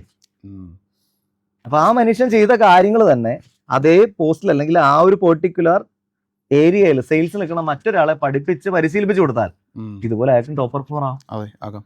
അപ്പൊ അതിന് ആക്ച്വലി നമ്മൾ ഈ പറഞ്ഞ പോലെ നമ്മൾ തന്നെ ഇവിടെ പഠിപ്പിക്കുന്ന ഒരു പ്രോസസ് അല്ല നടക്കുന്നത്. മറിച്ച് നമ്മുടെ ടോപ്പ് പെർഫോമർ മറ്റുള്ള ആളുകളെ മെന്റർ ചെയ്യുന്ന ഒരു പ്രോസസ് ആണ്. അപ്പൊ നമ്മൾ അയാളെ കൊണ്ട് വേണം മറ്റുള്ള ആളുകളെ ഡെവലപ്പ് ചെയ്യാൻ. അപ്പൊ അതിനിപ്പോൾ എന്താ ചെയ്യാൻ പറ്റണം? ഇപ്പോൾ നമ്മുടെ കമ്പനിയിലെ ഏറ്റവും മികച്ച പെർഫോമർ സുബിലാൽ സാറാണ് ഇരിക്കട്ടെ. ഏറ്റവും കൂടുതൽ സെയിൽസ് കൊണ്ടുവരുന്ന, ഏറ്റവും കൂടുതൽ ഓർഗനൈസേഷനിലേക്ക് റിസൾട്ട് കൊണ്ടുവരുന്ന വ്യക്തി സുബിലാൽ സാറാണ്. ഞാൻ അതേ റോളിലേക്ക് വന്നിരിക്കുന്ന മറ്റൊരു സെയിൽസിലെ ഒരു എംപ്ലോയി ആണ്. അപ്പൊ എന്ത് ചെയ്യും? എന്നെ സുബിലാൽ സാറിന്റെ കൂടെ വിടും. അപ്പൊ സുബിലാൽ സാർ ആദ്യം എൻ്റെ അടുത്ത് എന്ത് പറയും? നവീൻ, താൻ ചുമ്മാ ഇരുന്ന മതി, just see what I am doing. അപ്പൊ എന്നെ വിളിച്ചോണ്ട് പോകുമ്പോൾ എന്താ പറയണേ? You see what I am doing. അപ്പൊ ഞാൻ ഒന്നും ചെയ്യണ്ട, നിങ്ങൾ ചെയ്യുന്ന ഞാൻ കണ്ടോണ്ടിരുന്ന മതി. This is the first step. രണ്ടാമത്തെ സ്റ്റെപ്പ് എന്ത് പറയുന്ന അറിയാം? Naveen, I will do this and you do 1 2 3. അതായത് നമ്മൾ പാർട്ടിസിപ്പേറ്റ് ചെയ്യിപ്പിക്കും. സുബിലാൽ സാറാണ് എല്ലാം ചെയ്യണത്, അതിൽ 1-2 കാര്യങ്ങൾ എന്നെ കൂടെ കൊണ്ട് ചെയ്യിപ്പിക്കും. നെക്സ്റ്റ് ടൈം എന്ത് പറയുന്ന അറിയാം? Naveen, you do, I will watch. അപ്പൊ ഞാൻ എന്ത് ചെയ്യും? ഞാൻ ചെയ്യും. അപ്പൊ താങ്കൾ അത് വാച്ച് ചെയ്തിട്ട് എന്റെ കുഴപ്പങ്ങൾ എന്താന്നുള്ളത് കറക്റ്റ് ചെയ്ത് തരും. ഇങ്ങനെ പലതവണ എന്നെ കൊണ്ടുപോകും. ഇത് 1-2 ദിവസം കൊണ്ടല്ല, പലതവണ റിപ്പീറ്റഡ് ആയി കൊണ്ടുപോയി പറഞ്ഞു തരുന്നതാണ്. And finally you will say you do, I will watch ആണല്ലോ പറഞ്ഞേ. ഇത് പലതവണ കറക്റ്റ് ചെയ്ത് കഴിയാൻ നേരത്ത് പറയും now you go and do. You do. ഇപ്പൊ തനിക്ക് ചെയ്യാനുള്ള കപ്പാസിറ്റി അതാകുമ്പോൾ ചെയ്യൂ എന്ന് പറയും. അതിനുശേഷം കുറച്ച് കളയുമ്പോൾ എന്ത് പറയുന്ന അറിയോ? You do with someone like you. Duplication നടക്കും. അതായത് സുബിലാൽ സാറ് ആദ്യം എന്നെ വിളിച്ചുകൊണ്ട് പോകുമ്പോൾ പറഞ്ഞത് എന്താ? You watch, I will do. അത് കഴിഞ്ഞപ്പോ എന്താ പറഞ്ഞേ? വി ക്യാൻ ഡു, 2 കൂടെ. മൂന്നാമത് പറഞ്ഞു you do, I will watch. പിന്നെ എന്ത് പറഞ്ഞു? You go and do. അതിനുശേഷം എന്താ പറഞ്ഞത്? You do with somebody like you. ഇങ്ങനെയാണ് ആ ഡ്യൂപ്ലിക്കേഷൻ പ്രോസസ് നടക്കുന്നത്. അപ്പൊ ഫസ്റ്റ് ലെവലിൽ നമ്മൾ പഠിപ്പിക്കുകയാണ് നമ്മുടെ ഒരു എംപ്ലോയി അല്ലേ? ആ എംപ്ലോയി അത് പഠിക്കണം. പഠിച്ചത് അപ്ലൈ ചെയ്ത് അതിൽ എക്സ്പേർട്ട് ആവണം. എക്സ്പേർട്ട് ആയതിനു ശേഷം എന്ത് ചെയ്യണം, കൂടെയുള്ള ഒരാളെ പഠിപ്പിക്കണം. പഠിപ്പിച്ച് അയാൾ എന്താക്കണം, എക്സ്പേർട്ട് ആക്കണം. അതിനുശേഷം എന്ത് ചെയ്യണം, അയാള് അടുത്തയാളെ പഠിപ്പിക്കണം. ഇത് കൃത്യമായി റെഗുലറായി കൺസിസ്റ്റന്റ് ആയി ഒരു ഓർഗനൈസേഷൻ നടന്നാൽ അവിടെ മൾട്ടിപ്ലിക്കേഷൻ നടക്കും. യാതൊരു സംശയമില്ല. ഇത് വളരെ അത്യാവശ്യം. ഡ്യൂപ്ലിക്കേഷൻ ഇല്ലെങ്കിൽ 1-2 ആളുകളെ ഡിപ്പെൻഡ് ചെയ്യുന്ന ഒരു ഓർഗനൈസേഷൻ ആയി പോകും ഈ സ്റ്റാർട്ടപ്പ്. എന്ത് കാര്യത്തിന് ഒരാളെ ഡിപ്പെൻഡ് ചെയ്യാൻ പോയി കഴിഞ്ഞാൽ ഓർഗനൈസേഷന് വളരാൻ പറ്റില്ല. പറ്റുമോ? ഇപ്പൊ നമ്മള് വീട്ടിൽ ഇപ്പൊ നമ്മള് 30 പേരുണ്ടെന്ന് ഇരിക്കട്ടെ, ഒറ്റ ഒരാൾക്കേ ഉള്ളൂ കുക്കിംഗ്. നല്ല അടിപൊളിയായിട്ട് ഭക്ഷണം ഉണ്ടാക്കി തരും. പക്ഷെ ഒരാൾക്കേ കുക്കിംഗ് അറിയുള്ളൂ, അയാളുടെ കയ്യിൽ റെസിപ്പി ഉള്ളൂ. അയാൾ ഉണ്ടാക്കിയില്ല എന്ത് പറ്റും? എല്ലാവരും പട്ടണിയും അല്ലേ? ഇതുപോലെ തന്നെ ആയിരിക്കും ഓർഗനൈസേഷൻ. അങ്ങനെ ഒരാൾ മാത്രം ഉള്ളെങ്കിൽ അയാൾ ഇല്ലാണ്ടായി കഴിഞ്ഞാൽ ഓർഗനൈസേഷന്റെ കംപ്ലീറ്റ് പ്രൊഡക്ടിവിറ്റി താഴെ പോകും. So this is very important. ഡ്യൂപ്ലിക്കേഷനിൽ കൂടി ഓർഗനൈസേഷൻ ഇമ്പോർട്ടൻസ് കൊടുക്കണം, അതിനുവേണ്ടിയുള്ള കാര്യങ്ങൾ ചെയ്യണം. നമ്മളിവിടെ ഒബ്സർവ് ചെയ്യുന്ന, എനിക്ക് തോന്നുന്ന അടുത്ത പോയിന്റും അത് തന്നെയായിരിക്കും. ഈ ഡ്യൂപ്ലിക്കേഷനിലൂടെ യഥാർത്ഥത്തിൽ അവിടെ ഒരു ലീഡർ ഫോം ആയിക്കൊണ്ടിരിക്കുകയാണ്. Yes, correct. So I think then he can lead A team, like ഒരു സെയിൽസ് ടീമിനെ ലീഡ് ചെയ്യാനുള്ള കപ്പാസിറ്റിയിലേക്ക് അയാൾ വരും. What is next step? Next is upskilling ആണ്. അപ്സ്കില്ലിംഗ് ആണ് അടുത്ത സ്റ്റെപ്പ്. താങ്കൾ പറഞ്ഞുമായിട്ട് യോജിക്കുന്ന തന്നെയാണ്. അതായത് ഈ ഒരു വ്യക്തി നിലവിൽ അയാൾക്ക് അറിയാവുന്ന കാര്യങ്ങൾ മറ്റുള്ള ആളുകൾ എന്ത് ചെയ്യാണ്, കൂടെ നിന്നുകൊണ്ട് പറഞ്ഞു കൊടുക്കുകയാണ് അല്ലേ? ഇനി മറ്റുള്ള ആളുകളെ നയിക്കുന്ന സ്റ്റേജാണ് അടുത്ത ലെവൽ. അതിനായിട്ട് നമ്മുടെ സെയിൽസ് ടീമിലെ മെമ്പർ എക്വിപ്പ് ചെയ്യാണ്, അയാളൊരു സെയിൽസ് ലീഡറാക്കി മാറ്റുന്ന പ്രോസസ്സാണ് അടുത്തത്. അതായത് ആളെ സംബന്ധിച്ച് ഞാൻ മിടുക്കനായിട്ടുള്ള ഒരാളാണ് എൻ്റെ ഏരിയയിൽ നിന്ന് ആൾക്കറിയാം അല്ലേ? സെയിൽസിലാവും മിടുക്കനാ, അതവനറിയാം. പക്ഷെ സെയിൽസിലെ മിടുക്കിനപ്പുറം സെയിൽസ് ടീമിനെ മാനേജ് ചെയ്യാനുള്ള മിടുക്ക് ഉണ്ടാക്കണതാണ് ഈ ഒരു ഫേസ് എന്ന് പറയുന്നത്. അതായത് അവന്റെ തലം മാറുകയാണ്, പാരഡൈം ഷിഫ്റ്റ് ആണ് അവിടെ നടക്കുന്നത് അല്ലേ? നിലവിൽ ഓപ്പറേറ്റ് ചെയ്യുന്ന ആസ് എ സെയിൽസ് സ്റ്റാഫ് എന്നുള്ളത് മാറി ഒരു ടീമിനെ ഓപ്പറേറ്റ് ചെയ്യുന്ന ആളാവാണ്. നോർമലി ആളുകൾ എന്തിക്കണം, എന്താ സെയിൽസ് മാനേജർ, ഇനിയിപ്പോൾ എല്ലാവരും എനിക്ക് സെയിൽസ് കൊണ്ട് തന്നോളും, ഞാൻ വെറുതെ ഇരുന്നാൽ മതി. നോ, സെയിൽസ് മാനേജർ എന്ന് പറയുമ്പോൾ കൂടുതലുള്ള ആൾക്കാരെ മോട്ടിവേറ്റ് ചെയ്യേണ്ടി വരും അല്ലേ? എംപവർ ചെയ്യേണ്ടി വരും, പഠിക്കണം, ഗൈഡ് ചെയ്യേണ്ടി വരും, അവരെ പഠിച്ച് ഇവാലുവേറ്റ് ചെയ്യേണ്ടി വരും, അവർക്ക് ഫീഡ്ബാക്ക് കൊടുക്കേണ്ടി വരും അല്ലേ? അതേപോലെ അവരുടെ പ്രതിസന്ധി ഘട്ടത്തിലെ പ്രശ്നങ്ങളെ സോൾവ് ചെയ്യേണ്ടി വരും, കൃത്യമായ ടാർഗറ്റ് സെറ്റ് ചെയ്തത് അച്ചീവ് ചെയ്യിപ്പിക്കാൻ കൂടെ വെക്കേണ്ടി വരും. അതിന് ചിലപ്പം പലത് ചെയ്യേണ്ടി വരും, കിക്ക് ചെയ്യേണ്ടി വരും, കിസ് ചെയ്യേണ്ടി വരും അല്ലെ, പുഷ് ചെയ്യേണ്ടി വരും, പുള്ളി ചെയ്യേണ്ടി വരും. പല സ്ട്രാറ്റജീസിലൂടെ നടക്കുള്ളൂ. അപ്പൊ ചില ബോസിങ് സ്ട്രാറ്റജികളും പഠിക്കേണ്ടി വരും. അപ്പൊ ഇതെല്ലാം ചെയ്യുന്ന ലെവലിലേക്ക് ഒരാൾ മാറലാണ് അപ്സ്കില്ലിംഗ് എന്ന് പറയുന്നത്. അപ്പൊ ഇതും വളരെ പ്രധാനപ്പെട്ട ഒരു ലീഡർഷിപ്പ് ലെവൽ അപ്സ്കില്ലിംഗ് ആണ്. ഇത് പ്രധാനപ്പെട്ട ഒരു ട്രെയിനിങ് പ്രോസസ്സാണ്. ഒരു ഓർഗനൈസേഷനിൽ ഇത്തരത്തിൽ നെക്സ്റ്റ് ലെവലിലേക്ക് പോകാനുള്ള ആളുകൾ വരുമ്പോഴാണ് ആ ഓർഗനൈസേഷൻ ഒരു ഹോൾ ലെവലിൽ വളരണത്. So that is very important. ആ ഒരു ലീഡർഷിപ്പ് ട്രെയിനിങ് പ്രോസസ്സ് ഓർഗനൈസേഷന്റെ റിക്വയർമെന്റ് മനസ്സിലാക്കിക്കൊണ്ട് നമ്മൾ അവിടെയുള്ള ആളുകൾക്ക് കൊടുക്കുകയാണ്. ഞാൻ നേവിയുടെ എക്സാമ്പിൾ പറയാം. ഓക്കെ, നമ്മൾ നേവിയിൽ ജോയിൻ ചെയ്യുന്ന സമയത്ത് ഇനീഷ്യൽ ബേസിക് ട്രെയിനിങ് എന്ന് പറഞ്ഞൊരു ട്രെയിനിങ് പീരീഡ് ഉണ്ട്. അത് കഴിഞ്ഞ് ഒരു ആ basic training goes to 1.5 years, 1.5 വർഷമൊക്കെ പോകും. അത് കഴിഞ്ഞ് ഒരു 3 വർഷം കഴിയുമ്പോൾ മറ്റൊരു ട്രെയിനിങ് കൂടെ വരും. ആ ട്രെയിനിങ്ങിൽ നമ്മൾ ചെറിയൊരു ടീം ലീഡ് പോലെ ആകാൻ പറ്റുന്ന രീതിയിലേക്ക് നമ്മൾ ട്രെയിനിങ് കഴിയുന്നു, നമുക്ക് പാസ്സാവുന്ന ഒരു പ്രൊമോഷൻ കിട്ടുന്നു. അത് കഴിഞ്ഞ് അടുത്തൊരു 3 വർഷം കഴിയുമ്പോൾ നമുക്ക് വീണ്ടും ഒരു ട്രെയിനിങ് വരും. അപ്പോൾ നമുക്ക് അടുത്ത ലെവൽ ഓഫ് റാങ്ക് വരും. ആ റാങ്കിന് മുന്നേ നമ്മൾ കുറച്ച് സർട്ടൻ ക്രൈറ്റീരിയാസ് ഫുൾഫില്ല് ചെയ്യണം. അത് പാസ്സായാൽ മാത്രമേ ആ പ്രൊമോഷൻ വരുള്ളൂ. അത് വന്നാൽ മാത്രം പോരാ, അതിനൊരു സ്പെഷ്യൽ കോഴ്സ് ഉണ്ട്. ആ കോഴ്സ് നമ്മൾ പാസ്സാവുകയും വേണം. അതിനുശേഷം മാത്രമേ നമുക്കവിടെ അടുത്ത ലെവൽ റാങ്ക് വരുള്ളൂ. അതിനും മേലൊരു റാങ്ക് ഉണ്ട്. അതൊരു വീണ്ടും ഒരു 2 വർഷം കഴിയുമ്പോൾ വീണ്ടും ആ ഒരു പ്രോസസ്സ് വരും. അവിടെ എത്തുന്ന സമയത്ത് ആ ആളുടെ താഴെ ഒരു വലിയ ടീം തന്നെ ഫോം ആയിട്ടുണ്ടായിരിക്കും. അപ്പോൾ ഇനീഷ്യലി നമ്മൾ ഹാൻഡ്സ് ഓൺ വർക്ക് ചെയ്യുന്ന സ്റ്റേജിൽ നിന്ന് ഒരു ടീം ലീഡ് സ്റ്റേജിലെത്തി, പിന്നെ കുറേ കൂടെ സൂപ്പർവൈസ് ചെയ്യുന്ന ലെവലിലേക്ക് എത്തി, പിന്നെ അവിടെ നിന്നൊരു സിസ്റ്റം ഡിസൈൻ ചെയ്യുന്ന ഒരു ലെവലിലേക്ക് നമ്മൾ മാറും. ഇതാണ് ഡിഫൻസിൻ്റെ. ഇപ്പം നവീൻ പറഞ്ഞ പ്രകാരം സിമിലർ ടു ദാറ്റ് ആണ് നമ്മളിവിടെ കണ്ടത്. Induction process, skill training and upskilling training. അതെ, ഈ അപ്സ്കില്ലിംഗ് വരുമ്പോഴേ നമ്മൾ വളരെ സിമ്പിളായിട്ട് ഇപ്പോൾ താങ്കൾ പറഞ്ഞൊരു പ്രോസസ്സ് തന്നെ, ഒരു കപ്പൽ എടുത്തു കഴിഞ്ഞാൽ അതിൻ്റെ അകത്ത് ഒരു എഞ്ചിനീയർ ആണ് അല്ലേ? എഞ്ചിനീയർ ആണ്. ആളെവിടെയാണ് നട്ടഴിഞ്ഞ് കിടക്കുന്നത്, എവിടെയാണ് ലൂസ്, എവിടെയാണ് ടൈറ്റ്, കൃത്യമായിട്ട് എൻ്റെ കാര്യങ്ങൾ നടക്കുന്നുണ്ടോ, പ്രോസസ് ഫ്ലോ കറക്റ്റ്, ഇതെല്ലാം ചെക്ക് ചെയ്യും അല്ലേ? അത്രേ ഉള്ളൂ. ഷിപ്പ് എവിടെ ചെല്ലണ്ടേ, എപ്പോൾ ചെല്ലും, അതിനെക്കുറിച്ച് ആൾ വറീഡല്ലാണോ? അല്ല. അപ്പൊ ആൾ ആ ഫോക്കസിൽ നിന്ന് ക്യാപ്റ്റൻ ആകുമെന്ന് സംഭവിക്കും. ടോട്ടൽ മെക്കാനിസം നോക്കണം, അറ്റ് ദ സെയിം ടൈം ഈ സാധനത്തെ എത്തിക്കേണ്ടത് എത്തിക്കുകയും വേണം. അപ്പൊ ഈ ഒരു ഷിഫ്റ്റ് എന്ന് പറയുമ്പോൾ ജസ്റ്റ് ചില ടെക്നിക്സ് പഠിച്ചുകൊണ്ട് തന്റെ കപ്പാസിറ്റി കൂട്ടലല്ല. ഇപ്പൊ എഞ്ചിനീയറെ സംബന്ധിച്ച് ആള് നിലവിൽ യൂസ് ചെയ്യുന്ന മാനുവൽ ആയിട്ടുള്ളൊരു ടൂൾ ആണെങ്കിൽ അത് മാറ്റി ഇലക്ട്രോണിക് ടൂൾ ഉപയോഗിക്കുന്ന ഒരു ടെക്നിക്കാണ്. പക്ഷെ ഇവിടെ അതല്ല, ഇവിടെ പാരഡൈമേ മാറി, മൊത്തത്തിൽ മാറി. അപ്പൊ അവിടെ 3 കാര്യങ്ങൾ പ്രധാനമായിട്ടും ഈ വ്യക്തിയിൽ ട്രാൻസ്ഫോർമേഷൻ ഉണ്ടാവുന്നുണ്ട്. ഇയാൾ പരിവർത്തനപ്പെടണം 3 ഏരിയയിൽ. അതിൽ ഒന്നെന്ന് പറയുന്നത് ഈ മനുഷ്യൻ കൃത്യമായി പ്രശ്നങ്ങളെ പരിഹരിക്കാൻ കപ്പാസിറ്റി ഉള്ള ഒരാളായി മാറും. കസ്റ്റമറുടെ പ്രശ്നം മാത്രമല്ല, ഇവിടെ കസ്റ്റമറുടെ പ്രശ്നമാണെങ്കിലും ടീമിന്റെ പ്രശ്നമാണെങ്കിലും മറ്റ് പ്രോസസ് പ്രശ്നമാണെങ്കിലും ഇതിലെല്ലാം ഇടപെടാൻ കെൽപ്പുള്ള ഒരു പ്രോബ്ലം സോൾവറായി മാറണം അല്ലേ. അതേപോലെ നല്ലൊരു കമ്മ്യൂണിക്കേഷൻ എക്സ്പേർട്ട് ആണ്. കാര്യം മറ്റേത് സെയിൽസിൽ വരുമ്പോൾ കമ്മ്യൂണിക്കേഷൻ മാസ്റ്ററി വേണം നമുക്ക്, കസ്റ്റമറെ കൺവിൻസ് ചെയ്യാനും കസ്റ്റമർക്ക് കാര്യങ്ങൾ പറഞ്ഞു കൊടുക്കാനും. ഇവിടെ അതുപോലെ കമ്മ്യൂണിക്കേഷൻ എക്സ്പേർട്ടായി മാറണം. കാര്യം ടീമുമായിട്ട് അത്രയേറെ കാര്യങ്ങൾ ആൾ കമ്മ്യൂണിക്കേറ്റ് ചെയ്യേണ്ടതാണ്. ആൻഡ് അതിനോടൊപ്പം തന്നെ വേണ്ട വലിയൊരു ഫീച്ചർ ഉണ്ട്. നേരത്തെ ഒരുപക്ഷെ അത് വേണ്ടായിരുന്നു, പക്ഷെ ഇപ്പൊ അത് വേണം. And that is emotional intelligence. നമ്മുടെ ടീമിലുള്ളവർ എന്തുകൊണ്ട് അങ്ങനെ പെരുമാറി, എന്തുകൊണ്ട് ഇങ്ങനെ പെരുമാറി എന്നുള്ളത് കസ്റ്റമർ എങ്ങനെ പെരുമാറിയാലും പ്രശ്നമില്ല. പക്ഷെ ടീമിലുള്ളവർ പെരുമാറി കഴിഞ്ഞാൽ അത് പലർക്കും ബുദ്ധിമുട്ടായി മാറും. അല്ല, ശരിയല്ലേ? ആ ബുദ്ധിമുട്ട് ഉണ്ടാവാത്ത തരത്തിൽ അവരെ മനസ്സിലാക്കി ആ ടീമിനെ ഹോൾഡ് ചെയ്യാൻ ചെയ്യാന്ന് പറഞ്ഞാൽ നല്ലൊരു കപ്പാസിറ്റി തന്നെയാണ്. അപ്പൊ ഈ പ്രോബ്ലം സോൾവ് ചെയ്യാനും കമ്മ്യൂണിക്കേഷൻ എക്സ്പേർട്ടായി മാറാനും ഇമോഷണലി ഒരു നല്ല രീതിയിൽ ഇന്റലിജന്റ് ആയിട്ട് കാര്യങ്ങൾ ഇടപെടാനും കെൽപ്പുള്ളവനെ അപ്സ്കില്ലിംഗ് പ്രോസസ്സിലൂടെ കടന്നു പോകാൻ കഴിയുള്ളൂ. അപ്പൊ ഇത് 3 നമുക്ക് അവരിൽ ഉണ്ടാക്കി കൊടുക്കുന്ന ഒരു പ്രോസസ് കൂടിയാണ് ശരിക്കും പറഞ്ഞാൽ അപ്സ്കില്ലിംഗ് എന്ന് പറയുന്നത്. ഡയമെൻഷൻ മാറ്റുന്ന, ലെവല് മാറ്റുന്ന 11th സ്റ്റെപ്പാണ് അപ്സ്കിൽ. ഇപ്പം നമ്മൾ 11 സ്റ്റെപ്പ് കണ്ടു ഇതുവരെ. ഓക്കെ, നമ്മൾ സ്റ്റാർട്ടിങ് ഫ്രം പ്രൊഡക്റ്റ് ഡിഫൈൻ ചെയ്യുന്ന മുതൽ ഒരു ലീഡറെ ക്രിയേറ്റ് ചെയ്യുന്നവരെ who can handle a team, അതുവരെ നമ്മൾ എത്തി. അടുത്ത സ്റ്റെപ്പ് എന്താ? I think that would be the last step. അതെ, അടുത്താണ് 12ാമത്തെ സ്റ്റെപ്പ്, ഇൻട്രാപ്രണർഷിപ്പ് ഉണ്ടാക്കി കൊടുക്കലാണ്. ഓക്കെ, അതായത് ഇത് എല്ലാ സ്റ്റാർട്ടപ്സിനും ബാധകമാണെന്ന് ചോദിച്ചാൽ സ്റ്റാർട്ടപ്സിനെ സംബന്ധിച്ച് അവർ ചിന്തിക്കണം.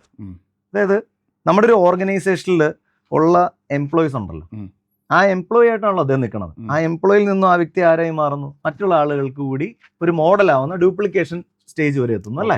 അതിനുശേഷം ലീഡർഷിപ്പിലേക്ക് വന്നാൽ എന്തായി, അയാൾ അതിൻ്റെ ഒരു മെയിൻ ലീഡർഷിപ്പ് തലത്തിൽ നിന്നുകൊണ്ട് ഓർഗനൈസേഷന്റെ മേജർ റോളാവുന്നു.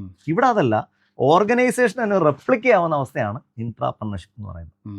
അതായത് സാധാരണ എംപ്ലോയി എന്താണ്, ആള് റിസ്ക് അധികം എടുക്കാറില്ല. പക്ഷെ ഇവിടെ ഈ ഒരു വ്യക്തി റിസ്ക് എടുക്കാൻ തയ്യാറാവും. റിസ്ക് എടുക്കുന്ന മാത്രമല്ല, എടുക്കുന്ന റിസ്കിന് 100% റെസ്പോൺസിബിൾ. അതായത് ഒരു കമ്പനിയുടെ ഒരു പ്രോഫിറ്റ് യൂണിറ്റിന്റെ റെസ്പോൺസിബിലിറ്റി എടുക്കും. കറക്റ്റ്. കമ്പനിക്ക് പ്രോഫിറ്റ് ഉണ്ടാക്കി, എന്നെ ഏൽപ്പിച്ചിരിക്കുന്ന പണി വൃത്തിയായിട്ട് ചെയ്യാന്നുള്ളത് വിട്ടിട്ട് കമ്പനിക്ക് പ്രോഫിറ്റ് ഉണ്ടാക്കി കൊടുക്കാൻ എന്ത് ചെയ്യാന്ന് തിങ്ക് ചെയ്യാൻ തുടങ്ങും. Even though he's an employee, he's thinking like an owner. അപ്പോൾ ഒരു എക്സാമ്പിൾ പറയുകയാണെങ്കിൽ, ഇപ്പോൾ നമുക്ക് മൈജി ഒരുപാട് സിറ്റീസിലുണ്ട്. അപ്പോൾ എടപ്പള്ളിയിലുള്ള മൈജിയുടെ റെസ്പോൺസിബിലിറ്റി ഫുള്ള് ഒരാൾ എടുക്കുകയാണ്, ഒരു സംരംഭകനെ പോലെ, ആ ഒരു പെർട്ടിക്കുലർ സെന്ററിന്റെ മാത്രം. കറക്റ്റ്. അപ്പോൾ അത് എടുക്കണമെങ്കിൽ ആളെ സംബന്ധിച്ച് ആളവിടുത്തെ ഒരു തൊഴിലാളിയായ മാത്രം കാര്യമില്ല. സപ്പോസ് ഇപ്പോൾ ഒരു 8 മണി വരെ വർക്കിംഗ് ടൈം എങ്കിലും എൻ്റെ ഈ പറയുന്ന പെർട്ടിക്കുലർ യൂണിറ്റിന് ലാഭം ഉണ്ടാക്കാൻ ചിലപ്പോൾ 10 മണി വരെ എടുക്കേണ്ടി വരും. എംപ്ലോയി പോവും 8 മണിയാകുമ്പോൾ, ആള് പോവില്ല. Why because he is a intrapreneur. അവിടെ ആള് ഇന്നോവേഷൻ, പുതിയ എന്തൊക്കെ കാര്യങ്ങൾ കൊണ്ടുവരാം, ഓർഗനൈസേഷന്റെ തലപ്പത്തുനിന്ന് വരുന്നല്ല, പുള്ളി എന്ത് പുതുതായിട്ട് ചെയ്യാന്ന് ആലോചിക്കും. ഓർഗനൈസേഷന്റെ പ്രോഫിറ്റ് കൂട്ടാൻ എന്ത് ചെയ്യാം, അതിന് റിസ്ക് എടുക്കാൻ തയ്യാറാവും. ചെയ്യണ പണിക്ക് 100% റെസ്പോൺസിബിലിറ്റി എടുക്കും. ഇപ്പൊ ഒരു ഉദാഹരണമായിട്ട് പറയുകയാണെങ്കിൽ, നമുക്കൊരു ചെറിയൊരു എക്സാമ്പിൾ ആയിട്ട് പറയാം. ഇങ്ങനെ പറയാം, ഒരു ഉടമസ്ഥനും വാടകക്കാരനും എങ്ങനെ ഇരിക്കും? ഒരു വാടകക്കാരൻ വീട്ടില് പൈപ്പ് പൊട്ടിന്ന് വിചാരിക്കട്ടെ, എന്ത് ചെയ്യും? ഫോൺ എടുക്കും, ഓണറെ വിളിക്കും. എന്നിട്ട് എന്ത് പറയും? ഇവിടുത്തെ പൈപ്പ് പൊട്ടിയിട്ടുണ്ട്, വന്ന് ശരിയാക്കി താ. വെള്ളം മുഴുവൻ പോവും. ചിലപ്പോൾ അത് മെയിൻ ഓഫ് ചെയ്യേണ്ട മെയിൻ പോലും ഓഫ് ചെയ്യത്തില്ല, വെള്ളം പൊക്കൊണ്ടിരിക്കും. കാര്യം എന്താ? ഓണറുടെ വെള്ളം പോട്ടെ, ശരിയല്ലേ? പക്ഷെ ഒരു ഉടമസ്ഥ മനോഭാവമുള്ളവനാണെങ്കിലോ ഉടനെ അത് ക്ലോസ് ചെയ്യും. അതിനുശേഷം പൈപ്പ് റിപ്പയർ ചെയ്യാനുള്ള കാര്യങ്ങൾ ചെയ്യും. ഇതേപോലെയാണ് ഒരു ഇൻട്രാപ്രണർ. പിന്നെ ഏറ്റവും നല്ല എക്സാമ്പിൾ ഗൂഗിളാണ്. ഗൂഗിൾ ഒരു 20% ടൈം എന്ന് പറഞ്ഞ കോൺസെപ്റ്റ് അവർക്കുണ്ട്. അത് അവിടെ വർക്ക് ചെയ്യുന്ന എംപ്ലോയി ആഴ്ചയിൽ 20% സമയം പുള്ളിക്ക് ഇഷ്ടമുള്ള ഒരു എക്സ്പെർട്ടീസ് പഠിക്കാം. അത് പഠിച്ചിട്ട് ആൾക്ക് ഗൂഗിളിന് പ്രയോജനപ്പെടുന്ന എന്തെങ്കിലും ഒരു ആക്ടിവിറ്റി ചെയ്യാം. രസകരമായ കാര്യം എന്ന് വെച്ചാൽ, ആ 20% ടൈമിൽ നിന്ന് ഉണ്ടാക്കിയ പ്രൊഡക്ട്സ് ആണ് ജിമെയിൽ, ഗൂഗിൾ ആഡ്സെൻസ്, ഇതെല്ലാം, അതുപോലെ തന്നെ ഗൂഗിൾ ന്യൂസ്, ഇതെല്ലാം ഉണ്ടായത് ഈ 20% ടൈം എന്ന് പറയുന്ന ഇൻട്രാപ്രണർഷിപ്പ് ടൈമായി കൊടുത്തതിന്റെ അടിസ്ഥാനത്തിലാണ്. അപ്പൊ ഇത് വലിയ റിസൾട്ട് കൊണ്ടുതരുന്ന കാര്യങ്ങളാണ് എന്ന് പറയുന്നത്. അപ്പൊ നമുക്ക് കുറച്ച് ആഡ് ചെയ്യും. ഇപ്പൊ നമ്മള് ഫേസ്ബുക്കിൽ പണ്ട് വർക്ക് ചെയ്ത 2 പേര് എന്തുവാണ്, വാട്സപ്പ്, എനിക്ക് കൃത്യം അറിയില്ല, താങ്കൾ ആ മേഖലയിൽ എക്സ്പേർട്ട് ആണ് അല്ലേ? ഫേസ്ബുക്കിൽ വർക്ക് ചെയ്ത 2 എംപ്ലോയീസ് പിന്നീട് പോയി തുടങ്ങിയാണ് വാട്സാപ്പ്. പക്ഷെ അന്ന് അവർക്ക് ഇത് ഡെവലപ്പ് ചെയ്യാൻ കുറച്ച് ടൈം കൊടുത്തിരുന്നെങ്കിലോ, ഫേസ്ബുക്കിൽ തന്നെ അത് ക്രിയേറ്റ് ചെയ്യും. തുടർന്ന് വാട്സപ്പ് വലിയ എമൗണ്ടിലാണ് മാർക്ക് സുക്കർബർഗ് വാങ്ങിച്ചത്. അതെ, അതെ. അതിന്റെ ആവശ്യം വരുമായിരുന്നോ? ഇല്ല. ഇല്ല. അപ്പൊ എന്റർപ്രണർഷിപ്പ് എന്ന് പറഞ്ഞാൽ നമ്മുടെ കൂടെയുള്ള ആൾക്കാരെ രാജ്യത്തിലെ വെറും തൊഴിലാളികൾ അല്ലെങ്കിൽ രാജ്യത്തിലെ പണിയെടുക്കുന്ന ആളുകളാക്കുന്നിടത്തുനിന്നും രാജ്യത്തിന്റെ തന്നെ ചെറിയ ചെറിയ നാട്ടുപ്രദേശത്തിന്റെ രാജാക്കന്മാരാക്കുന്ന പ്രോസസ്സാണ്. ക്ലിയർ? അത് രാജ്യത്തിന്റെ വളർച്ചയ്ക്ക് ഹെൽപ്പ് ചെയ്യും. അതെ. അപ്പൊ അത്തരത്തിൽ ഇതിലേക്ക് വരണമെങ്കിൽ ആ ഒരു എംപ്ലോയിയിൽ ഓൺടർപ്രണർഷിപ്പ് സ്കിൽ ഉണ്ടാവണം. പിന്നെ എല്ലാ കാര്യങ്ങളിലും ഉത്തരവാദിത്തം, റെസ്പോൺസിബിലിറ്റി എടുക്കാനുള്ള മൈൻഡ് സെറ്റ് വേണം. ഇന്നോവേഷൻ, പുതിയ ആശയങ്ങൾ കൊണ്ടുവരാനുള്ള കപ്പാസിറ്റി വേണം. അപ്പൊ ഈ കപ്പാസിറ്റി ഉള്ളൊരു വ്യക്തിക്ക് എന്റർപ്രണർഷിപ്പിലേക്ക് ഇതുവരെ പറഞ്ഞ ബാക്കി സെയിൽസ് ടീമിനെ ബിൽഡ് ചെയ്യുന്ന സ്കില്ല് വരെ വേണം. 100%. അത് ഓൾറെഡി പ്രീ റിക്വസിറ്റ് ആണ്, അത് ഉണ്ടായേ പറ്റുള്ളൂ. അപ്പൊ ഇത്രയും കാര്യങ്ങൾ ഉണ്ടെങ്കിൽ മാത്രമേ വ്യക്തി ഒരു എന്റർപ്രണർ ആക്കി നമുക്ക് പോസ്റ്റ് ചെയ്യാൻ കഴിയുള്ളൂ. അപ്പോൾ ഒരു ഓർഗനൈസേഷന്റെ സക്സസ് എന്ന് പറയുന്ന അത്തരത്തിലുള്ള സെയിൽസ് ടീം ഫ്യൂച്ചറിസ്റ്റിക് ആയിട്ട് ക്രിയേറ്റ് ചെയ്യുക എന്നുള്ളതാണ്. ഒരു എന്റർപ്രണർ തലത്തിലുള്ള ഒരു സെയിൽസ് ഓപ്പറേറ്റ് ചെയ്യാൻ കെൽപ്പുള്ള ഒരു വ്യക്തിത്വത്തെ സെയിൽസ് ടീമിനെ ഉണ്ടാക്കിയെടുത്താൽ ഫ്യൂച്ചർ സേഫായി. എനിക്ക് തോന്നുന്നു ശരിക്ക് ഒരു കമ്പനിയുടെ CEO എന്ന് പറയുന്ന പൊസിഷനിലേക്ക് ഡ്രൈവ് ചെയ്യപ്പെടുന്നതും ഇങ്ങനെയുള്ള ആൾക്കാരിൽ നിന്നായിരിക്കും. Definitely in the future. ഇപ്പോൾ ഞാൻ ഒരു എക്സാമ്പിൾ പറയാം, നേവിയുടെ എക്സാമ്പിൾ തന്നെ പറയാം. നേവിയിൽ ഓരോ ഡിപ്പാർട്ട്മെൻറ്റിനും ഒരു HOD ഉണ്ടായിരിക്കും. ഓരോ കമാൻഡിനും ഓരോ ബേസിനും ഒരു കമാൻഡിങ് ഓഫീസർ ഉണ്ടായിരിക്കും. ഓരോ ബേസിനും ഒരു ഫ്ലാഗ് ഓഫീസർ ഉണ്ടായിരിക്കും. ഇവരിൽ നിന്നാണ് ഫർദർ അഡ്മിറലിലേക്കുള്ള ജേണി നടക്കുന്നത്. അപ്പോൾ ഇപ്പോൾ നമ്മൾ ഇപ്പോൾ ഗൂഗിളിൻ്റെ തന്നെ എടുത്തു കഴിഞ്ഞാലും ഗൂഗിളിൻ്റെ CEO ആകുന്നത് ഇപ്പോൾ സുന്ദർ പിച്ചായി ഒരു ടെക്നിക്കൽ സ്റ്റാഫായിട്ട് ജോയിൻ ചെയ്ത് ആസ് ഹി ഗ്രൂ ടീം ലീഡായി, പിന്നെ മാനേജറായി, അങ്ങനെ കയറിയിട്ടാണ്. അപ്പോൾ നാളെ ഇപ്പോൾ ഒരു സ്റ്റാർട്ടപ്പിൻ്റെ സക്സഷൻ പ്ലാനിങ്ങിലേക്കുള്ള മാൻ പവർ പോലും ഈ വരുന്ന ആളായി മാറാനുള്ള സാധ്യതയുണ്ട്. അത്രയും മുൻകൂട്ടി കണ്ടിട്ട് വേണം നമ്മൾ ഈ ഒരു പ്രോസസ്സിനെ കൈകാര്യം ചെയ്യാനായിട്ട്. അപ്പോൾ സെയിൽസ് ടീമിനെ നമ്മൾ നമ്മളൊരു നല്ല സെയിൽസ് ടീമിനെ ഉണ്ടാക്കി ഫ്യൂച്ചറിസ്റ്റിക് ആയിട്ട് കൊണ്ടുവരണമെങ്കിൽ ഉള്ള 12 സ്റ്റെപ്സ് ആണ് നമ്മളിപ്പോൾ സംസാരിച്ചത്. അപ്പോൾ ആദ്യം നമ്മളൊരു പ്രൊഡക്റ്റിനെ കൃത്യമായിട്ടുള്ള രീതിയിൽ ഡിഫൈൻ ചെയ്യുകയും അത് എന്ത് പ്രശ്നത്തിനുള്ള സൊല്യൂഷൻ നമ്മൾ കണ്ടുപിടിക്കാൻ വേണം നമ്മൾ പറഞ്ഞത്. പിന്നീട് നമ്മൾ ഓഡിയൻസിനെ കണ്ടെത്തുന്നതിനെ പറ്റി പറഞ്ഞാൽ കസ്റ്റമർ പേഴ്സണ ഐഡന്റിഫൈ ചെയ്യുന്ന വളരെ ഇമ്പോർട്ടൻ്റ് ആണെന്നുള്ള കാര്യമാണ് നമ്മളതിൽ സംസാരിച്ച്. അതിനുശേഷം കൃത്യം ഒരു സിസ്റ്റം ഉണ്ടാക്കി വെക്കുകയാണ്. എന്തിനാണ്? കാര്യങ്ങൾ ഓപ്പറേഷൻ നടക്കാൻ ആ പ്രൊഡക്റ്റ് ഓഡിയൻസിന്റെ അടുത്തേക്ക് അല്ലെങ്കിൽ കസ്റ്റമറുടെ അടുത്തേക്ക് ചെല്ലാനുള്ള സിസ്റ്റം ക്രിയേറ്റ് ചെയ്യുക. ടാലൻസിനെ റിക്രൂട്ട് ചെയ്യുന്നതാണ് നമ്മൾ അടുത്ത സ്റ്റെപ്പ് പറഞ്ഞത്. ഈ റിക്രൂട്ട് ചെയ്തെടുത്ത ആളുകളെ കൃത്യമായി എന്തൊക്കെയാണ് ചെയ്യേണ്ടത് ഈ കാര്യങ്ങളൊക്കെ പറഞ്ഞു കൊടുക്കണം. കൾച്ചർ എന്താണെന്ന് മനസ്സിലാക്കുന്ന ഒരു പ്രോസസ്സ്, അല്ലെങ്കിൽ ആ കുടുംബത്തിലെ അംഗമാക്കുന്ന പ്രോസസ്സാണ് നമ്മൾ ഇൻഡക്ഷൻ എന്ന് പറയുന്നത്. ഇൻഡക്ഷൻ കഴിഞ്ഞ് കഴിഞ്ഞാൽ എന്ത് ചെയ്യണം? അവരുടെ ആക്ടിവിറ്റീസിനെ മോണിറ്റർ ചെയ്യണം. അത് ക്വാണ്ടിറ്റേറ്റീവ് അനാലിസിസ് ആണ്. അവർ എത്ര കാര്യങ്ങൾ ചെയ്തു, ഇത് നമുക്ക് ഫ്യൂച്ചർ പ്രൊഡിക്റ്റ് ചെയ്യാൻ ഹെൽപ്പ് ചെയ്യുന്ന ഒരു ഇൻഡിക്കേറ്റർ കൂടിയാണ്. നമ്മൾ നേരത്തെ സൂചിപ്പിച്ചിരുന്നു. അതിനുശേഷം നമ്മൾ പറഞ്ഞത് ഇവരെ നമ്മൾ സ്കില്ല് അപ്ഗ്രേഡ് ചെയ്യാനുള്ള ട്രെയിനിങ്സ് കൊടുത്ത് കൂടുതൽ സെയിൽസ് ടെക്നിക്സ് പഠിപ്പിച്ച് സിസ്റ്റം നന്നായിട്ട് പഠിപ്പിച്ച് അവരെ നമ്മൾ നെക്സ്റ്റ് ലെവലിലേക്ക് കൊണ്ടുപോവുകയും തുടർന്ന് അവരുടെ പെർഫോമൻസ്, അവരുടെ റിസൾട്ടിൻ്റെയും അതുപോലെ അവരുടെ ക്വാളിറ്റിയും വെച്ച് നമ്മൾ അനലൈസ് ചെയ്യുകയും ചെയ്യുന്നതാണ് അടുത്തത് പറഞ്ഞത്. അതൊരു പോസ്റ്റ്മോർട്ടം പോലെയാണ് നമ്മൾ പറഞ്ഞിരുന്നത് അല്ലേ? അതിൽ നിന്നാണ് നമ്മൾ പണ്ട് സംഭവിച്ച കാര്യങ്ങളുടെ നിജസ്ഥിതി മനസ്സിലാക്കി എടുക്കുന്നതെന്നും പറഞ്ഞു. അതിനുശേഷമാണ് ടോട്ടൽ ഇംപ്രൂവൈസേഷൻ, ഏതൊക്കെ മൈക്രോ എലിമെന്റ്സ് കറക്ഷൻ കൊണ്ടുവന്ന് ഇമ്പ്രൂവ് ചെയ്യാന്നുള്ള കാര്യങ്ങളായിരിക്കും പിന്നീട് നമ്മൾ ചെയ്യുന്നതെന്ന് പറഞ്ഞു. ഇമ്പ്രൂവ് ചെയ്ത് കഴിഞ്ഞാൽ പിന്നെ ഇമ്പ്രൂവ്ഡ് ആയിട്ടുള്ള ചില വ്യക്തികളെ നോക്കി, ടോപ്പ് പെർഫോമേഴ്സിനെ നോക്കി അവരുടെ ക്വാളിറ്റീസ് എടുത്ത് മറ്റേ ആളുകളിലേക്ക് ഡ്യൂപ്ലിക്കേറ്റ് ചെയ്യുന്ന ഒരു പ്രോസസ്സാണ് നമ്മൾ പറഞ്ഞത്. ഇത്രയും ചെയ്ത് കഴിഞ്ഞിട്ട് വേണം നമ്മുടെ കൂട്ടത്തിലുള്ള എഫിഷ്യൻ്റ് ആയ ലീഡർഷിപ്പ് ക്വാളിറ്റി ഉള്ള ആളെ അപ്സ്കിൽ ചെയ്തുകൊണ്ട് ഒരു ടീമിൻ്റെ മാനേജറാക്കി അല്ലെങ്കിൽ ഒരു ടീമിനായിട്ടുള്ള നയിക്കുന്ന ഹെഡാക്കി മാറ്റാമെന്ന് പറഞ്ഞു. ആ കപ്പാസിറ്റി കിട്ടിയ ഒരാൾ ലീഡർഷിപ്പ് ഉള്ള ആളാണ്. അവിടെ നിന്നും അയാൾ ഒരു ഇൻട്രാപ്രണറാക്കി മാറ്റി ഒരു ബിസിനസ് തന്നെ ടോട്ടലി ഹാൻഡിൽ ചെയ്യാൻ പറ്റുന്ന ഒരു ടോട്ടൽ ഏരിയ കൊടുക്കാൻ പറ്റുന്ന കെൽപ്പുള്ള ഒരു മനുഷ്യനെ വാർത്തെടുക്കണം എന്ന് പറഞ്ഞു. ഇങ്ങനെ ഈ ഒരു 12 സ്റ്റെപ്സ് ഒരു സയന്റിഫിക് പ്രോസസ്സാണ്. ഇത് ഫോളോ ചെയ്താൽ ഡെഫിനറ്റ്ലി ഏതൊരു സ്റ്റാർട്ടപ്പിനും ഒരു മികച്ച ഫ്യൂച്ചറിസ്റ്റിക് സെയിൽസ് ടീമിനെ ബിൽഡ് ചെയ്യാൻ കഴിയും. അതെ, എനിക്ക് തോന്നുന്നു ഞാനത് നമ്മൾ പോഡ്കാസ്റ്റ് സ്റ്റാർട്ട് ചെയ്തപ്പോൾ തന്നെ പറഞ്ഞിരുന്നു. ഈ ഒരു podcast is going to be a reference video for not just startup, every company. Okay, ഫ്യൂച്ചറിലേക്ക് പല ആൾക്കാരും സെയിൽസിൽ സ്ട്രഗിൾ ചെയ്യുന്നുണ്ട്. പലപ്പോഴും ടീം ഡിസ്മാൻഡലായി പോകുന്നു, അല്ലെങ്കിൽ വിചാരിച്ച ഗ്രോത്ത് വരുന്നില്ല. മാർക്കറ്റിൽ ഷിഫ്റ്റ് വരുമ്പോൾ പുതിയ പ്രൊഡക്റ്റ് ഇംപ്രൊവൈസേഷൻസ് വേണം. അത് അവർക്ക് കൊണ്ടുവരാനായിട്ട് പെനിട്രേറ്റ് ചെയ്യാൻ പറ്റുന്നില്ല. അവിടെയെല്ലാം 100% ഒരു തർക്കമില്ലാതെ പറയാം, ഈ ഒരു 12 സ്റ്റെപ്പ് സ്ട്രാറ്റജി തന്നെയാണ് ഏതൊരു കമ്പനിയും അപ്രോച്ചിൽ എടുക്കേണ്ടത്. ഇപ്പോൾ ഏത് വലിയ ബ്രാൻഡുകളുടെ ഗ്രോത്ത് എടുത്ത് നോക്കിയാലും when you scale you need more people with entrepreneur skills inside the company, and that is entrepreneurship. അപ്പോൾ നവീൻ, ഐ തിങ്ക് നമ്മൾ വളരെ യൂസ്ഫുൾ ആയിട്ടുള്ള വളരെ ഹെൽത്തി ആയിട്ടുള്ള ഒരു ടോപ്പിക്കാണ് നമ്മൾ കവർ ചെയ്ത്. ആൻഡ് ഐ തിങ്ക് നമ്മൾ ഒരുപാട് ടൈം കൊടുത്തിട്ടുണ്ട് ഈ ഒരു പോഡ്കാസ്റ്റിന് വേണ്ടിയിട്ട്. അപ്പോൾ നമുക്കൊന്ന് ക്ലോസ് ചെയ്യാം. ബട്ട് ബിഫോർ ദാറ്റ് വേറെ എന്തെങ്കിലും നവീൻ ഈ ഒരു ടോപ്പിക്കിനെ കുറിച്ച് പറയാനുണ്ടോ, അല്ലെങ്കിൽ any message you want to give to public? അതായത് സെയിൽസ് എന്ന് പറയുന്നത് ഒരു പാട്ടിൻ്റെ കാര്യം പറഞ്ഞ പോലെ ഒരു സാഗരമാണ്, അനന്തമായ സാഗരം തന്നെയാണ്. ഇത് എത്ര പഠിച്ചു കഴിഞ്ഞാലും തീരില്ല. അതുകൊണ്ട് നമ്മൾ ഈ സെയിൽസ് കുറച്ച് പഠിച്ചു, കുറച്ച് മനസ്സിലാക്കി, അതുകൊണ്ട് നമ്മുടെ സെയിൽസ് ടീമിന് എല്ലാം അറിയാം എന്നൊരു സങ്കല്പത്തിലേക്ക് കടക്കരുത്. സെയിൽസ് നമ്മൾ അപ്ഗ്രേഡ് ചെയ്തുകൊണ്ടിരിക്കണം, അപ്ഡേറ്റ് ചെയ്തുകൊണ്ടിരിക്കണം.